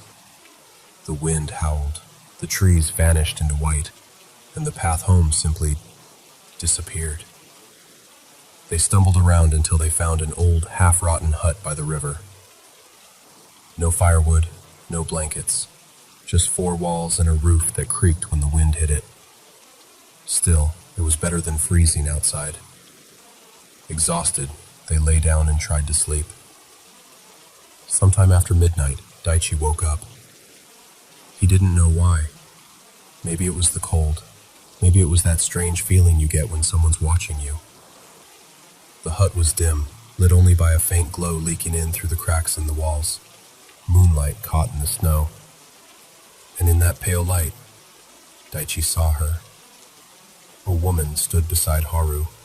Her skin was white, not just pale like someone who never goes outside, but white like frost on glass. Her hair fell long and dark over her shoulders, and her eyes were colder than the storm outside. She leaned over Haru, her breath spilling out in a thin, misty cloud. With that single, soft breath, Haru's face changed. His skin turned dull and gray, like all the color had been pulled out of him. His chest stopped rising. His body went perfectly still. Daichi couldn't move. He couldn't even scream. It was like the cold had frozen his voice inside his throat. Then the woman turned. She looked at him. Really looked at him, as if she were measuring something in his face. When she spoke, her voice was quiet and clear, like ice cracking on a river. "You are young," she said. "I will spare you tonight. But listen carefully. If you ever tell anyone what you saw here, I will come back for you." Daichi wanted to nod, to swear, to promise her anything, but he was too terrified to move. The woman straightened, and in the next blink, she was gone, swept away into the swirling snow blowing through the cracks. By morning, the storm had calmed. The villagers found the hut. Haru was dead, frozen stiff, a thin crust of frost across his face. They said it was the cold, nothing more. Daichi said nothing. He remembered the warning. Life went on. A year passed. One night, during another thick snowfall, there was a knock at Daichi's door. When he opened it, a young woman stood there, shivering slightly, snow caught in her hair. She said her name was Miyu. She was beautiful, almost unsettlingly so, with skin as pale as fresh snow and eyes that seemed to hold a quiet, distant sadness. She said she had lost her way in the storm, and Daichi, being kind-hearted, invited her in to warm herself by the fire.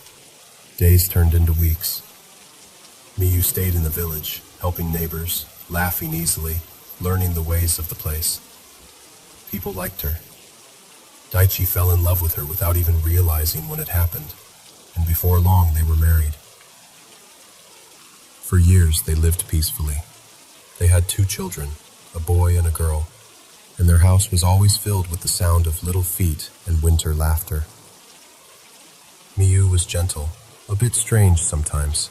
She never liked to sit too close to the fire, and on the coldest nights, she would stand by the window, staring out at the snow in complete silence.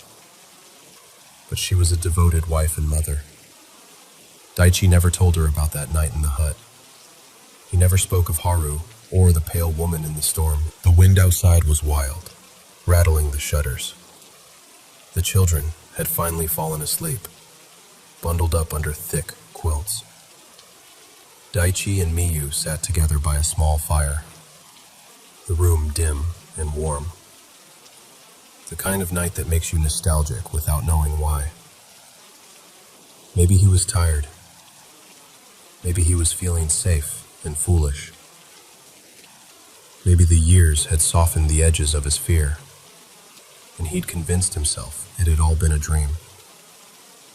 Whatever the reason, the memory slipped out. He started talking about the blizzard, the hut, Haru's frozen face, about the woman with snow-white skin who breathed death into the old man and spared him only on the condition that he stayed silent.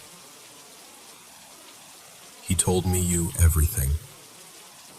When he finished, he laughed nervously and said something like, "Strange, isn't it? I never told anyone that before." Then he looked at her. Miyu wasn't smiling. Her expression had changed, subtly at first, then more and more. The warmth drained from her face.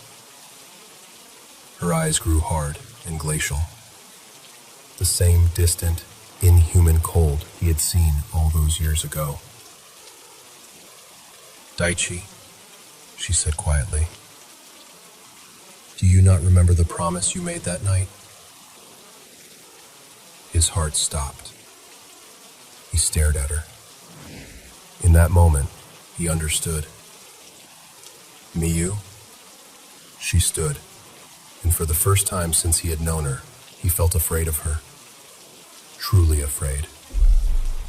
I warned you never to speak of me, she said. You broke your promise. She stepped closer, and the fire between them seemed suddenly small and useless. A chill swept through the room, sharp enough to bite. I should kill you here and now, she whispered. Just as I did to Haru. Daichi could barely breathe. His thoughts flew to the children sleeping in the next room. Miyu, Yuki Onna, whatever she truly was, followed his gaze. Her expression softened, just a fraction. For the sake of our children, she said, I will let you live. But you will never see me again. And before he could speak, before he could reach for her, she turned. Her shape blurred, dissolved into a swirl of white mist. And then she was gone, drawn out through the thin cracks of the door, out into the storm. The house fell silent, save for the wind. Daichi rushed to the children. They were still fast asleep, their cheeks warm, their breaths steady. When they woke, they asked where their mother had gone. He never had a good answer. Some say he grew old in that house, watching every winter storm with a mix of fear and hope, wondering if he'd see a pale figure in the snow again. But she never came back. And every year, when the snow begins to fall and the wind starts its long, lonely howl, people still tell this story. So now I'm wondering, what do you think? Was Yuki Onna really a spirit of the storm, slipping into human lives for a brief, borrowed warmth? Or is it just a tale to keep curious children from wandering too far into the mountains on cold winter nights?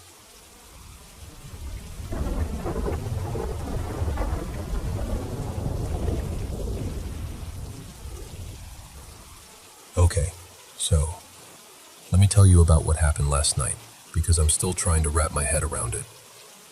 It was late, and I was at home, writing out some, forest lollipops, if you know what I mean. I planned it. I was safe at home, lights low, just kind of letting my mind wander.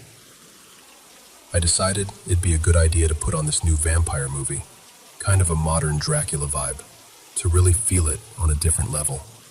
At first, it was just intense in the usual way. Colors were deeper, sounds felt heavier, my thoughts were loud. But then there was this part of the movie where they're in a church, and there are all these paintings of Jesus and saints all over the walls.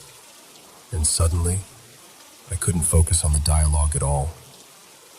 Instead, I just felt this wave, like the Holy Spirit or something like it, just gently bringing me back down to baseline.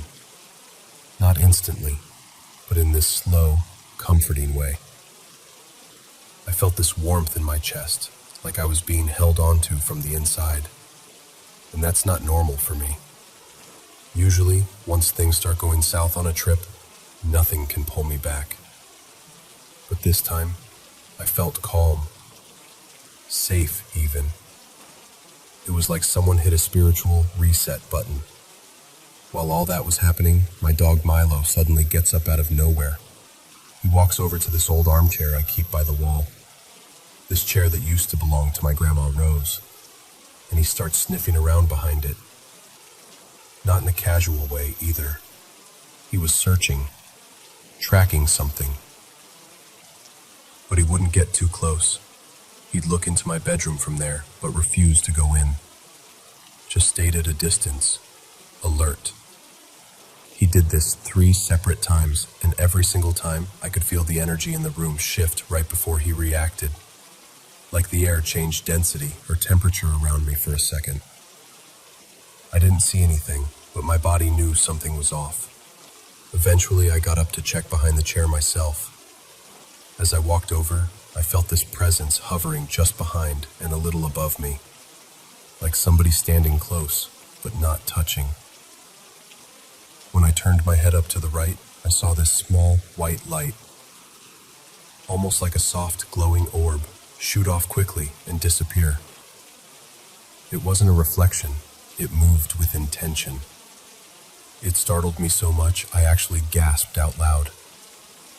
Right after that, my roommate's cat Luna casually strolls over to the exact same chair. Now this cat never bothers with that chair, ever. But she walked up to it, stared at it, sniffed around in the same places Milo did, and then, out of nowhere, jumps up onto it. She sits there, perfectly still, and just stares at me. 10 full minutes at least. Not that blank cat stare either. It was this very focused, almost knowing look, like, yeah, I see it too. And here's the wild part. She slept on that chair all night. She's actually been obsessed with it since. Normally, she never stays in one place for too long, but now it's like that chair is her spot. That has never happened before. Now, I've had that chair for years since Grandma Rose passed. It's special to me, but it's never felt active, if that makes sense. And last night, I didn't feel her exactly. It wasn't like, oh, Grandma's here. It was more like this curious, calm presence watching over me. Not judging, not fixing anything, just aware. It felt like whatever it was understood what I was going through, that it could sense both my sadness and the height of my altered state. There was no fear attached to it, just this strange peace, comfort even. Tonight though, nothing. My dog isn't reacting, the cat's more relaxed, and I don't feel any presence in the room. It's like whoever or whatever it was just came through for that moment and then moved on. All I know is, I wasn't looking for a sign. I wasn't trying to summon anything. It was my animals who first told me something was there. And between the comfort in that church scene, the strange light, the pets acting like they saw what I couldn't, and that deep sense of calm, yeah, something visited. I don't know who or what, but it felt kind. And it felt like it understood me better than I understood myself in that moment.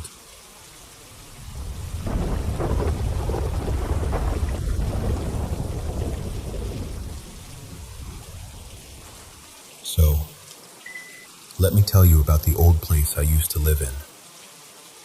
It was this creaky, overgrown hillside manor. The kind of house that looks like it should already have a ghost story attached when you first see it. And of course, it did. I just didn't know I was going to be part of it. The first time it happened, I remember waking up in the middle of the night, absolutely certain I wasn't alone. You know that feeling, right? When the room is dark, but you can feel something standing there before you even open your eyes. When I finally forced my eyes open, I saw them.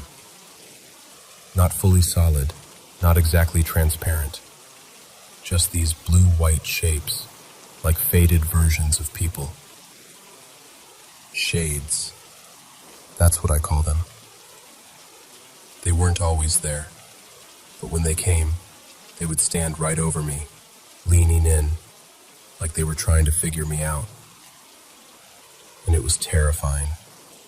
I always had this sense that they knew I could see them, that was the whole problem.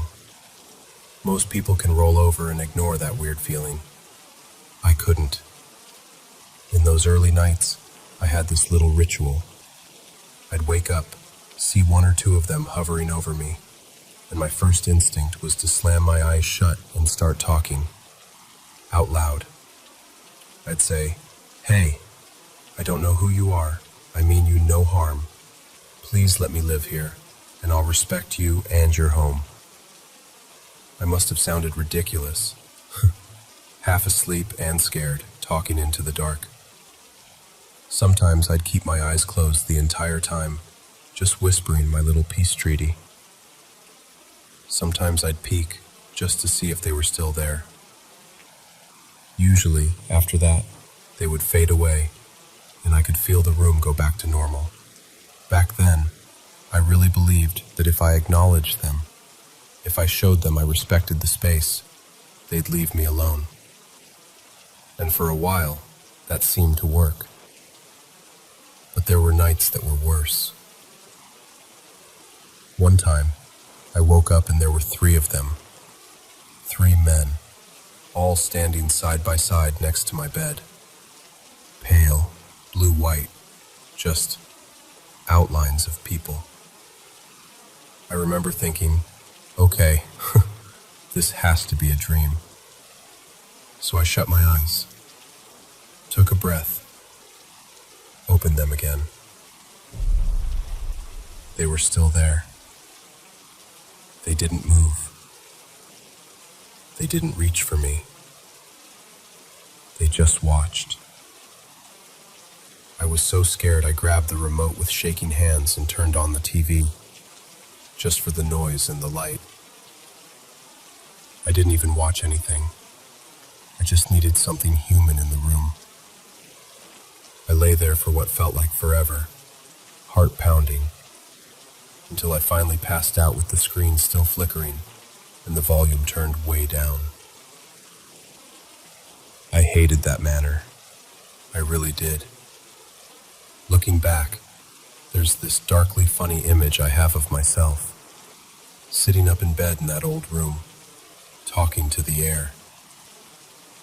If there had been a camera recording from the corner of the ceiling, you'd just see me negotiating with empty space, maybe even arguing with what looked like nothing.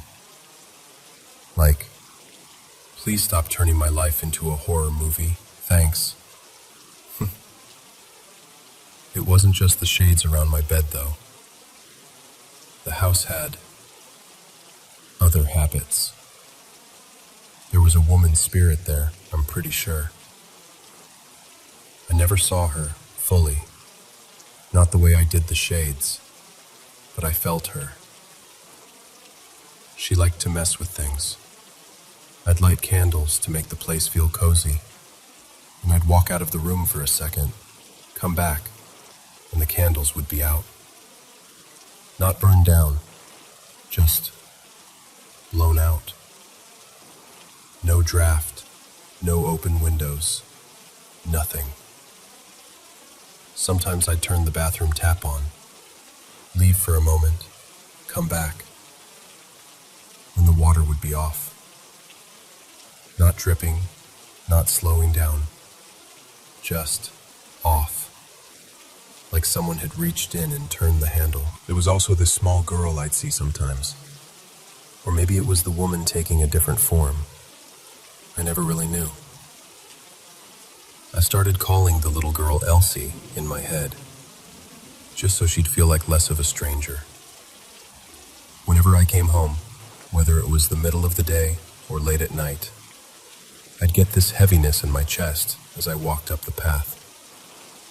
The front of the manor had a glass door, and sometimes I'd see a shape inside, like a small figure watching me from the hallway, or someone standing on the balcony above, just waiting. I could feel them before I even put the key in the lock. When I climbed the wooden stairs up to my floor, I would never look all the way up toward the next level.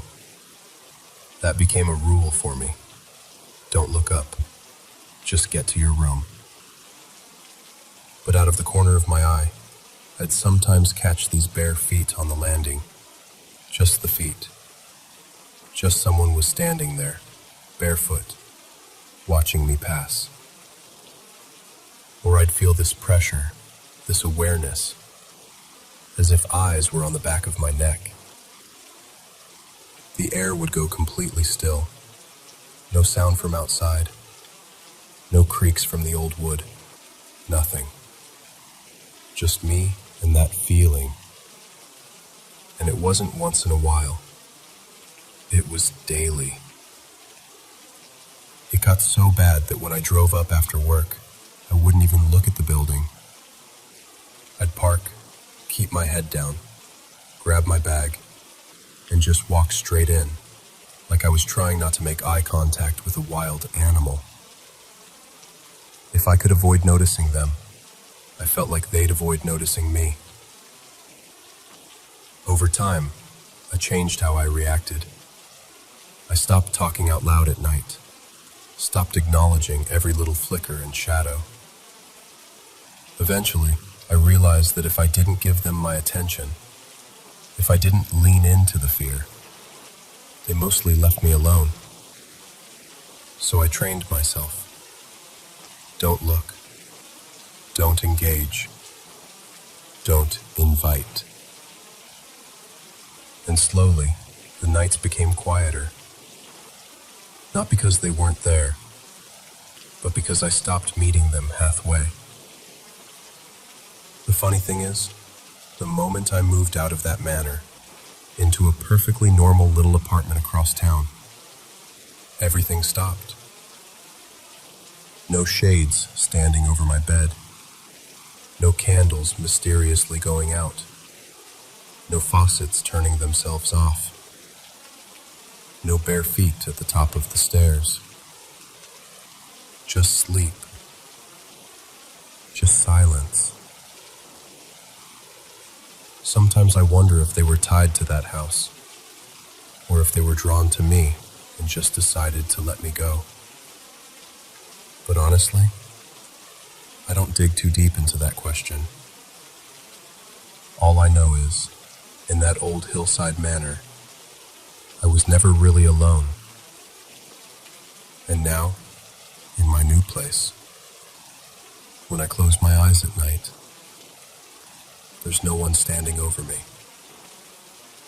And I'm okay with not seeing shades anymore. I think they've had enough of me. And I've definitely had enough of them.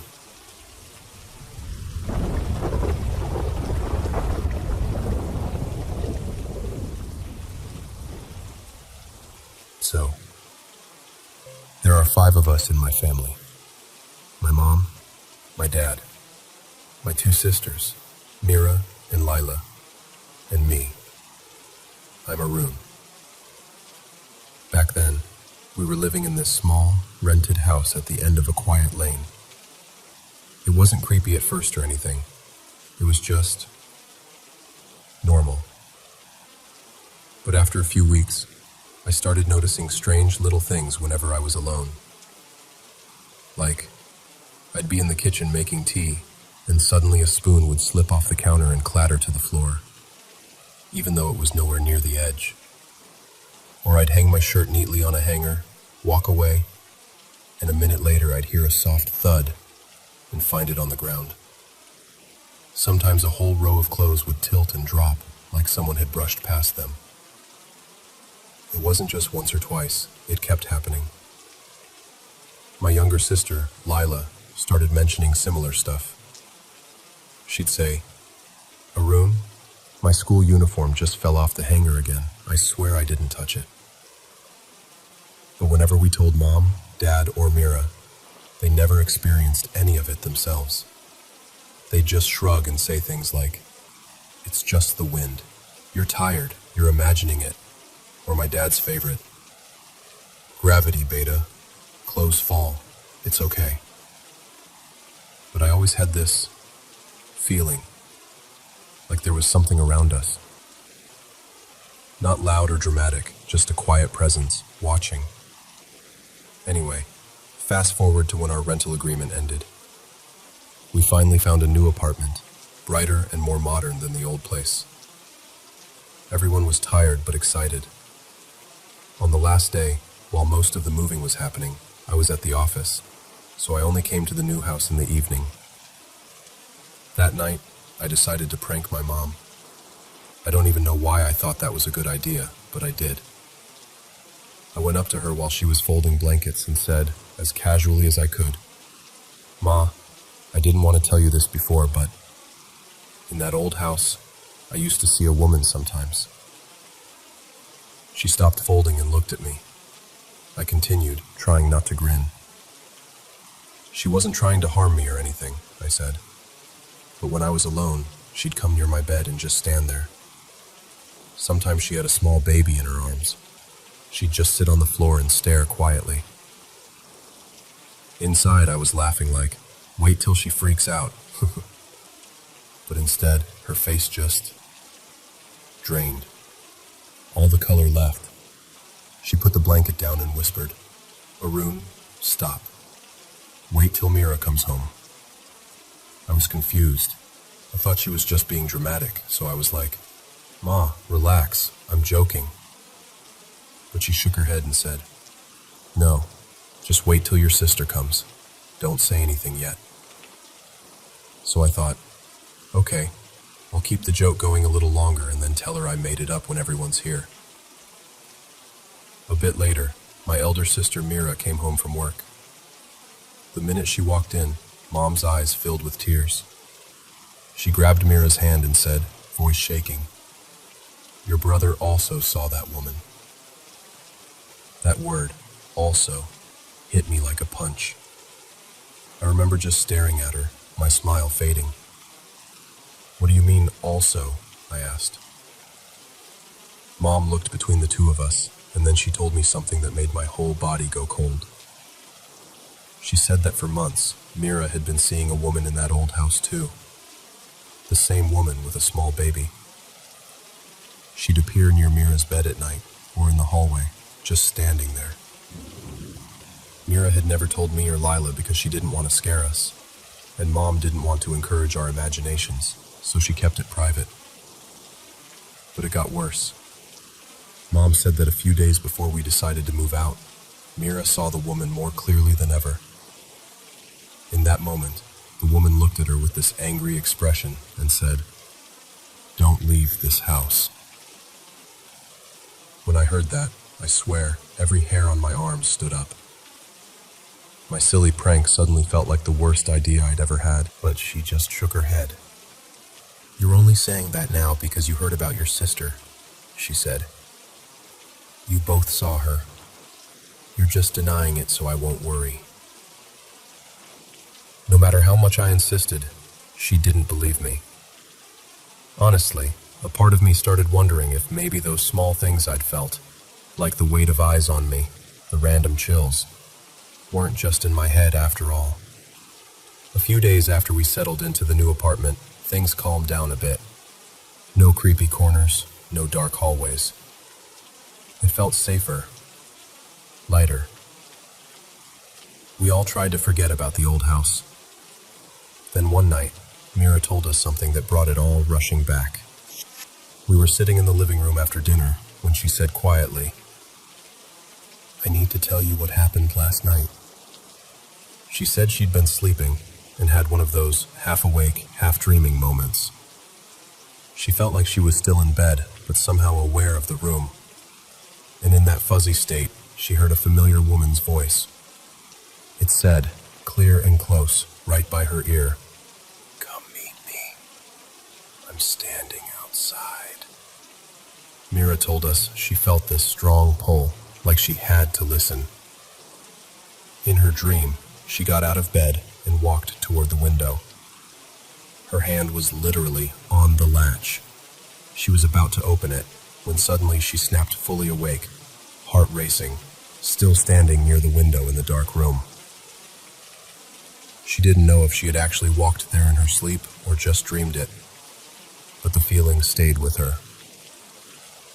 She said the voice was the same woman, the same tone. And here's the part that really unsettles me. In this new place, those small, strange things started happening again. A spoon sliding off the table when nobody's near it. The bathroom door creaking open just a little when there's no draft. Clothes slipping off hangers. Light taps on the wall when it's late and everyone else is asleep. And somehow, it's still mostly just me and Lila who notice these things. Mira brushes it off now, says she doesn't want to think about it. Mom and Dad still claim it's just the building, or pipes, or wind. But sometimes, when I'm alone at night and I hear something small fall in the kitchen, or I feel that quiet pressure in the room, like someone's there but not quite visible, I catch myself thinking, what if it was never the house? What if something decided to come with us?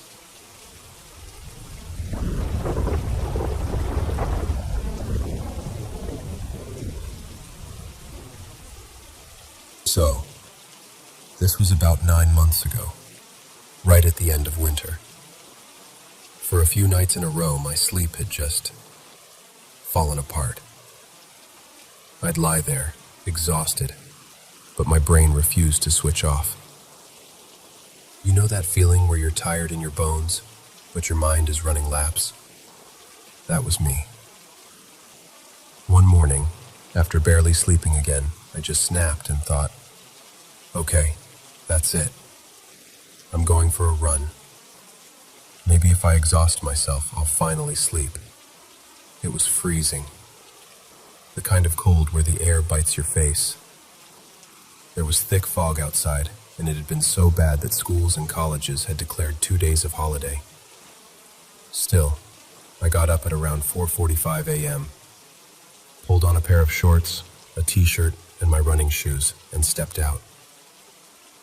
So, for context, my home is near the Bagmati River.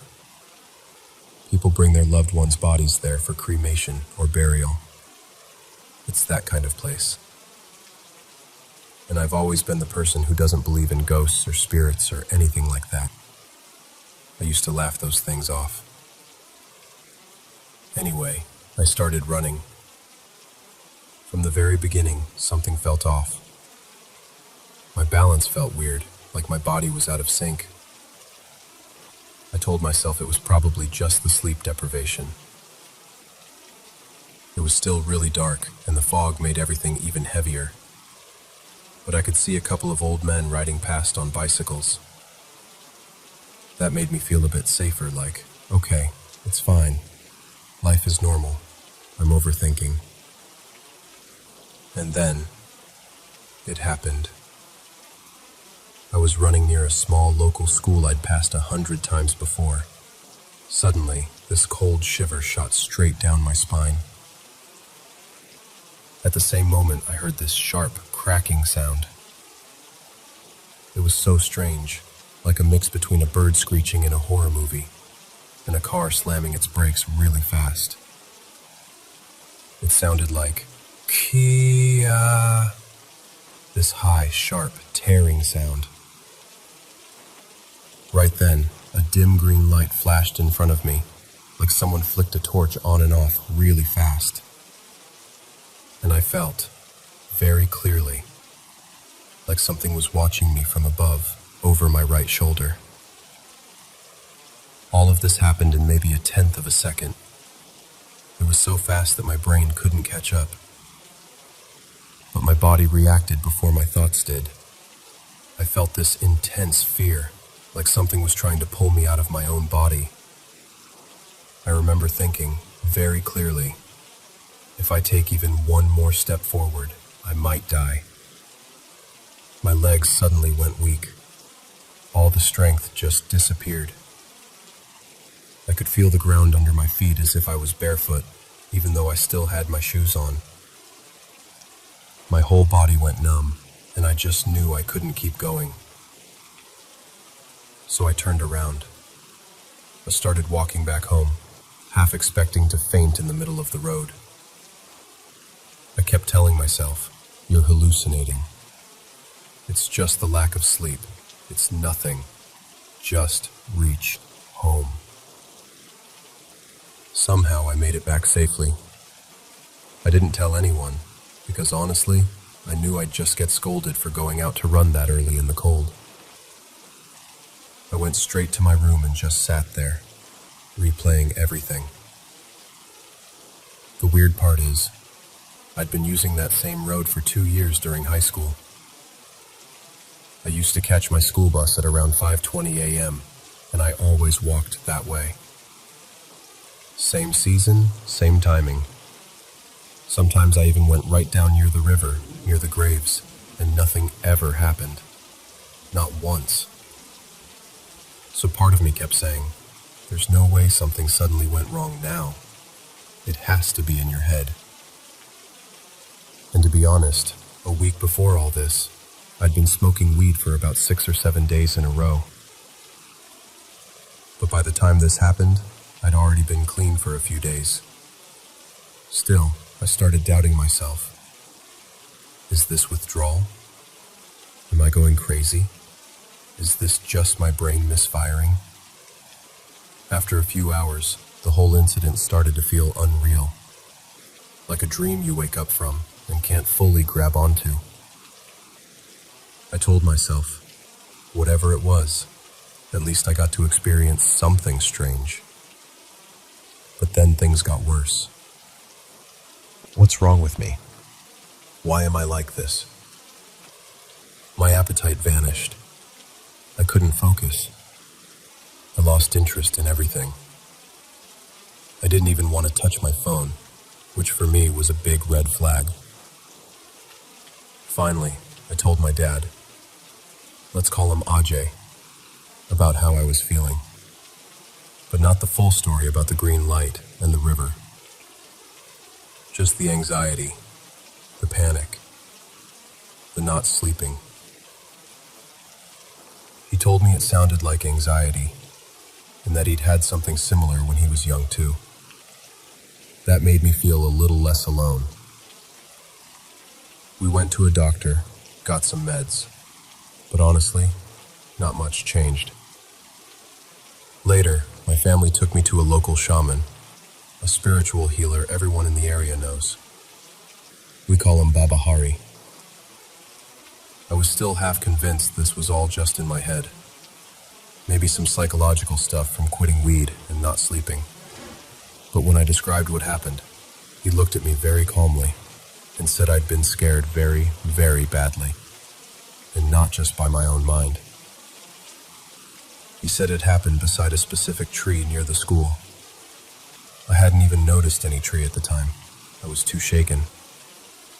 But later, when I went back during the day, there actually was a big old tree exactly where everything had happened. Baba Hari told me I was under the influence of an evil spirit, something they call a chudale, a shadow of a young woman, maybe around 21, who lingered near that area, not far from my home. He said that dim green flash I'd seen was a sign of her presence. And I remember thinking, if I hadn't come here, I'd probably still be blaming myself, thinking it was just weed withdrawal and my own weakness. I'd die feeling guilty for disappointing my parents. Even after that, though, I was in a bad place. Very depressed, totally hopeless. I really believed I might not survive it. Not just physically, but mentally. The anxiety got so bad that my parents decided to take me to a psychiatrist too. The psychiatrist listened, diagnosed me with an anxiety disorder, and prescribed medication. He told me to keep taking it for at least 2 years. I'll be honest, I only took it for about 5 months. But between the medicine, my parents' support, time passing, and maybe whatever Baba Hari did spiritually, slowly, I started to feel like myself again. The nights got quieter. The panic attacks faded. The dark thoughts lost their grip. And today, I'm okay. I'm actually fine. When I look back at that morning by the river, the cold, the fog, the scream, the green light, it still gives me chills. But I also feel weirdly grateful. It forced me to face my mind, my fears, and even parts of my belief system I used to laugh at. Whether someone wants to call it a spirit, anxiety, sleep deprivation, or all of the above. For me, it was real. It was terrifying, and it changed me. But I came out on the other side.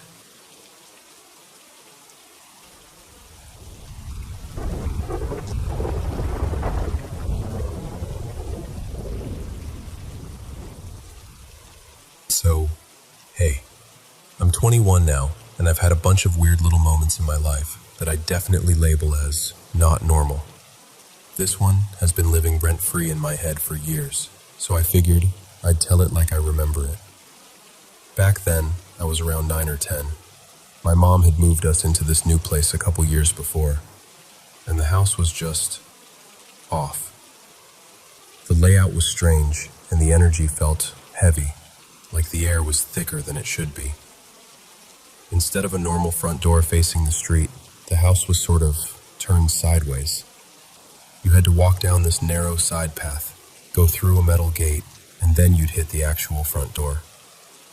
Because of that, we ended up hanging out a lot in this weird mix of front yard, backyard by the gate.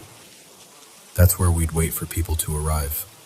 I've got an older brother and an older sister who lived a few hours away back then, like a 2 to 3 hour drive.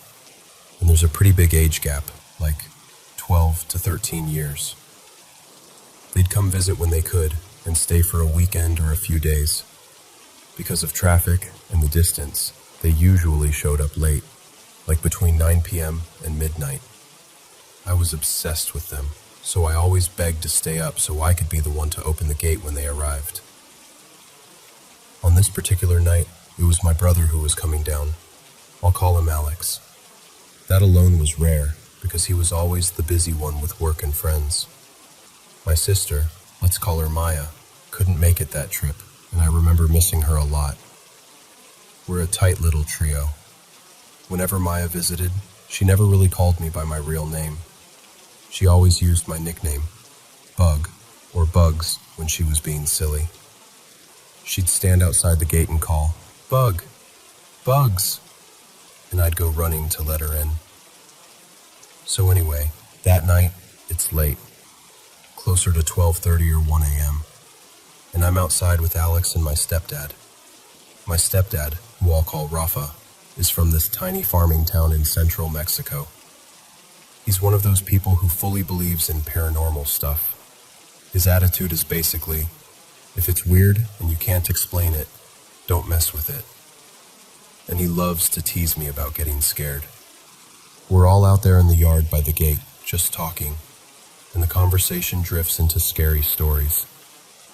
Rafa starts sharing things he's heard back in his hometown. Voices in the fields, lights where there shouldn't be lights, that kind of thing. Then Alex starts talking about what he saw when he was younger, staying with relatives in Mexico, and even strange things he'd noticed in the house where I was born. I remember I was really into it, hanging on to every word of this creepy story Alex was telling. He was in the middle of describing something weird he'd seen in the hallway one night when, clear as day, from the direction of the gate, I hear, "Bug!" Then again, louder, urgent, "Bugs!" It was my sister's voice. Not kind of like her voice, not similar vibe. It was her voice. I didn't even think. I just shot up and ran straight to the gate, heart pounding, totally expecting to see Maya standing there with her overnight bag, laughing. There was no one. The street was quiet, the gate was closed, and there wasn't even a car driving by. Just that weird, heavy silence. As I'm standing there confused, I hear Alex behind me, rushing up. He looks freaked out and goes, "Wait, where is she?" We just stare at each other. He was about 24 or 25 then, a grown man, and I was this little 10-year-old kid. and we both heard the exact same thing. He asked me, "You heard her too, right? She called you." And I was like, "Yeah." She said bug, and then bugs. Twice. And his face just went pale, because that's exactly what he heard too.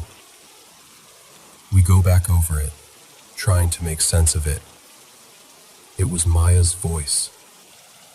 It came from the gate area. She always called me that nickname when she arrived. We go tell Rafa what happened, and even he gets unsettled, which was scary, because he was usually the one laughing things off or making jokes. He kind of looks around, shakes his head, and goes, "Bueno, ya metanse." Basically, "Okay, go inside." So we do. We lock the door, sit there for a minute, and then all three of us decide to call Maya, just to make sure she isn't somehow outside or on her way. She picks up, sounding totally normal, a little sleepy. She tells us she's at her apartment, nowhere near us, and she hasn't left the city at all that night. She definitely wasn't outside our house, and she definitely hadn't called my nickname through a gate. After we hang up, it gets really quiet. I remember sitting there, this little kid on the couch, realizing that whatever had called out to me knew my sister's voice, knew exactly what she called me, and used that to get my attention. To this day, I still don't know what that was. But it wasn't just me imagining things. My brother heard it too, word for word. And that's the part that still gives me chills.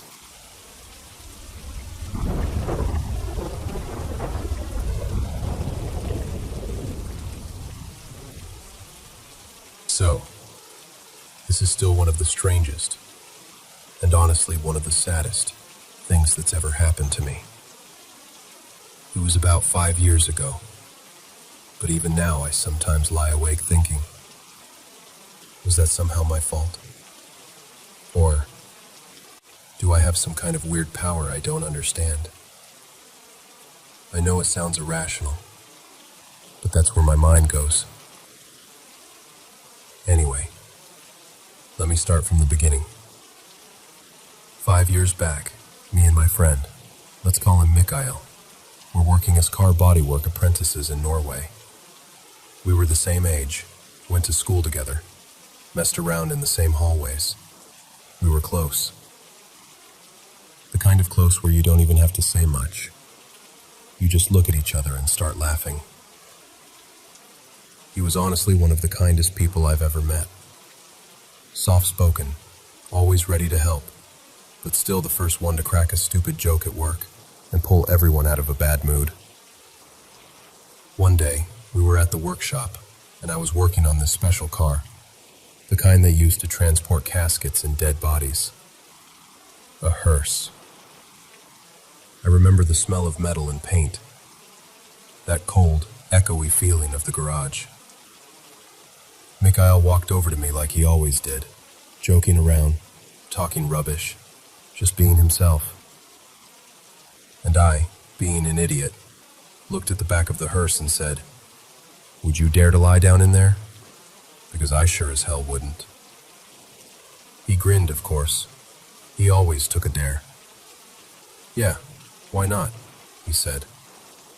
And before I could say anything else, he climbed into the back and lay down. I closed the door, laughing, expecting him to last maybe 5 seconds before knocking to get out. After about 20 seconds, I opened the back again. And there he was, lying perfectly still, hands folded over his chest, just like a real dead person. Exactly the way you imagine someone in a coffin. For a second, it gave me chills. It was too realistic. Too wrong. I tried to shake it off and joked, "So, did you feel anything? How was it, huh? Meet any ghosts in there? He got out, shrugged a little, and said, "Nah, it was just cold." We laughed. Just another dumb moment between friends. We didn't think anything of it. No superstition, no bad feelings strong enough to stop us. It was just one of those stupid young guy jokes that you never imagine will mean anything.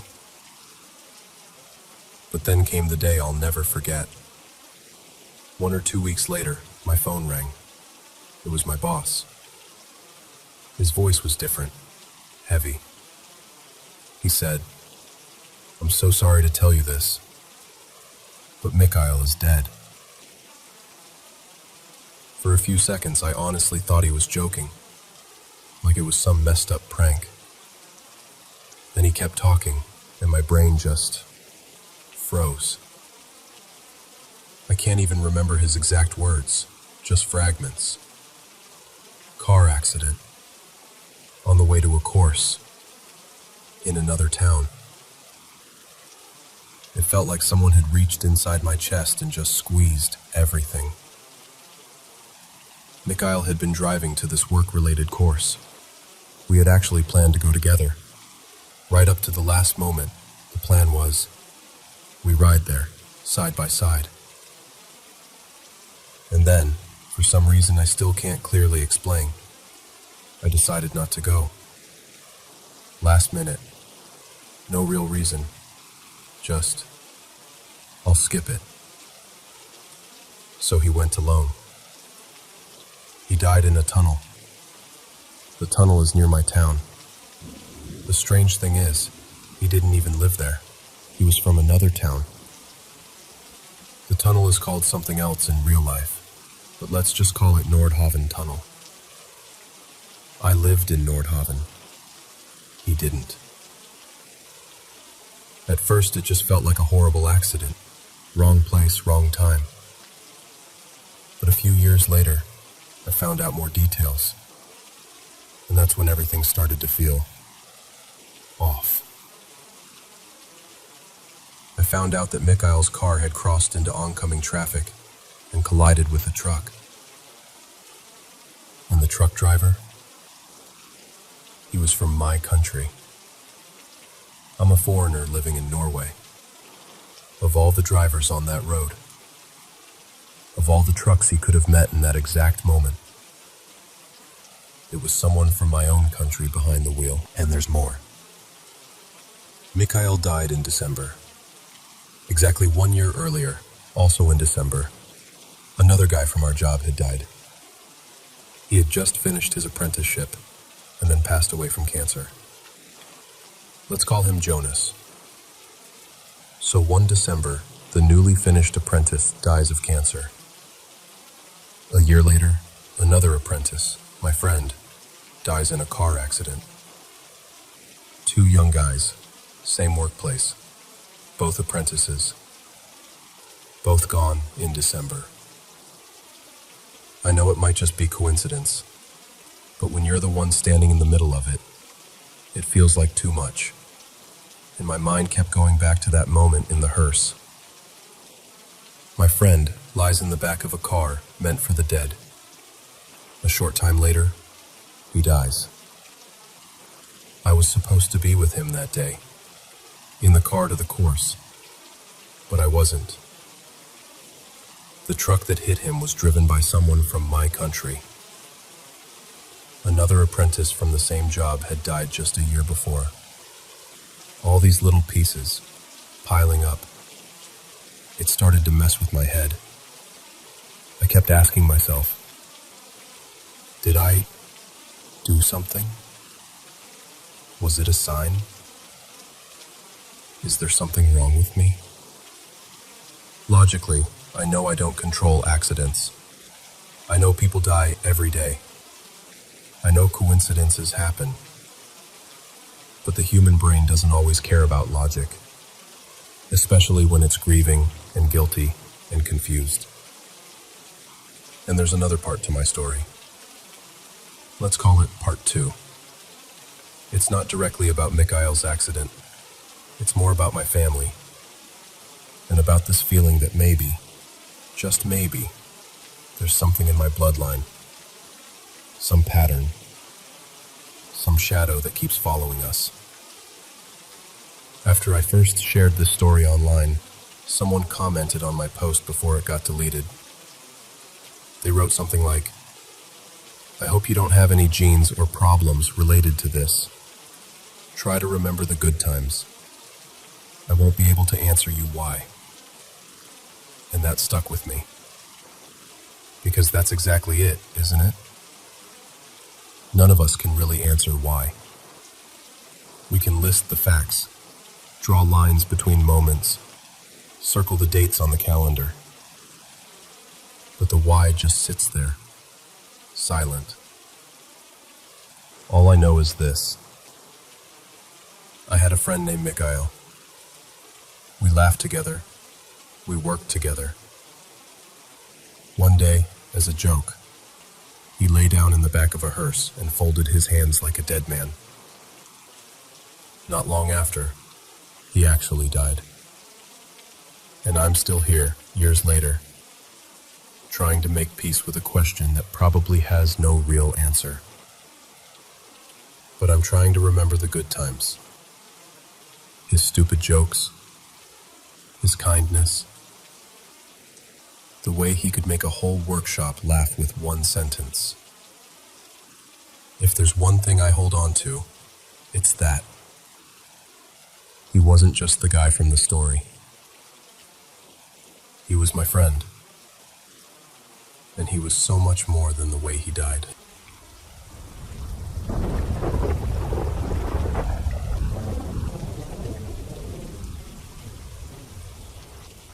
You know, before I start, I should say this. I don't live in America, and Russian is my native language. I'm from Kazakhstan, from the steppe, and I'm actually translating this in my head as I talk to you. All my life, I've seen a lot of strange things, but I still consider myself a skeptic. I'm that annoying person who always tries to find a logical explanation first. Always. Even when logic is the last thing that fits. I could sit with you for hours and tell you stories that, honestly, I still can't fully explain. Like the UFO almost my entire class saw once. We stood there at recess, all of us, staring at the sky and then arguing about it the whole break. Or the time, when I was a kid, that a Quran fell off a high shelf in my grandmother's house, even though no one was near it and there was no draft. My mom swears that house was, let's say, active. Footsteps, whispers, little things moving around. She talks about it so calmly that it's even scarier. And for some reason, a lot of these stories are connected with cemeteries. My classmates once told me something that really shook me. They were sure they saw me walking calmly through the cemetery in the middle of the day, even waved to me, only to find out later I'd been at home the whole time. To this day, they insist it was me. I insist it wasn't. We just look at each other like, well, okay then. Just so we're clear, I don't have any mental issues. I'm not someone who scares easily. And I always look for logic first. I've also had sleep paralysis, maybe a couple dozen times in my life. If you've ever had it, you know how it is. Your body is frozen. Your eyes are the only thing that move, and your brain happily serves you the worst horrors it can find. But by now, that doesn't scare me much. I even thought once, it would be kind of interesting to feel that intense fear again. But my logical brain just doesn't let it happen anymore. Anyway, that's all just to give you some context before I tell you this story. The one time I genuinely thought I might die. So, I was about 16, maybe 15 and a half, a winter evening. Back then, My friends and I trained like we were in the army. At least, in our heads it was like the harsh Russian army. Running, push-ups, wrestling, carrying each other on our backs, that kind of thing. We took it way too seriously. One night, after training, it was already dark, around 8:30 or so. We finished our exercises, said goodbye, and everyone started heading home. My friend, let's call him Timur, lived close by, but he was always uncomfortable in the dark. Not like a little kid afraid of monsters. More like he just hated being alone outside at night. He asked me, "Hey, can you walk with me to my place?" It was sort of on my way anyway, so I said sure. To explain the route, my usual way home goes along a road that passes near a cemetery. That's normal for us. The cemetery isn't far from the village. It's just there. So I walked Timur to his house. We joked a bit at the door, and then I turned around to head home alone. That's when I realized something. If I cut between two cemeteries instead of going around them, it would be the shortest way home. In winter, when it's cold and dark, the shortest way always looks like the smartest way. The sky that night was completely clear, not a single cloud. The moon was almost full, bright enough that I honestly didn't even need a flashlight. The snow on the step made everything glow. If you've ever seen moonlight on clean snow, you know how bright it can get. You can see your own shadow like it's daytime. So there I am, walking along the snowy road between two rows of graves and enclosures. One cemetery on the left, one on the right. It's quiet. Too quiet, actually. The kind of quiet where you can hear your own breath and the crunch of your boots. At some point, I catch myself thinking, I keep seeing something move from shadow to shadow, like something jumping between them. Of course, I immediately tell myself, relax, it's your imagination. Shadows, branches, whatever. You're just tired from training. I keep walking, but now I'm glancing around more often. Left, right, behind. You know how it is. You try to act calm, but your body doesn't believe you. Then my attention sticks to one specific place. There's a square cemetery with a tree growing in the middle, and right next to it is one of those tall pyramid-shaped mausoleums. I'm walking, looking around, and my eyes keep sliding back to that tree. At first I can't figure out what's wrong with it. It's winter. All the other trees are bare, just branches against the sky. You can see through them, see the graves and fences behind them. But this one... I squint a little and suddenly realize this tree looks like it still has leaves. Not real leaves, but its crown is dense, solid, dark. The others are like skeletons. This one is just a black mass.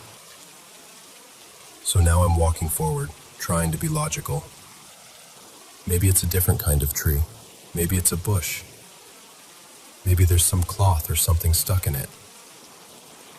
I keep analyzing it. At the same time, I just can't take my eyes off it. My steps are automatic. My whole attention is on this leafy tree. And then it hits me. Those aren't leaves. That's not even a tree anymore. The black shape has grown.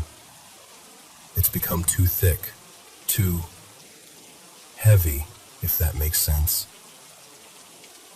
I suddenly understand that what I'm looking at is no longer a tree, but a massive shadow shaped like a tree. Taller than it should be. Wider than it should be. And somehow, without me noticing when it happened, that dark shape has stretched and merged with the shadow of the pyramid mausoleum beside it. I stop. I look at it.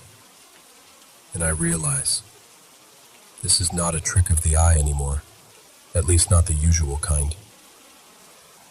The shadow, this huge, dark thing, reaches out over the snow. And here's the worst part. The bottom edge of the shadow is no longer behind the pyramid or under it. It's in the open. It's lying on the snow between me and the mausoleum. There's absolutely nothing there that could cast such a shadow. No tree that tall, no pole, no building. Just open steppe, smooth snow, starlight, and this unnatural darkness stretching across the ground. The distance between me and that pyramidal grave is maybe the length of a small football field. And in the middle of that empty white space, there's this shadow, rising up as tall as a 3-story building. My body starts to react before my brain does. I feel that familiar sensation from sleep paralysis trying to creep in. Your limbs get heavy. Your breathing starts to slow down. Your muscles want to lock. It's like my body is about to switch into observer mode, the one where you're awake inside, but your body won't obey you. And here's the strange part. At that exact moment, I'm curious. There's a part of me that wants to step toward it. I want to know what it is. I want to see what happens if I walk straight into that shadow. Will I pass through it? Will it move? Will it notice me? But there's another part of me, very loud, very primal, screaming. If you go into that shadow, you're not coming back the same. Or at all. So I stand there, staring at it, and I feel the choice forming inside me. Curiosity or survival. And for once, thank God, survival wins. Without taking my eyes off the shadow, I force my foot to move backward. It feels like I'm pushing through thick mud. Then the other foot. One step, another, then another. The further I move away, the easier it gets. My muscles slowly unlock. My breathing evens out, and I feel control returning to my body. With every meter I put between myself and that shadow, it gets smaller. It thins out, shrinks, settles. Eventually, it looks like it did at the beginning. Just a tree next to a pyramid-shaped grave, with a normal winter shadow under the moonlight. I don't know how long I watched it. Maybe a few seconds, maybe a full minute. Then I made a very simple, very wise decision. I turned away from that place, walked around the cemetery, and took a different road. That road had lanterns, ugly yellow lights, ice on the ground, dog tracks in the snow. But it was the most beautiful, comforting thing I'd ever seen. In the end, nothing happened in the physical sense. I got home in one piece. But inside, I knew I had gotten dangerously close to something I should not have approached. Whether it was a trick of the brain, some kind of hallucination, or something we don't have words for, I still don't know.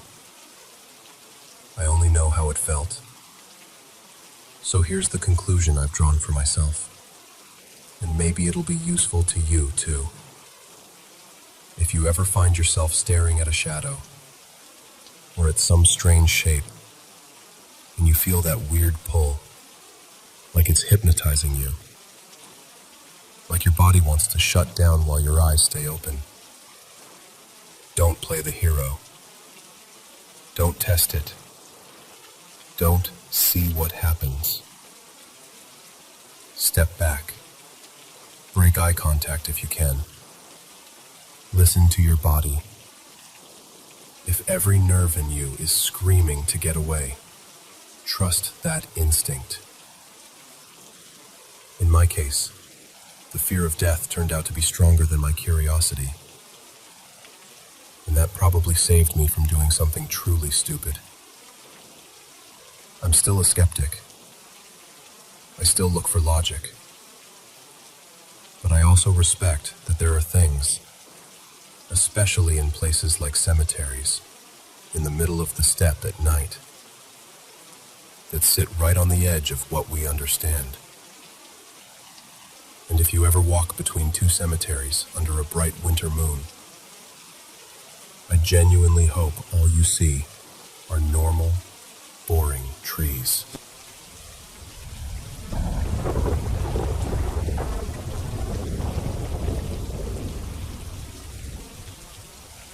So, let me tell you a story about my dreams.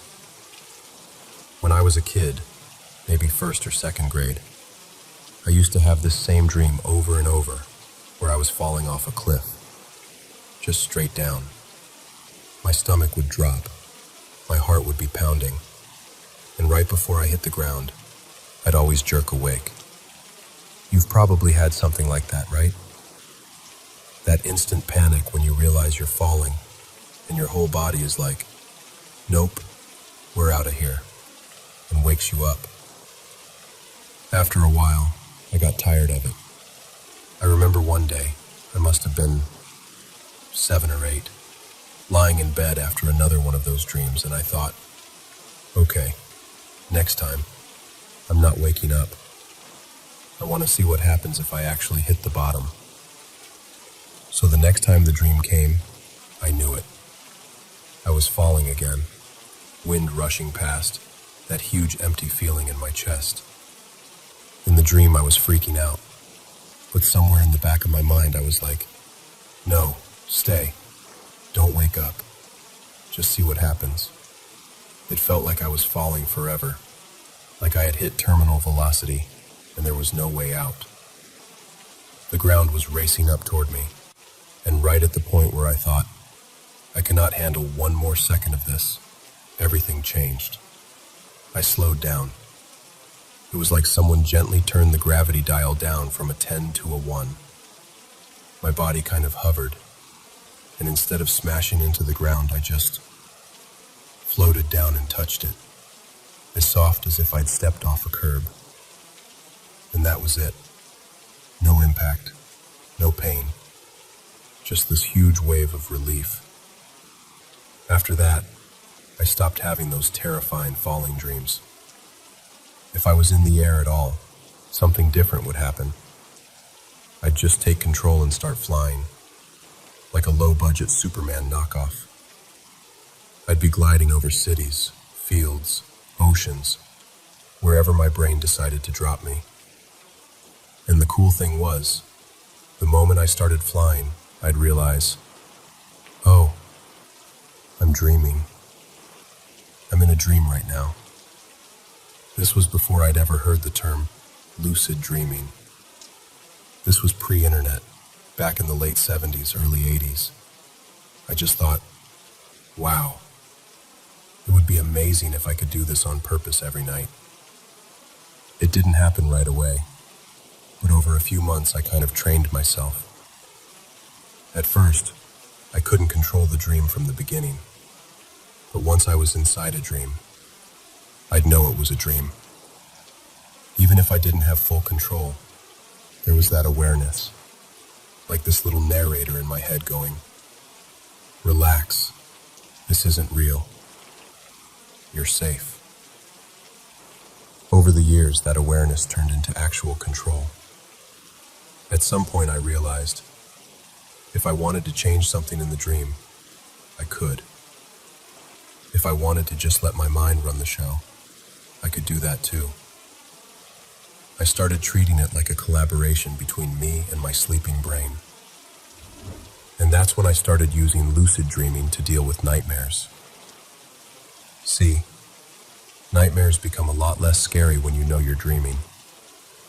Not great for the nightmare, but great for you.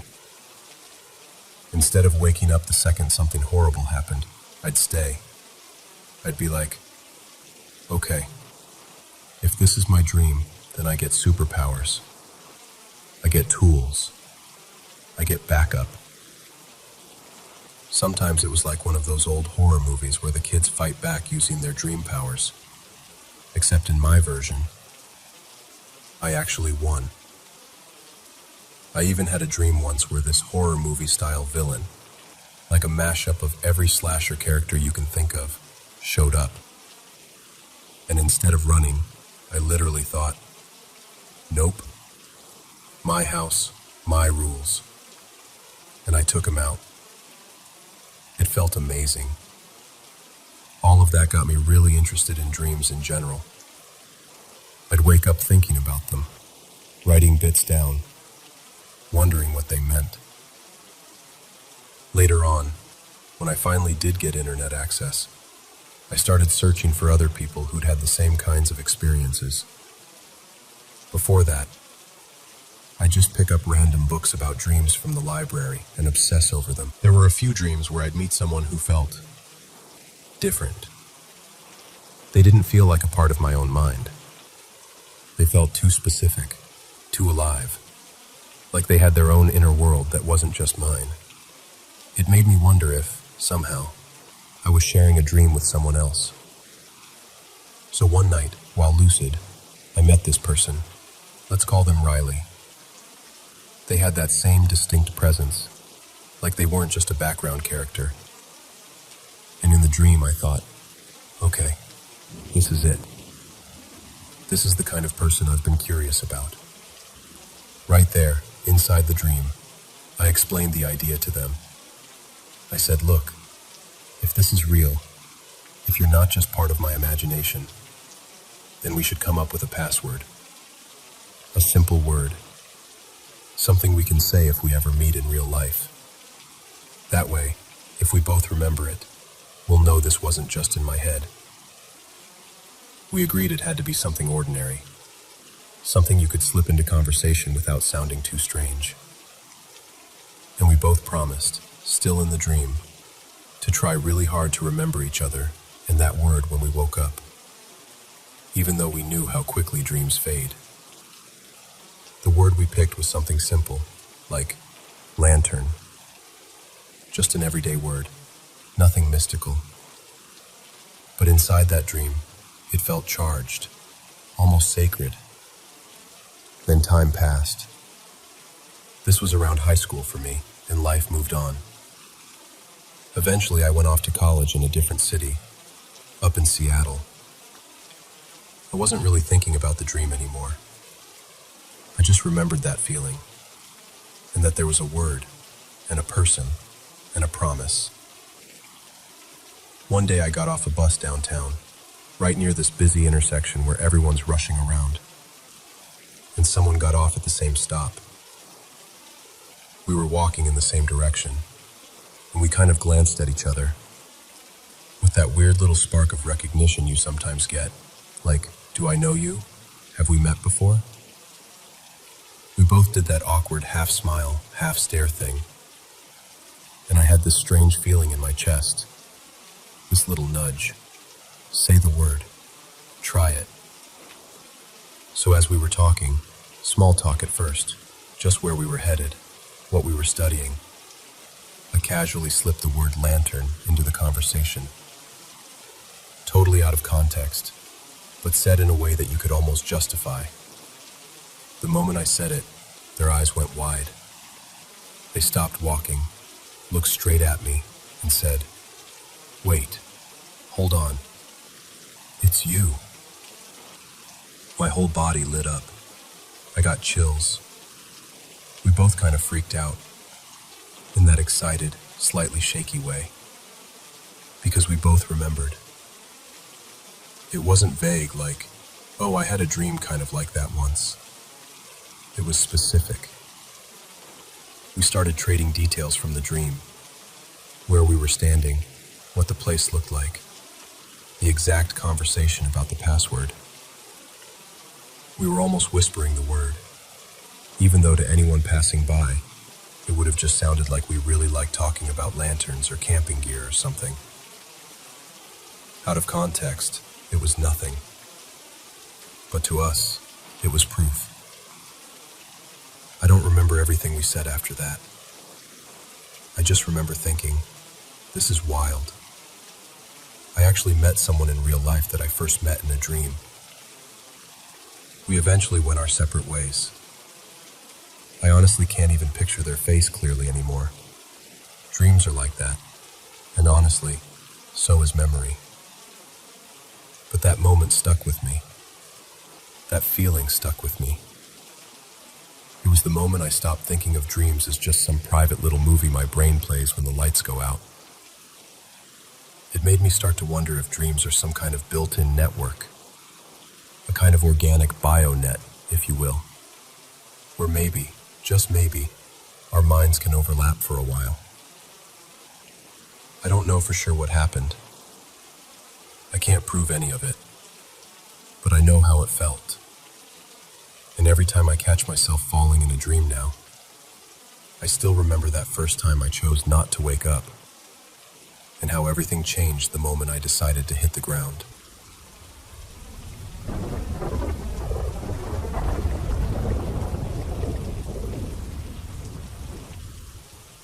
Two weird things happened in 2 days. The first one was a few nights ago, in broad daylight actually. I was in bed with my baby boy. His name's Milo. He's just turned 1. And my little sister Camille, she's 7 and from France, was sleeping beside us.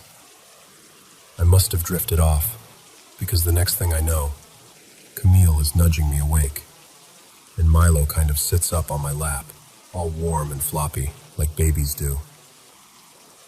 I'm propped halfway up in bed, still groggy, and then I hear this little crackling noise. It's coming from this small radio we shoved in a box by the bedroom door. That catches my attention, so I look toward the door. The door is barely open, just a crack. But through that crack, I see something pass by. It looked like an armful of hair.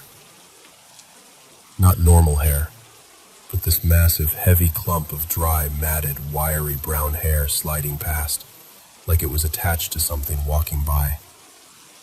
I know that sounds weird, but it didn't look like hair from a hairbrush or from the shower drain. It looked dense, like it had weight to it. Imagine if someone needle felted a huge cloud of dry brown hair, and then there were bits of gray and blonde woven through it, little strands sticking out in all directions like thin wires. It almost looked textured, like it would scratch if you touched it. And here's the thing. The door was only open a sliver, but there was so much of it passing by that I knew whatever it was had to be big. Because I was holding Milo, he was blocking my view of the lower part, so I couldn't see if there were legs, feet, anything like that. Just that awful, thick, matted hair sliding past the crack. For context, we've got this very classy, very DIY baby gate situation going on. Our landlord doesn't want us installing a proper gate because it might mark the wood. So we're using my son's old foam climbing block as a kind of barrier across the door. On top of that, we stacked a couple of boxes, and in one of those boxes is this little handheld radio that's still turned on. It sits directly across from the bedroom door. So I'm staring at the door. The radio is crackling by itself, and this hairy thing just glides across the opening. I blurt out, super loud, "What the bleep was that?" Camille sees my face and instantly knows something is wrong. She yanks the blanket up over her eyes, and in French, she whispers that she's scared. I can hear her voice getting shaky. I start calling for my partner, Leo, who that night was sleeping in Milo's room, because Camille hadn't wanted to sleep alone in there, so he gave up his spot. Camille joins in. Now she's actually crying and yelling too, because at this point I'm thinking, okay, someone has broken into our home. Some weirdo is in the hallway. This is it. This is how people die in horror movies. Leo rushes in, all confused, and I tell him there's someone in the house, that I saw something go by the door. He does a full sweep of the apartment, checking closets, the bathroom, under beds, everything. There's nothing. No one. That was on the 13th. I tried to shrug it off, Maybe I imagined it. Maybe it was a shadow. Maybe I'm just exhausted. I want there to be a normal reason. I always do. But then tonight happened. Tonight was worse. It's about 3:30 in the morning. Leo likes to sit out on the patio late at night, scrolling or just unwinding, so I assumed he was out there. I was in bed with Milo again. He'd fallen asleep curled up against me. I woke up more fully this time because I was trying to find my phone. I knew I'd fallen asleep with it nearby, but when I pat around the bed, the pillow, under the blanket, it's just gone.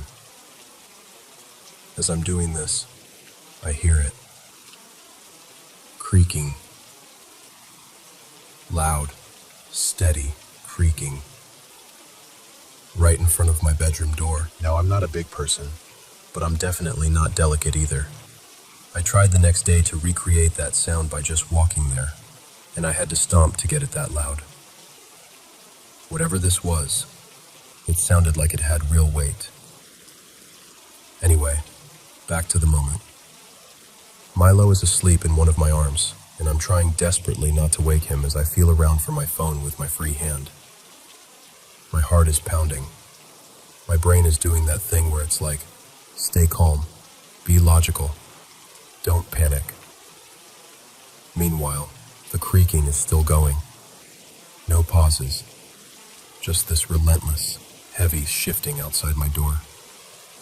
I call out for Leo, sort of halfway between a whisper and a shout, because I don't want to wake Milo. No answer. The creaking keeps going. I start thinking, okay, if this thing, whatever it is, shows itself in that door crack, I'm done. I will either pass out, or cry, or both. Maybe all three. I call Leo's name again, louder this time, honestly expecting Milo to start fussing, but he doesn't even stir. He's still breathing all slow and peaceful against me, completely oblivious. I carefully put him down in the middle of the bed and keep searching for my phone.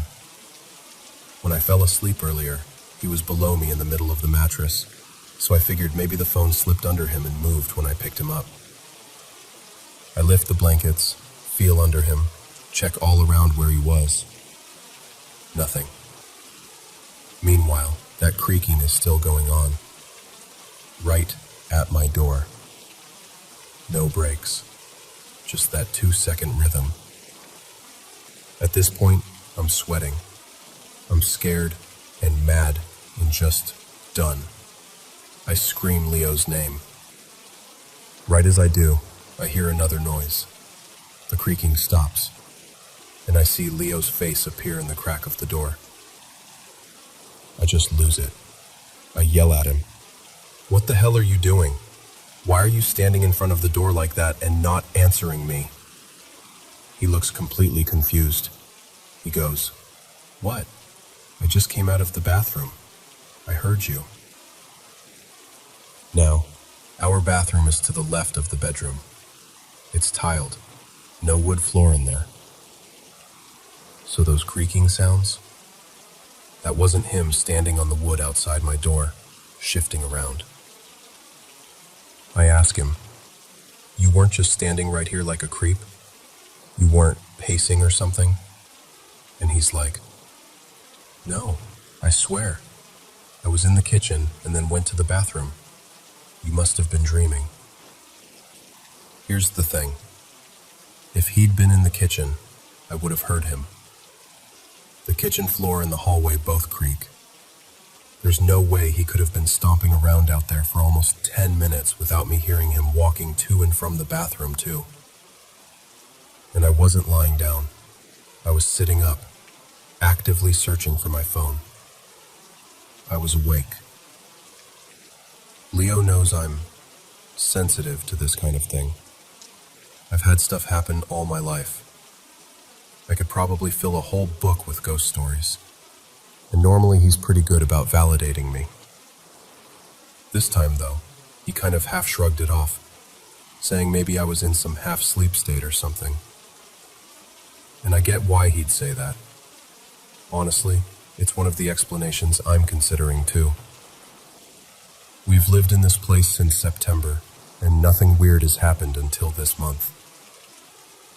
The only other tiny thing was once I thought I saw a little figure in the kitchen about the height of my son in my peripheral vision. I joked that Milo was astral projecting while he napped. I used to do a lot of astral travel when I was younger, so it's kind of a running joke between me and myself. The last few nights, though, I haven't been out on the patio with Leo like usual, listening to creepy Reddit stories and laughing. My health has been rough.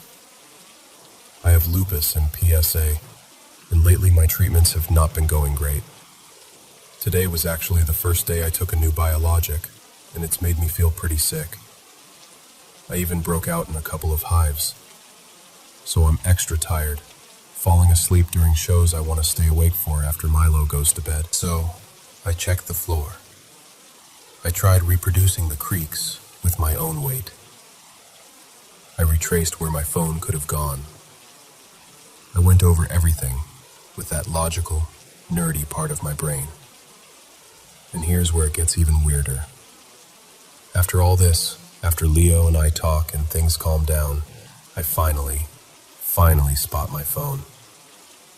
It's on my desk, right next to my head, within arm's reach. Like, if it had been there the whole time, I would have seen it. I swear to you I would have. It was literally right there, screen down, as if it had just appeared again where it should have been from the start. So now my brain is trying to make sense of it all. The weird matted hair thing I saw a couple of days before. The creaking. The missing but not missing phone. Leo being in a totally different place than where the sounds were coming from. My son asleep through everything. My own exhaustion. The new meds. The most honest way I can put it is this. It felt, for a moment, like me and Milo were in a slightly different version of reality. Just a hair to the left of everyone else in the apartment. Like we were in the same place, but not synced up. And whatever was standing at my door, whatever was crossing that hallway with all that heavy, matted hair, belonged more to that other place. I even asked my friend Nolan, he's kind of my go-to spiritual/nerdy hybrid friend, if he'd ever heard of people feeling like they're trapped in some other layer of their own home while everyone else is just living normally around them. He said he has heard stories like that, about people being out of phase or whatever you want to call it. Maybe I was just in a weird sleep state. Maybe the medication and the fatigue made me hallucinate. Those are real possibilities, and I take them seriously. But both experiences, back to back like that, it's a lot to write off as coincidence. Right now, I'm surprisingly calm.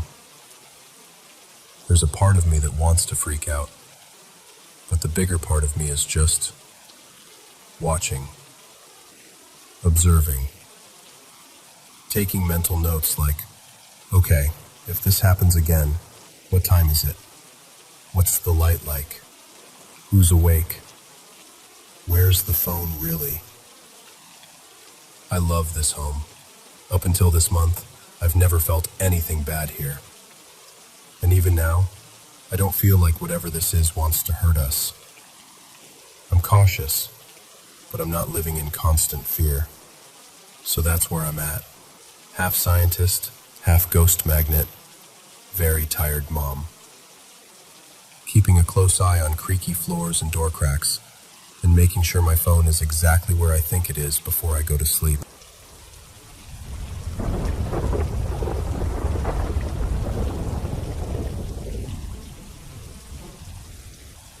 Hello everyone.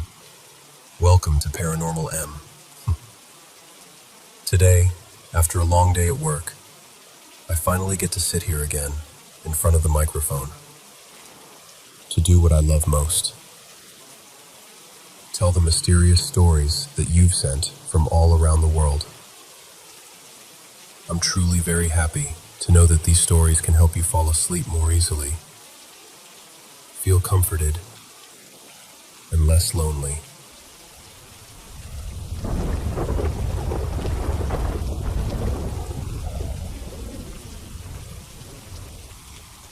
So, my brother died when he was 11. Accidental drowning. One of those bright, ordinary days that turns into the line in your life where everything is before and after. A few months later, he started visiting. We didn't say that at first, of course. We're a practical family. My dad was an electrician, ex-Navy, the guy everyone called when their lights went out. Mom was very no-nonsense, but little by little it got too weird to ignore. The first thing that we all agreed had to be him was the music box. Before he died, my brother, his name was Danny, had picked out this porcelain figurine music box for our mom for Mother's Day. He was so proud of it. You know, one of those wind-up ones with a tiny on-off switch underneath. My mom kept it in the china cabinet, way up behind the glass where nobody touched it. One night we're all at the dining room table, halfway through dinner. Nobody's left their chair. We're passing the potatoes, just talking about school and work when, suddenly, from the other room, this tinkly little tune starts playing. We all stop, forks midair.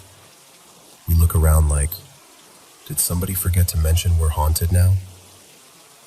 My dad stands up, and of course we all trail after him. He walks into the living room and stops in front of the china cabinet. The doors are closed. Inside, behind the glass, that little music box is slowly turning, playing its song. Nobody's near it. The cabinet hasn't been opened. Dad opens the door, and the music stops instantly. He picks up the figurine, flips it over, and there's the switch, set firmly to off. He just stares at it for a second. Then he puts it back, closes the cabinet, and we all go back to the table and finish dinner in total silence. You could hear every clink of the silverware. Afterward, Dad's sitting back with a cup of coffee and one of his roll-your-own cigarettes, and he says, real quiet, almost to himself, Danny was always a bit of a practical joker, wasn't he? And that was kind of the moment we all collectively decided, okay, he's still here. When my mom passed away years later, I inherited that same music box. It sits on my shelf now. It's quiet most of the time, but I always half expect it to start playing on its own again. Let me back up a little and tell you about the house, because that's where most of this happened. When Dad retired from the Navy, we moved back to my parents' home state. They bought a double-wide trailer on this half-acre lot, 3 bedrooms, 2 baths, 6 kids. So you can imagine how cramped that was. Eventually, Dad bought a single-wide, renovated it, and attached it to the double-wide. Suddenly, we had what we jokingly called the triple-wide mansion. 5 bedrooms, 3 baths, a big family room, and this huge country kitchen with an old wood-burning cook stove. It was chaotic, but it was home. We'd been in that house about 5 years when Danny died. Not long after, we had this bizarre electrical problem, which, you know, in an electrician's house is almost offensive. One day, the power just goes out in half the house. But here's the strange bit. It wasn't like, oh, the front half is out. It was half of each section. The ends where the bedrooms and bathrooms were, fine. Lights, outlets, everything working. But the living room, dining room, kitchen, and family room, completely dead. Dad does what he does best. He shuts off every appliance, every light switch, so nothing gets fried when the power comes back. He crawls under the house, checks every wire, every junction box, every fuse.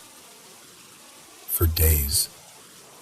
He calls in his electrician buddies. These are guys who live for this stuff, and they can't find a single thing wrong.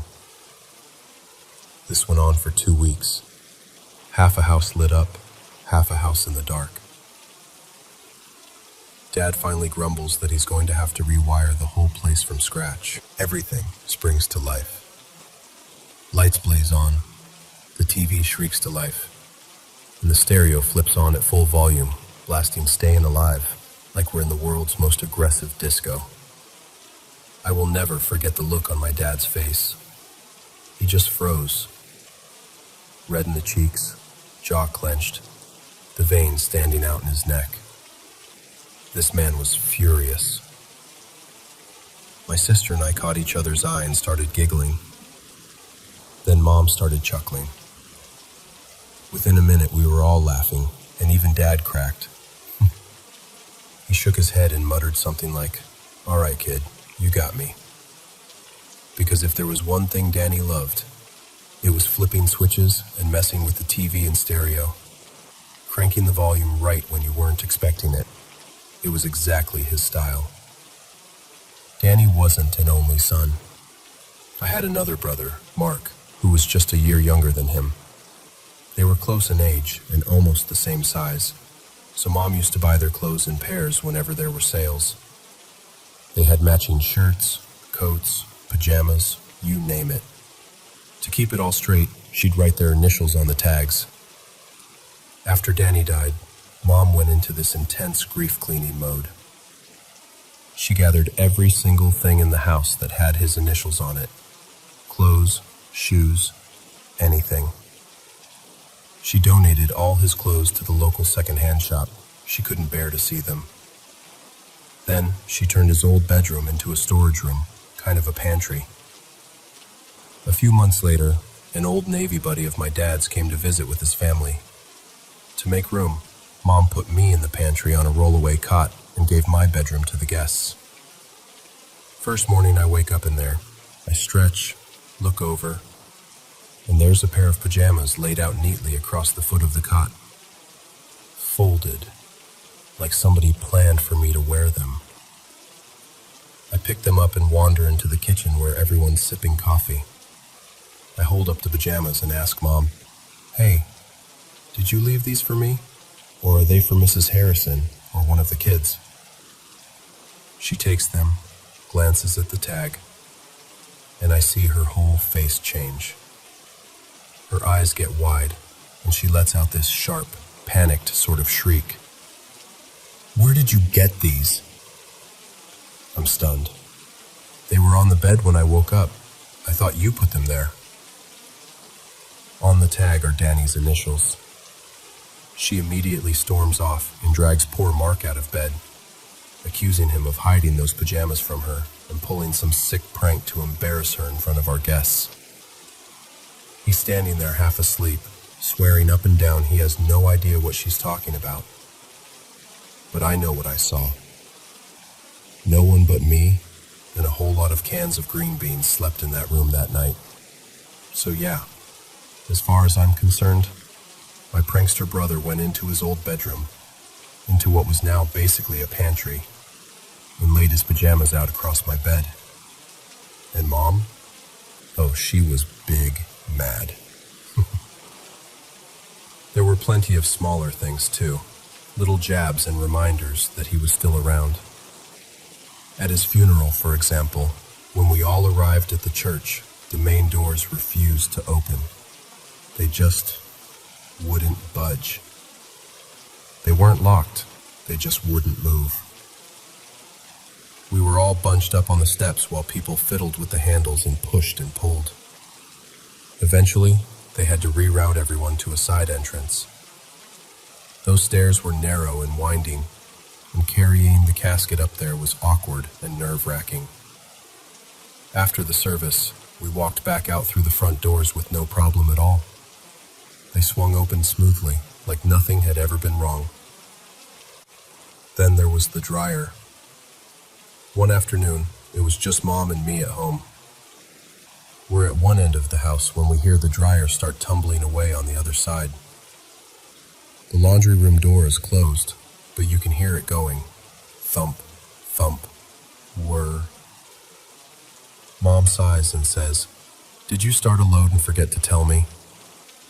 I shake my head. She closes it again. Stands there, staring, like she's waiting for it to start back up. It doesn't. It stayed off after that. Like, okay, joke's over. My dad started finding his slippers in weird places too. He'd swear he left them neatly by the side of the bed, but he'd wake up and they'd be up on the mattress next to his pillow, or at the foot of the bed, pointed the wrong way. Just odd little things that made him grumble under his breath. Stuff would go missing and turn up later in spots we'd already searched. Scissors, pot holders, one shoe from a pair. Clocks and radios would stop working for a day or two and then magically fix themselves. Cupboard doors would be left open. Drawers would be a mess with the silverware all mixed up.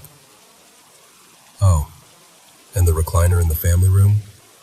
That thing had a life of its own.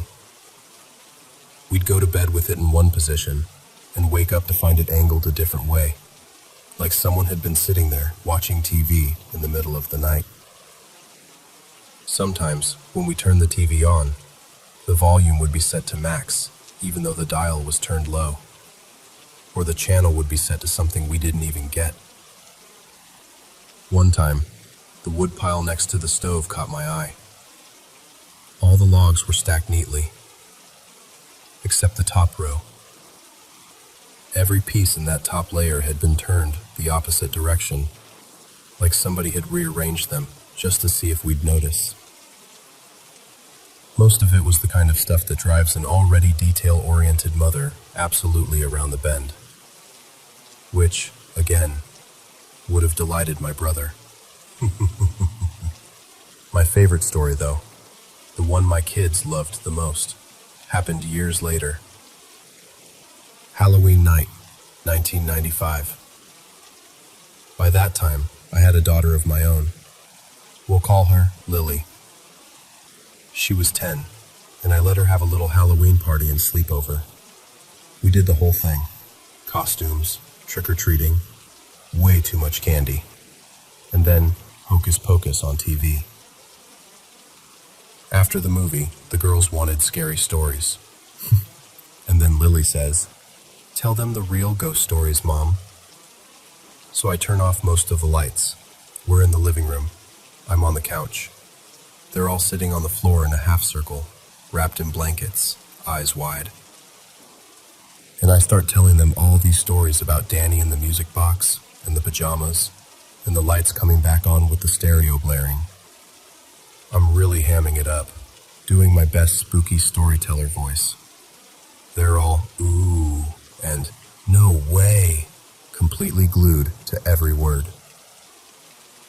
And right in the middle of a particularly creepy part, the TV suddenly turns on by itself, at full volume.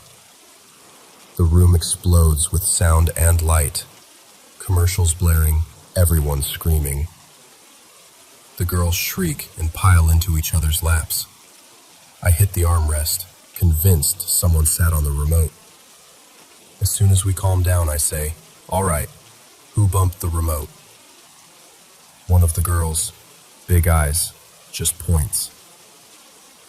The remote is sitting on the end table, farthest from me. No one close enough to touch it. Nobody had moved. It was just on. There was this dead silence. And then one of them whispers, "Can we maybe not do any more ghost stories tonight?" I just smiled and thought, "Okay, Danny. Still got it." So yeah, my brother was a prankster in life. And honestly, he stayed a prankster after. Not in a terrifying horror movie way. More like a mischievous little nudge that said, "Hey, I'm still here. Don't forget me." And we haven't.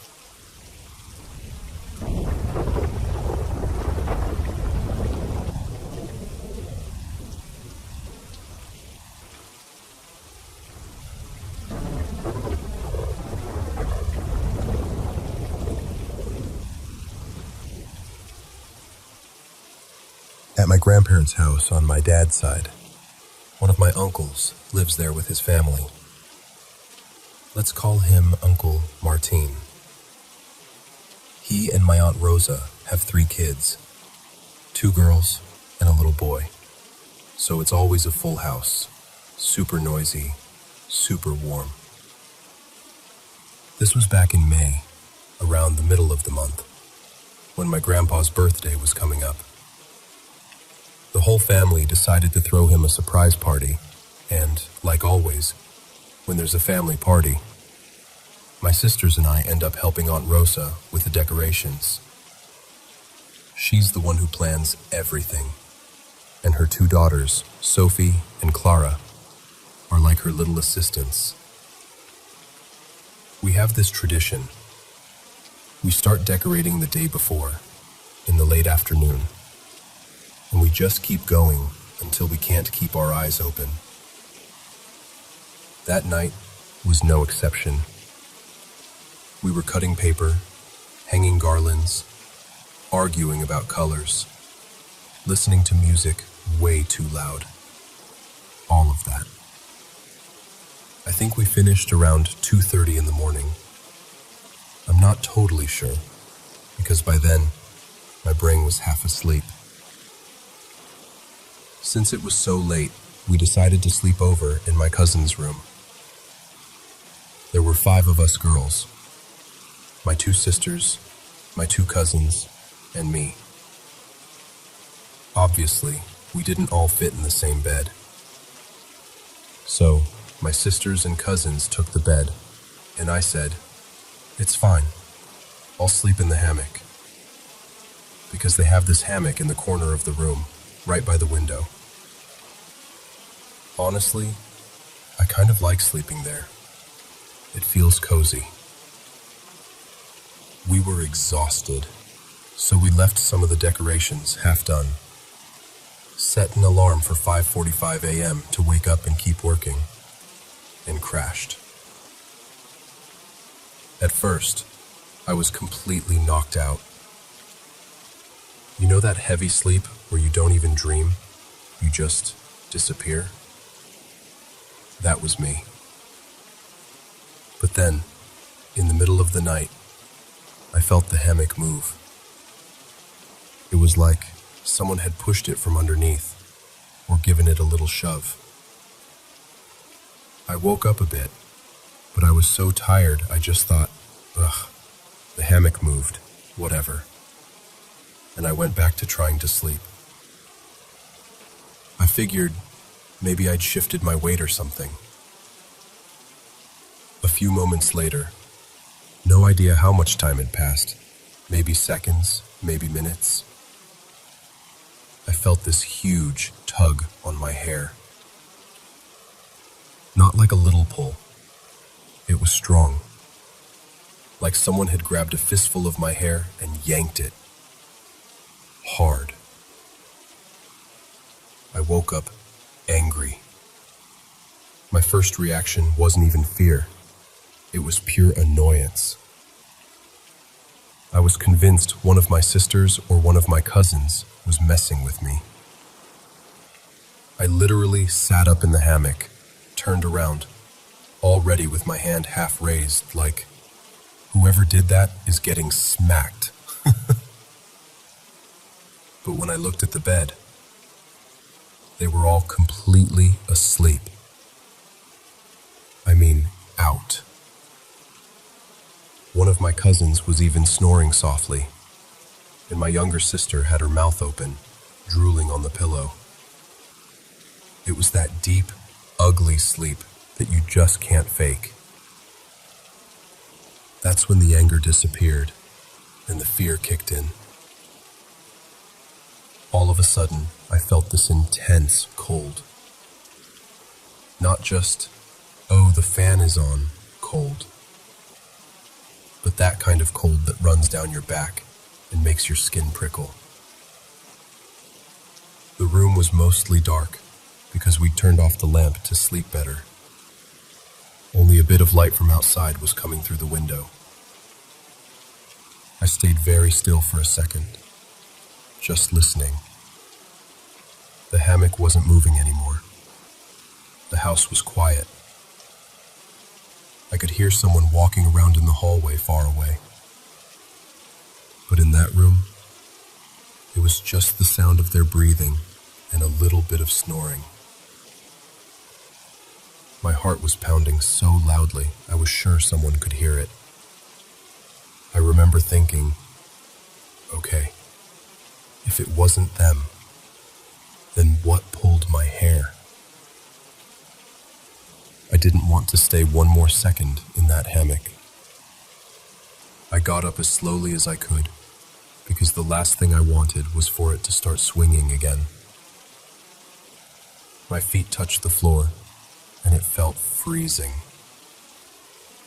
I didn't even bother looking around too much. I was too scared I'd actually see something. My sister mumbled something like, move. But I hugged her anyway and closed my eyes as tight as I could. I tried to convince myself I'd imagined it, that it was just a dream, that I'd gotten my hair tangled in the hammock somehow. But deep down, I knew what I felt. It was a hand.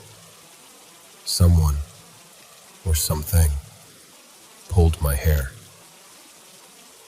And let's just say, I haven't been too eager to sleep in that hammock again.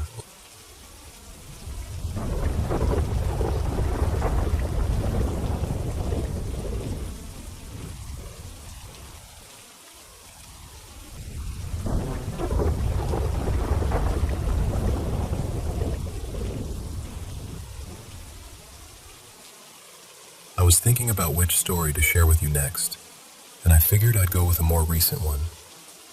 One that, honestly, I still think a proper paranormal team should investigate. I'm Mira, by the way. I'm 43 now, and I've been psychic my whole life.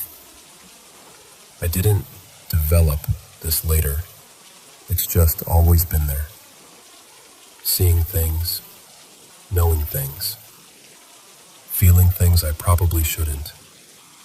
It's kind of like having an extra sense that never turns off. There was this town I lived in for a while. In downtown, near the main bus station, there was this old historic house. You couldn't miss it. Big, tired-looking place with peeling paint and these tall, narrow windows. I used the bus all the time back then, so I was constantly walking past it or riding by it, trying very hard not to look. Because there were children there. Ghost children. Everywhere. And they knew I could see them. The very first time I walked past that house on foot is burned into my memory. I had my earbuds in, music turned up, eyes down on the sidewalk. I remember carefully watching where I stepped so I didn't land in some disgusting old wad of gum. It was just a normal day, until it suddenly wasn't. About halfway along the fence line, I got that feeling. You know when you know someone is staring at you, and your skin sort of prickles? Now imagine that, but instead of one pair of eyes, it feels like a whole room full of them. I kept walking, trying to ignore it. But the pressure of those stairs was so intense that I finally looked up at the house. And there they were. I saw maybe 10 ghost children scattered all over the place, all of them locked onto me. Most of them were pressed up near the windows, faces pale, eyes too wide and too still. One child was standing on a little balcony on the second floor, just motionless, staring right at me, like they'd been waiting. And another one was nothing more than a blur, zipping around inside behind the glass like a bird that got trapped in a room and couldn't find a way out. I remember the one on the balcony the most. The energy from that child hit me like a punch. It was this heavy, seething mix of hatred and anger. Not like a kid throwing a tantrum, but old, deep rage that had been sitting there for a long time. That one felt older than the others, like the leader of the group, or the first to die, or the one who remembered everything. The rest of the children didn't feel hateful. They felt stuck, mostly. Curious, surprised that I could see them. Their faces weren't twisted or monstrous. They just looked like kids who had been alone too long. The house itself dated back to, I think, the 1910s or so. It had that early 20th century look. Tall ceilings, narrow balcony. The kind of place that used to be grand, and then just slowly faded. The children were all wearing these long nightgowns, like old-fashioned bedtime clothes. Mostly white or very, very pale, brushing their ankles. Some of them with little lace collars or tiny buttons down the front. At first I didn't understand why there were so many of them, or why they were all dressed like that. It bothered me. I kept seeing them every time the bus went by. Little faces in the windows, staring out at the street, at the people who had no idea they were there. Later on, I found out that the house had been used for different things over the years. Offices, a boarding house, that kind of thing. But at one point, it had been a children's hospital, specifically for kids with tuberculosis. And suddenly, everything made sense. The nightgowns, the number of children, the way the air around that place felt heavy, like it was soaked in old breath and old fear. And on those days, when I did end up walking by, I made a point of acknowledging them. I'd keep my pace steady, look up at the windows, and give them a little wave. At first, they just stared back, like they weren't sure if I was real, or if this was some kind of trick. But after a while, after a few weeks of doing this, something shifted. A couple of them started to wave back. Just small movements. A hand lifting at the window. A little tilt of the head. A flicker of recognition. The one on the balcony never waved. They just watched me. That same hard stare. That same old anger. I always felt like if anyone ever did a proper investigation in that house, that child would be the one they'd have to be the most careful with. There was a story there, a painful one. But the others felt almost grateful, in a quiet way, like being seen mattered. And that's what stays with me the most. Not the fear, not even the anger, but the simple, heartbreaking reality that a bunch of sick children had died there, and then just never left. Time moved on. Buses came and went. People rushed past with their coffee and their phones, and those kids just stood at the windows in their little nightgowns, watching the world go by. So whenever I did pass that house, I always waved. Because sometimes, the kindest thing you can do for the dead is to let them know they're not invisible.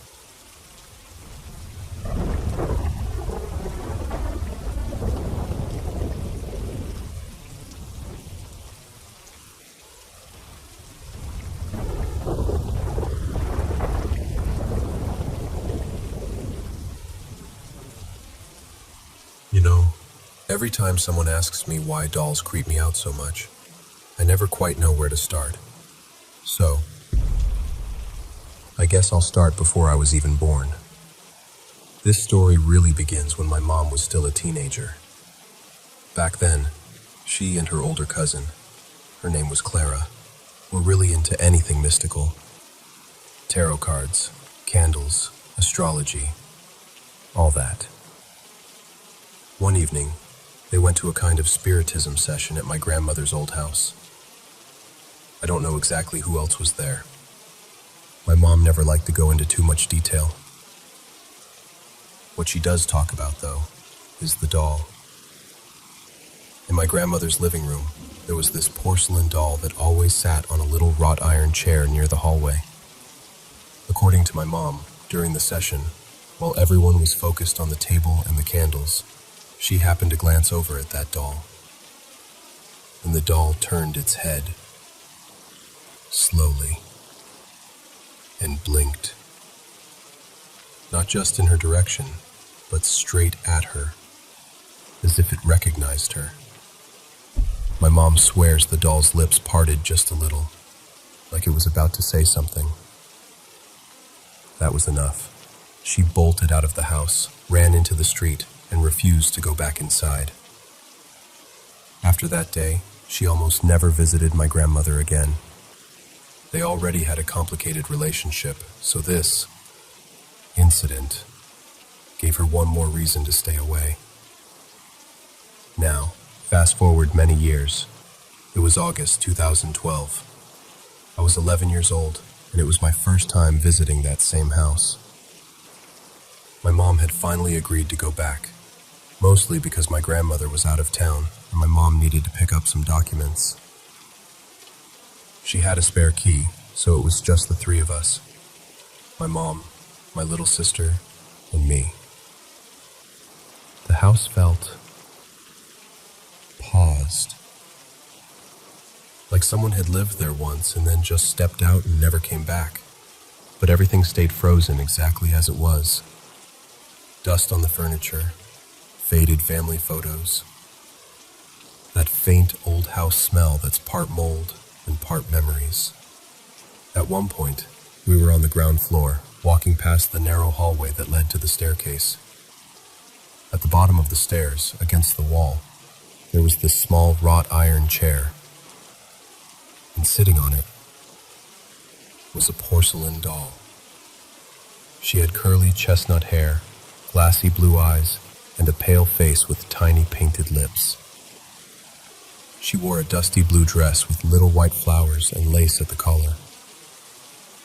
On her lap, there was a small ceramic dish filled with dried rose petals. Nothing about her seemed strange to me at first. She just looked like an old doll that had always belonged there, like part of the house. So, casually, I called out to my mom. I said, "Hey Mom, this doll is kind of pretty. Is it Grandma's?" The change in her face was immediate. She stopped walking. Her skin went almost white. She turned to me and asked, very quietly, "What doll?" I pointed to the chair. "That one, by the stairs. The one in the blue dress." She walked toward me, her steps slow, eyes fixed on the spot. Then the questions started, one after another, her voice getting tighter each time. "What does she look like exactly? Her hair, what color is it? Where are her hands? What is she holding?" I remember feeling confused, but I answered everything. Curly brown hair, blue eyes, blue dress with flowers, white lace collar, a bowl with dried rose petals in her lap. The more I described, the more my mom's breathing changed. She wasn't just tense, she was terrified. Finally, she whispered, "Stay here," and grabbed her phone. She called my grandmother, Helena, right there in the hallway. I could hear my mom's voice trembling as she asked, "Did you keep that doll? The porcelain one that used to sit on the little iron chair? Is this some kind of joke?" My grandmother sounded annoyed on the other end. I couldn't hear every word, but I distinctly remember my mom asking, "So you're sure you didn't bring the doll back? You're not hiding it from me?" And then my grandmother said something that made my mom go completely silent because it no longer existed. A long time ago, there had been a kitchen fire. Accidental, but bad enough that it spread into part of the house. A lot of things were destroyed, including that porcelain doll my mom remembered so well. According to my grandmother, the flames had melted and cracked it beyond repair. She'd thrown the pieces away. The only thing that survived intact, my grandmother said, was that little wrought iron chair. My mom ended the call and just stood there for a moment, staring at the empty air in front of her. Then she turned to me and said, very slowly, "Show me the doll again." I turned back to the staircase, to the chair, and it was empty. No doll, no dress, no ceramic bowl. Just the chair, with a faint ring of dust outlining where something might have sat once, a long time ago. I remember my stomach dropping. I kept insisting. She was right there. I saw her. She was right there. My mom grabbed my shoulders and looked me straight in the eyes. "You're sure?" she asked. "You really saw her?" And I was sure. I can still see her in my mind, as clearly as if she were in front of me now. Curly hair, blue dress, rose petals in her lap. That weirdly calm expression on her face. Not smiling, not frowning, just watching. We left the house shortly after. My mom was shaken, and she didn't try to hide it. On the way home, she finally told me the full story about the spiritism session, about how the doll had turned its head and blinked at her, how she'd run out and never wanted to set foot in that house again. "And the doll burned," she said. "I saw what was left of it. There was nothing to save." We went back to the house one more time a few months later. This time, I avoided looking at the staircase for as long as I could. Eventually, of course, I had to look. The chair was there. Just the chair. Cold, empty, harmless looking. But I still felt watched. I've gone over that day in my mind so many times. I've asked myself if it could have been a trick of the light, a reflection, my imagination, some weird overlap of memories. My mother's fear echoing into my own mind. Maybe I somehow recreated the doll in my head from a story I didn't consciously remember hearing. But the thing is, as far as I know, my mom never told me about the doll before that day. She always avoided the subject of that house and of my grandmother, unless she absolutely had to talk about it. So I don't know what I saw. A hallucination? Some leftover impression, like the memory of an object burns so deeply into a place that it lingers there, visible only to some, or something that just didn't want to be forgotten. I only know this. I was the only one who saw her that day. And ever since then, dolls have unsettled me in a way I can't shake. It's not just that they look creepy. It's that sometimes when I see one on a shelf or in a window, perfectly still, I can't help but wonder if, just for a second, it might blink.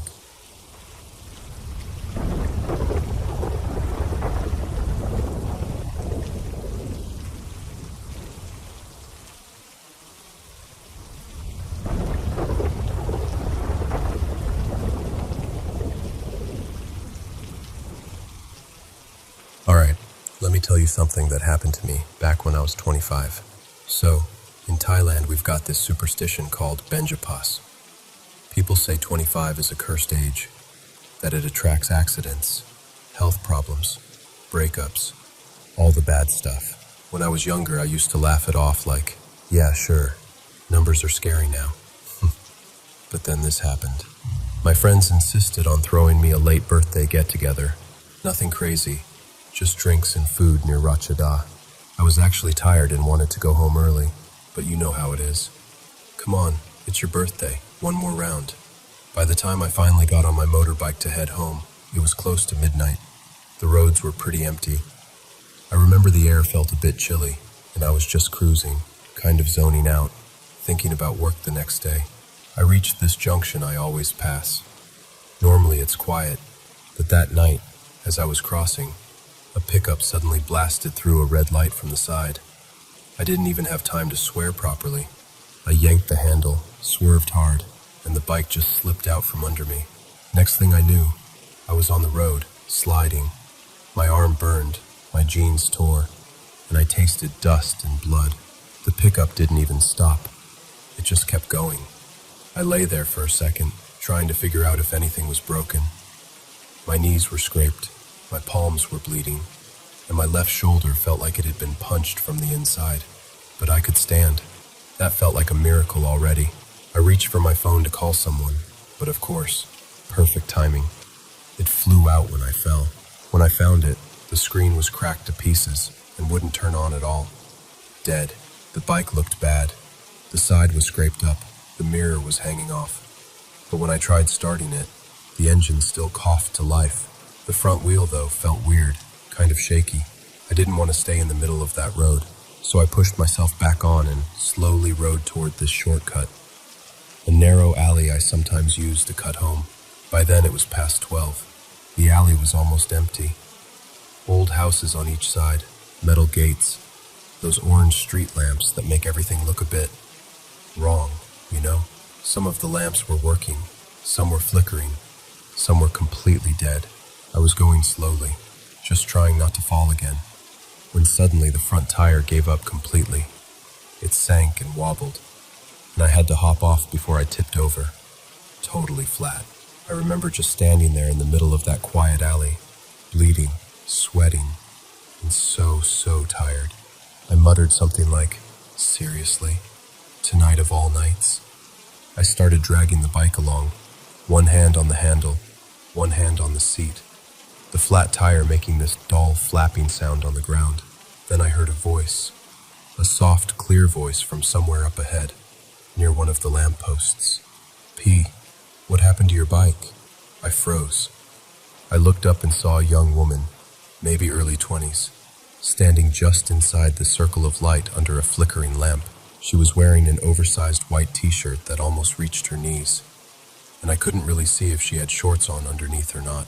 Her hair was tied up in a messy bun. From where I stood, I could only see the right side of her face. It was, honestly, she was really pretty, and she just looked so normal, like she could have been someone's neighbor who stepped out to take the trash. I called back, trying to sound less shaken than I felt. My tire's flat, I said. Had an accident back there. She tilted her head a little, still half turned away from me. You're bleeding, she said. You should get that cleaned. I will, I answered. I just need to get this thing home first. She pointed further up the alley, past where I could see clearly. Now, normally, I would be suspicious. A random girl in a dark alley after midnight, telling me where to go.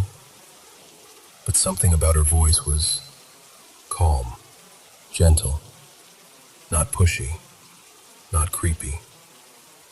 More like a neighbor giving directions. Really? This alley? I asked. I've never seen a shop here.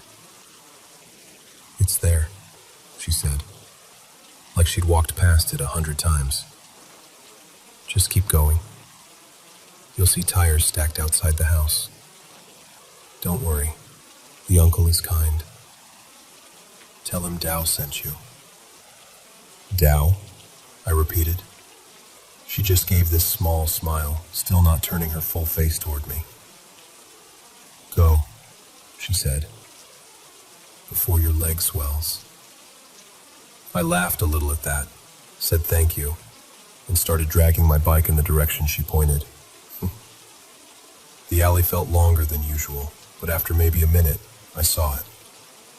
A small house with a rusty metal gate and a pile of tires leaning against the wall. There was a dim light from inside and the sound of a TV playing. Honestly, I got goosebumps right then. I'd walked this alley in the daytime before, and I swear I never noticed a repair place there. But I was too tired to question it. I rang the bell. After a while, an older man came out in shorts and a singlet, rubbing his eyes. He looked at me, then at the bike, then back at my bloody elbow. What happened to you, eh? He asked. Accident at the junction, I said. The front tire's dead. A girl back there told me your shop could help. He frowned a bit. Girl? This late? What girl? She said her name was Tao, I answered. She told me you were still awake. His expression changed, but he didn't say anything about it right away. He walked over, checked the wheel inside. Inner tube's gone, he said. Leave it here. I fix it in the morning. You come back after work. I nodded, feeling this huge wave of relief. Thank you, Uncle. Really. I don't even know how I'd have made it home without this place. He just grunted and started pulling the bike inside. I turned around, wanting to walk back and thank the girl properly. But when I looked toward the lamppost where I'd seen her, there was no one there. The alley was completely empty. Just that flickering light and the sound of some dog barking in the distance. I thought maybe she'd gone into one of the houses, so I walked a bit back, glanced at the gates, the doors. Nothing. No sound of anyone walking away. No doors closing. Just silence. A little chill crept up my neck, but I told myself, maybe she lives right here. Don't overthink it. I bowed slightly toward the lamppost like an idiot and whispered, thanks. Then hobbled out to the main road to find a taxi. The next morning, I went back to the shop after work. My arm was stiff, my bandages were already dirty, and I was still annoyed at that pickup driver. The uncle had my bike standing outside, tire fixed, everything wiped down a bit. As he was writing the price on a piece of paper, I casually said, thanks again for last night. If that girl Tao didn't tell me about your place, I'd still be pushing this thing around. He paused. You keep saying that name, he said slowly. Tao. There were a couple of bikers sitting nearby, smoking and chatting. When they heard the name, they went quiet and turned to look at me. One of them asked, P, what did she look like? I described her as best as I could. About early 20s, thin, hair in a bun, big t-shirt, really pretty. I only really saw this side of her face, though. I tapped my right cheek. She was standing under that flickering lamp in the middle of the alley. The bikers exchanged looks, and one of them let out a low whistle. Was it Tao from Soy 9? He asked the others. Another one nodded slowly. The one who died last week? I laughed, thinking they were messing with me. Come on, don't joke like that. But the uncle just sighed, put his pen down, and looked me straight in the eye. He pointed in the direction of the alley. Right under that same lamppost you're talking about. I didn't know what to say. My mouth just went dry. If you don't believe us, one of the bikers added quietly, go look tonight. You can still see the white spray mark on the ground where the police drew around her body. I just stood there, replaying everything in my head. How she never stepped fully into the light. How she only turned the right side of her face toward me. How calm her voice sounded. And then it hit me. I never heard her footsteps. Not when she appeared. Not when she disappeared. I asked them, when did she pass away? 3 nights before your accident, the uncle said. Same time, late at night. For a long moment, none of us spoke. I thought about how I'd been joking about Benjapas, about bad luck and cursed ages. I thought about that pickup that almost killed me, how close the tire came to the bumper, how my phone died right when I needed it most. And then I thought about a young woman, standing under a flickering lamp, telling a stranger exactly where to find help. I'm not going to pretend I'm super brave. That night, when I walked past that lamppost again, I didn't dare look directly at it. But I did notice a faded, uneven white spray mark on the road. And I did say, in my head, if that was really you, thank you. People say spirits in accidents like that can be angry, vengeful, dangerous. Maybe that's true sometimes. But in my Benjapas year, the one they say is cursed, I think I got the opposite. I think I got protection. So now, whenever someone laughs at that superstition, I just smile and tell them, believe it or not, when I was 25, a girl who'd already died made sure I got home safe.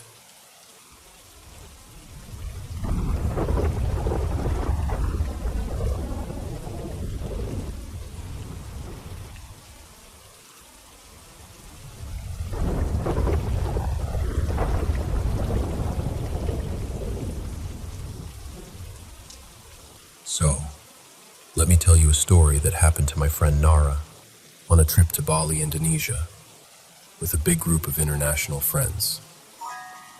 If you've been to Bali, you'll know this, but in case you haven't, most people there are Hindu, and you'll see these beautiful little offerings everywhere. They're small woven trays made of palm leaves, filled with flowers, rice, maybe a biscuit or a piece of fruit. They're called kanang sari, and they're meant to honor the spirits and deities. Anyway, one late afternoon, Nara and her friends were walking to get dinner near Canggu. Everyone was chatting, checking their phones, not really looking where they stepped. Then her friend Leo, one of the Western guys in the group, accidentally stepped right on one of the offerings. Nara, being Thai and having grown up around similar beliefs, immediately went, "Hey, don't do that. You should apologize." But Leo just laughed. A couple of others chuckled with him. He shrugged and said, "It's just, like, trash on the street, right?" Nara felt this cold knot in her stomach. She could feel people at a nearby war room looking at them. So she stepped aside, pressed her hands together, bowed her head slightly, and whispered an apology to the spirits, half for Leo, half for herself for not stopping him in time. That night, they went out for drinks after dinner. The vibe was good. Everyone was relaxed, a little drunk, music in the background, all that. When they finally left the restaurant, They had to walk along a small road, and there were offerings lined up near the entrances to homes and shops. Nara's boyfriend, Ken, who was definitely more than tipsy at this point, stepped on another offering without noticing. The others saw and started teasing him.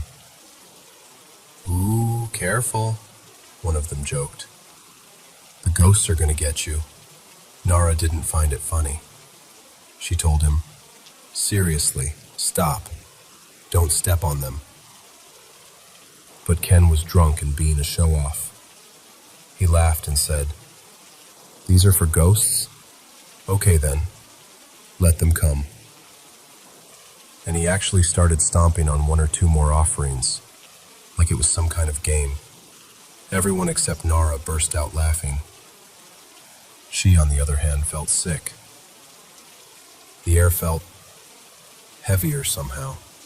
Again, she stepped aside and quietly muttered another apology, asking any spirits listening to forgive them for being stupid and disrespectful. Eventually, they got back to their villa, a nice place with a pool, a little garden, and those dark wooden wardrobes in the rooms that always feel a bit too old and too heavy. Everyone showered, joked around a bit more, and then drifted off to their rooms. Nara and Ken went to bed. She was exhausted and fell asleep almost immediately. Sometime in the middle of the night, she woke up to this faint sound. Scratch, scratch, scratch. At first, she thought it was geckos on the wall. She tried to ignore it, but it kept going. Slow, rhythmic scraping, like nails on wood. She reached out for Ken and realized his side of the bed was empty. Now she was fully awake. The scratching was coming from inside the room. She sat up, heart pounding, and listened. Scratch, scratch, from the direction of the wardrobe. She turned on the bedside lamp. The wardrobe doors were slightly trembling. Nara said her whole body went cold. She forced herself to get up, walked over, and slowly pulled one of the doors open. Inside, crammed into the wooden wardrobe, was Ken. He's a tall guy, about 6 feet, with his head bent at this awful angle against the top of the wardrobe. Shoulders twisted, knees pulled in. His eyes were closed tight, like he was in a deep, painful sleep. And his hands were dragging his nails over the inside of the wardrobe, making that horrible scratching sound. Nara froze. For a moment, she thought she was dreaming. Then she yelled his name and shook him hard. He kept saying, "What the hell? What am I doing in there?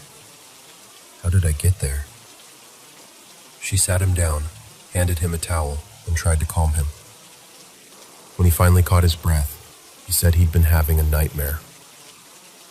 He said, "There was this woman. She had no eyes, just empty dark holes. She was wearing a white kabaya, like a traditional outfit, and she kept following me. I was running down these narrow hallways, opening door after door, but they all led to smaller and smaller rooms, and she was always right behind me. I finally saw one last door and thought it was the exit, but when I opened it, it was just a tiny dark space. No way out." Nara asked, "And then?" He said, "Then I woke up, here," and pointed at the wardrobe. Nara just whispered, "You see? I told you not to make fun of the offerings." But she didn't want to talk about it anymore right then. She helped him clean up, got him some water, and told him they'd deal with it in the morning. The next morning, everyone met up for breakfast by the pool. Almost everyone, anyway. Leo wasn't there. They started eating, and Ken, looking pale and exhausted, told the group what had happened. He described the woman with the hollow eye sockets, the traditional clothes, and the feeling of being herded into that narrow, inescapable space. Nara watched everyone's reactions. A few of them tried to laugh it off, but you could tell they were unsettled. After a while, someone said, "Wait, where's Leo?" They realized no one had seen him yet, so Nara and a couple of others went to his room to check on him. They knocked. No answer. They tried the door. It was unlocked. Leo was inside, lying on the bed, drenched in sweat. His skin was hot to the touch. He had a fever and was breathing like he'd just run a marathon. They tried to get him to drink water. When he could finally talk, he said, in this shaky voice, Did anyone see that woman last night?" Nara felt her stomach drop. "What woman?" she asked, even though she already knew. He said that sometime during the night, he'd woken up and seen a woman in traditional Balinese dress standing outside his window. Messy hair, blank eyes, just staring in at him through the glass. At first he thought it might be some drunk villager or a performer heading home, so he quickly got up and shut the curtains, telling himself he was just imagining things. But later he woke up again. This time the curtains were open, and the woman was inside his room. She was dancing, slowly, her arms and legs bending at strange angles, her fingers moving in those sharp, deliberate gestures you see in Balinese dance, but twisted in a way that didn't look right. Her eyes rolled back and then locked onto him again, empty and cold, as she moved closer and closer to the bed. He said he tried to scream, but no sound came out. Then everything went black. And the next thing he knew, it was morning, and he was burning with fever. At that point, Nara had had enough. She grabbed her phone and called their local tour guide, a Balinese man named Wayan, who'd been showing them around the island. When Wayan heard what happened, he didn't laugh, didn't say it was just a dream. He went very quiet. Then he said, very sharply, "You touched the offerings, didn't you?" Nara admitted what Leo and Ken had done. She expected him to be mildly annoyed. Instead, he was furious. He said, "You cannot do that. It's taboo. Those offerings are sacred. Even if you step on them by accident, you must apologize. If the spirits don't punish you, the villagers might. This is not a joke here." He told them to get ready immediately. No sightseeing, no brunch stop. He picked them up and drove straight to a temple. At the temple, Wayan spoke to one of the priests. The priest listened, then nodded like he'd heard this kind of story before. He didn't seem surprised, just serious. Nara said that as the water ran down her face, she suddenly felt like she might cry. Not from fear, but from this deep, heavy guilt for not standing her ground more when everyone was joking about it. After the ritual, they went back to the villa. That night, there were no more scratching sounds, no women at the window, no strange dreams. Ken's feverish, haunted look faded over the next day. Leo's fever broke. The atmosphere in the group changed. They were quieter, more careful where they stepped, more respectful in general. They finished the trip without any more incidents. Everyone went back home safely. But Nara swears she will never forget that wardrobe, or the look on Ken's face when he woke up inside it, or the way Leo described that woman dancing in his room. So yeah, if you ever go to Bali, or honestly, any place with traditions you don't fully understand, please, Be respectful. Those little offerings on the ground, they're not decorations. They're not trash. They mean something to the people there. And maybe to things you can't see, too.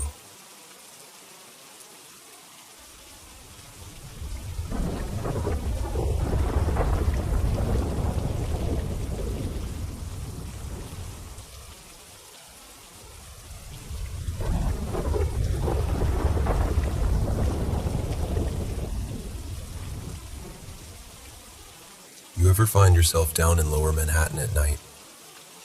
If you do, I want you to remember this, because once you've heard it, you'll never look at Trinity Church the same way again. So picture this. It's late October, one of those evenings when the air is just cool enough to raise goosebumps, but not so cold you can't pretend you're fine without a jacket. The city noise has settled into that low, distant hum, and the fog from the Hudson creeps in like it's got someplace very specific to be. Right there, where the old cobblestones lead up to the iron gates of Trinity Church, there's a story that refuses to stay buried. Most folks know the history books talk about a famous duel back in 1804. Two powerful men, once colleagues, torn apart by ambition, pride, and politics. In the version you'd read in school, they're called Alexander Hamilton and Aaron Burr. But the story I'm telling you, the one that clings to Trinity Church like the autumn mist, in this story, their names are Elias Harrow and Jonathan Brandt. Elias Harrow was the brilliant one, the architect of the young nation's finances, the kind of mind that could see 10 moves ahead of everyone else. Jonathan Brandt was the vice president, charming, calculating, always standing just a step to the side of the spotlight, waiting for his moment. They were allies once, friends even. But ambition is a sharp thing, and over time, it carved a canyon between them that words couldn't bridge. Their quarrels grew louder, the insults sharper, until finally, there was only one way in their world to settle it. At dawn, on a summer morning in 1804, they met with pistols in hand. One walked away. The other was carried to Trinity Church. Elias Harrow was laid to rest there, beneath a marble stone that the weather has tried and failed to erase. The bells tolled for him, and the city moved on. At least, that's what people like to think. But every year, on the last night of October, the church remembers. Locals will tell you, quietly, usually over coffee or a drink, like they're not entirely sure they believe themselves, that if you stand by those iron gates just before midnight, something changes. First, the street lamps along Broadway flicker. Not all at once, just enough to make you check your phone and wonder if there's a power issue. The air grows colder, unnaturally so. You can see your breath even if the weather app swears it's still mild out. Then, the heavy wooden doors of Trinity, those massive old doors that don't move without effort, creak open. No one touches them.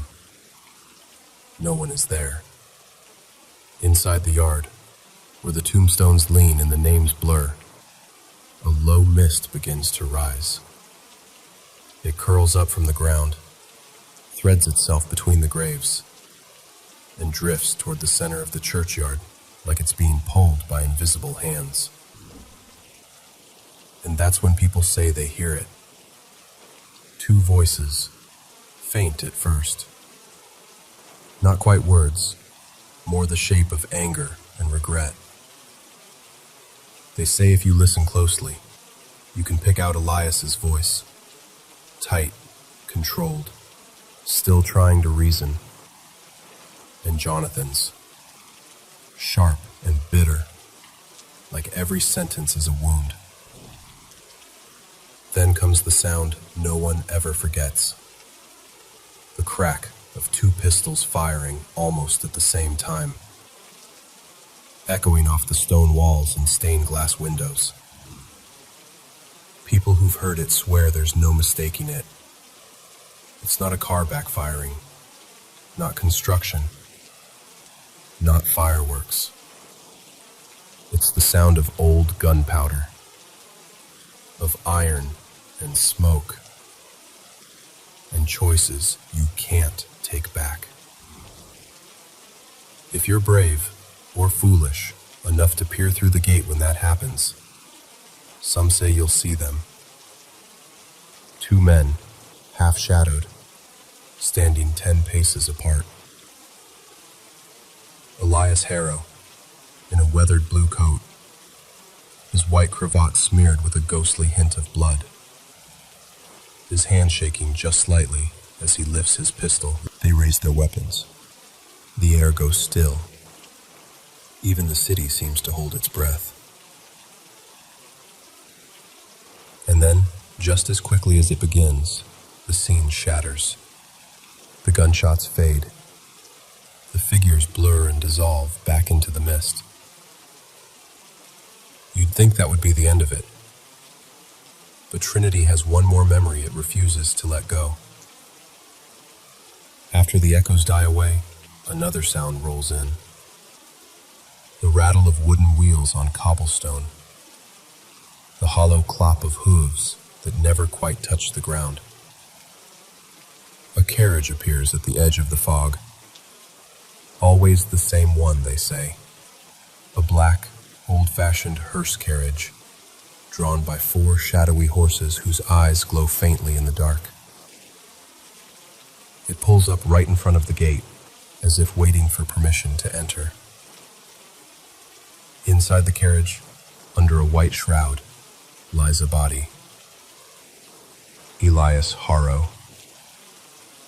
If you look closely, and I don't recommend it, but I know you're going to be curious, you can see the edge of his face, the sharp line of his jaw, the cravat at his throat staying dark where the bullet tore through.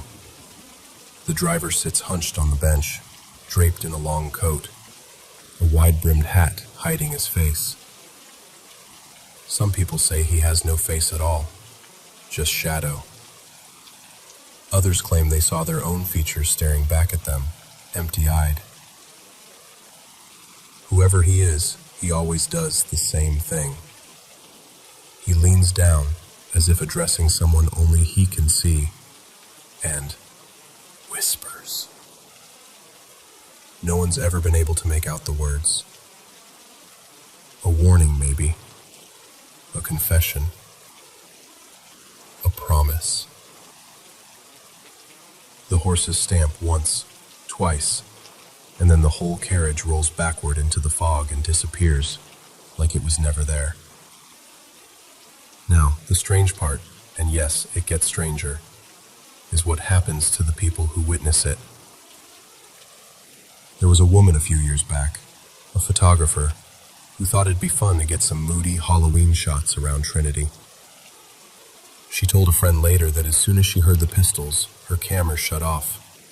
Full battery, brand new card, and it just died. Her phone too, black screen, useless. Another guy said his watch stopped for exactly 3 minutes, starting at midnight. When it ticked back to life, the carriage was gone. So were the figures. And in the stained glass windows of the church, where he'd caught the reflection of 2 dueling men just moments before, there was nothing but his own face staring back at him. People report the same things again and again. Devices failing, breath puffing out in white clouds on a night that isn't that cold. The sudden feeling that someone is standing just behind them, close enough that if they turned around, they'd bump shoulders. But when they do turn, there's no one there. And yet, And this is the part that keeps the story alive. Every Halloween, someone new goes to stand at that gate. Sometimes it's a couple on a ghost tour who hang back from the group just to see. Sometimes it's a local who's walked past Trinity 1,000 times but finally gives in to curiosity. Sometimes it's someone like you who heard the story from a friend and thought, it can't be that bad, I'll go see for myself. They stand there, hands wrapped around the iron bars, listening. They wait for the deep, distant toll of the clock. They watch the doors. They hold their breath, wondering if this will be the year the duel repeats, if the past will drag itself up from the graves for one more performance. Maybe they'll see nothing at all, just a beautiful old church and a quiet, foggy street. Or maybe, just maybe, they'll hear the faint echo of a pistol, the rattle of invisible wheels, and feel the weight of 2 centuries pressing down on the space between what history recorded and what it refuses to let go.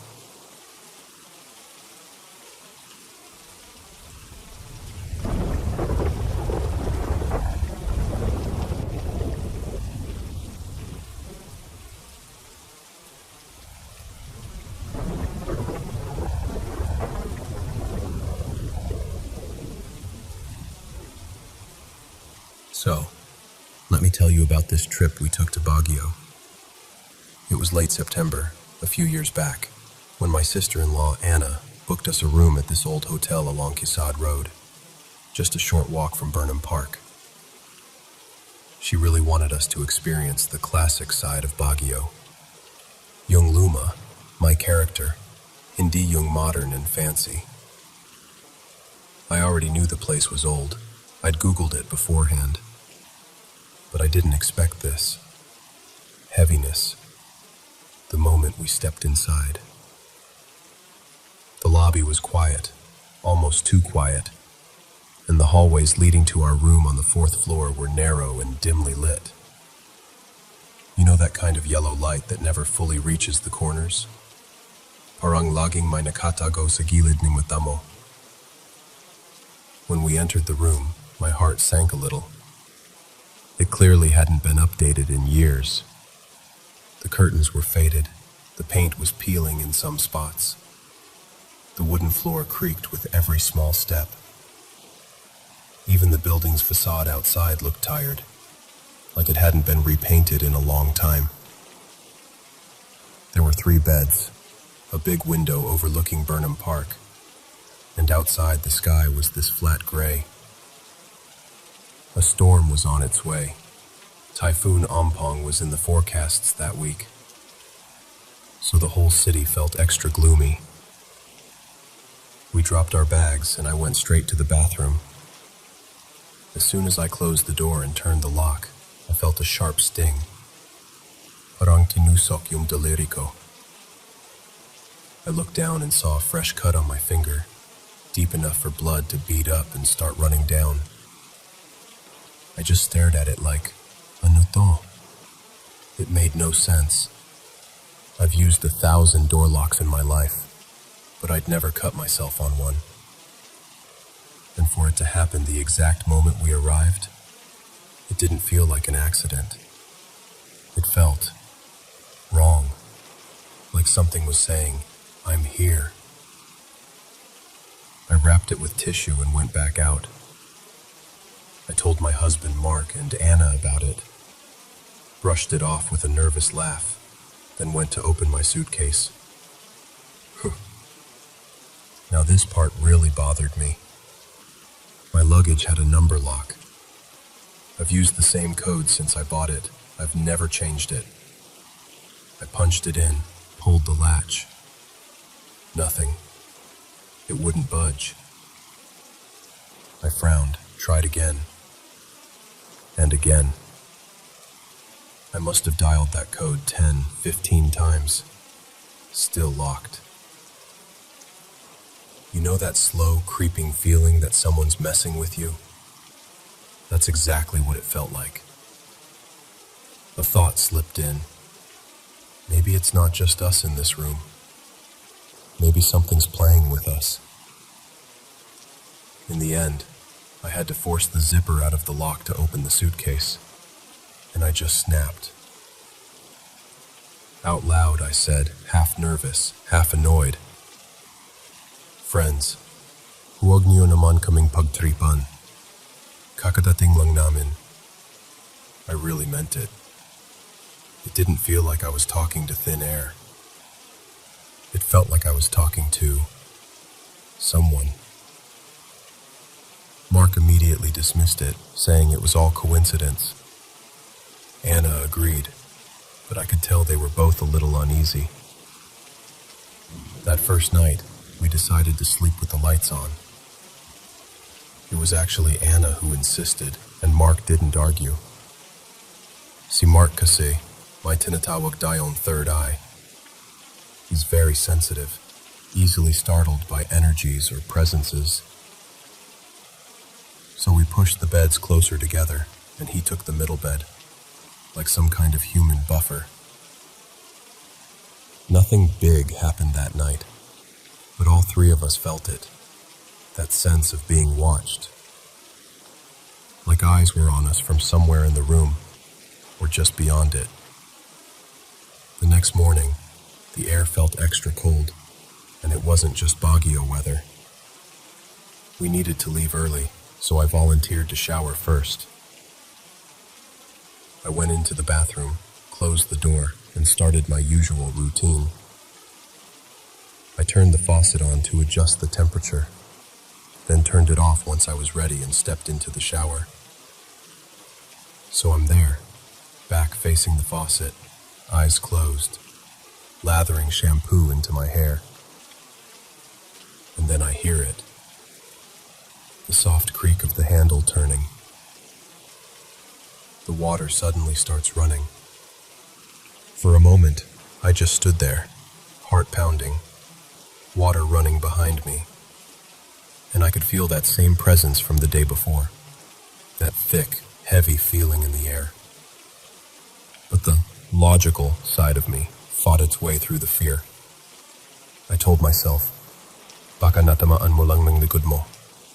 Baka may problema lang sa gripo." So I slowly turned, shut it off again, and kept repeating in my head, "Don't acknowledge it. Don't acknowledge it. Wala yan. Wala yan." I finished my shower, pretending nothing was wrong. The rest of that day was actually lovely. We roamed around Baguio, ate street food, walked around Session Road, passed by Burnham, enjoyed the cool air. Ang saya namin. For a while, I forgot about the weirdness in that room. We got back to the hotel around 10 p.m., tired and ready to sleep. We turned on the TV for a bit, chatted, then eventually settled in for the night. The lights stayed on again. Now here's the part that still gives me chills whenever I think about it. Around 3 a.m., I woke up. At first I didn't know why. The room was quiet. My body was heavy, like I'd been yanked out of a deep sleep. I was about to roll over when I heard it. Crying. Very soft at first, muffled, like it was coming from the next room. I lay very still, listening. The sound was faint, but clear enough that I could feel it vibrating through my pillow, through the headboard. Someone, or something, was weeping. My whole body went rigid. I remembered what the front desk had told us when we checked in, that the room beside ours was empty. I slowly turned my head to check on Anna. She was fast asleep. Then I glanced at Mark. He was already awake, eyes open, staring at the ceiling. In a low voice he whispered, "Naririnig mo?" My eyes widened, "Oh," I whispered back. I wanted so badly to believe it was something normal, so I forced myself to say, "Baka naghihilik lang yung guest sa kabila," even though I knew there wasn't supposed to be anyone there.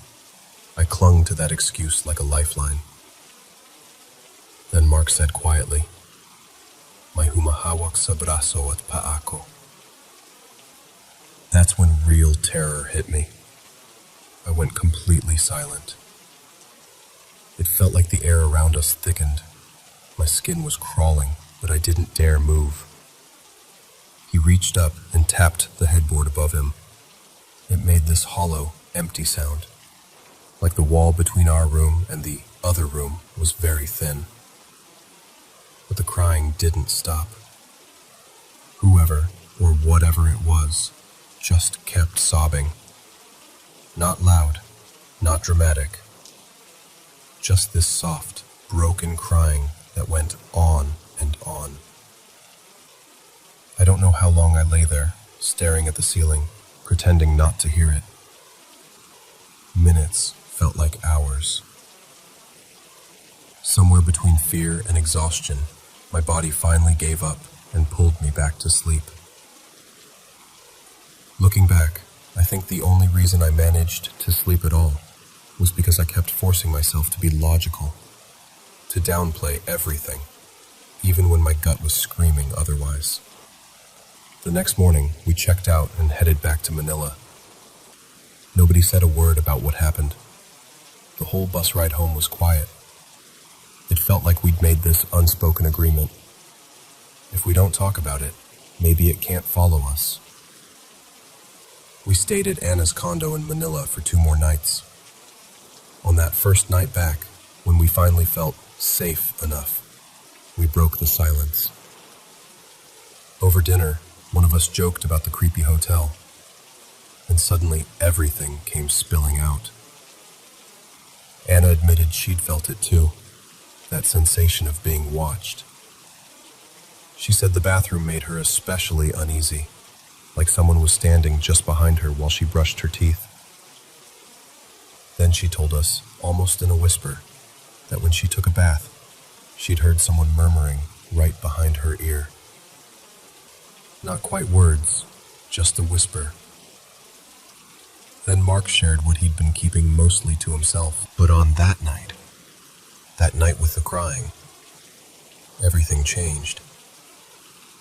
As the sobbing seeped through the wall, he said he suddenly sensed her, clearly. A woman, a black figure, standing at the foot of our bed, just beyond the circle of light. He didn't see her face, just the outline of a woman, all in shadow. Maybe she was the one we heard crying. I still don't know the history of that particular hotel, but Baguio itself carries so much tragedy. Earthquakes, war, countless stories of loss.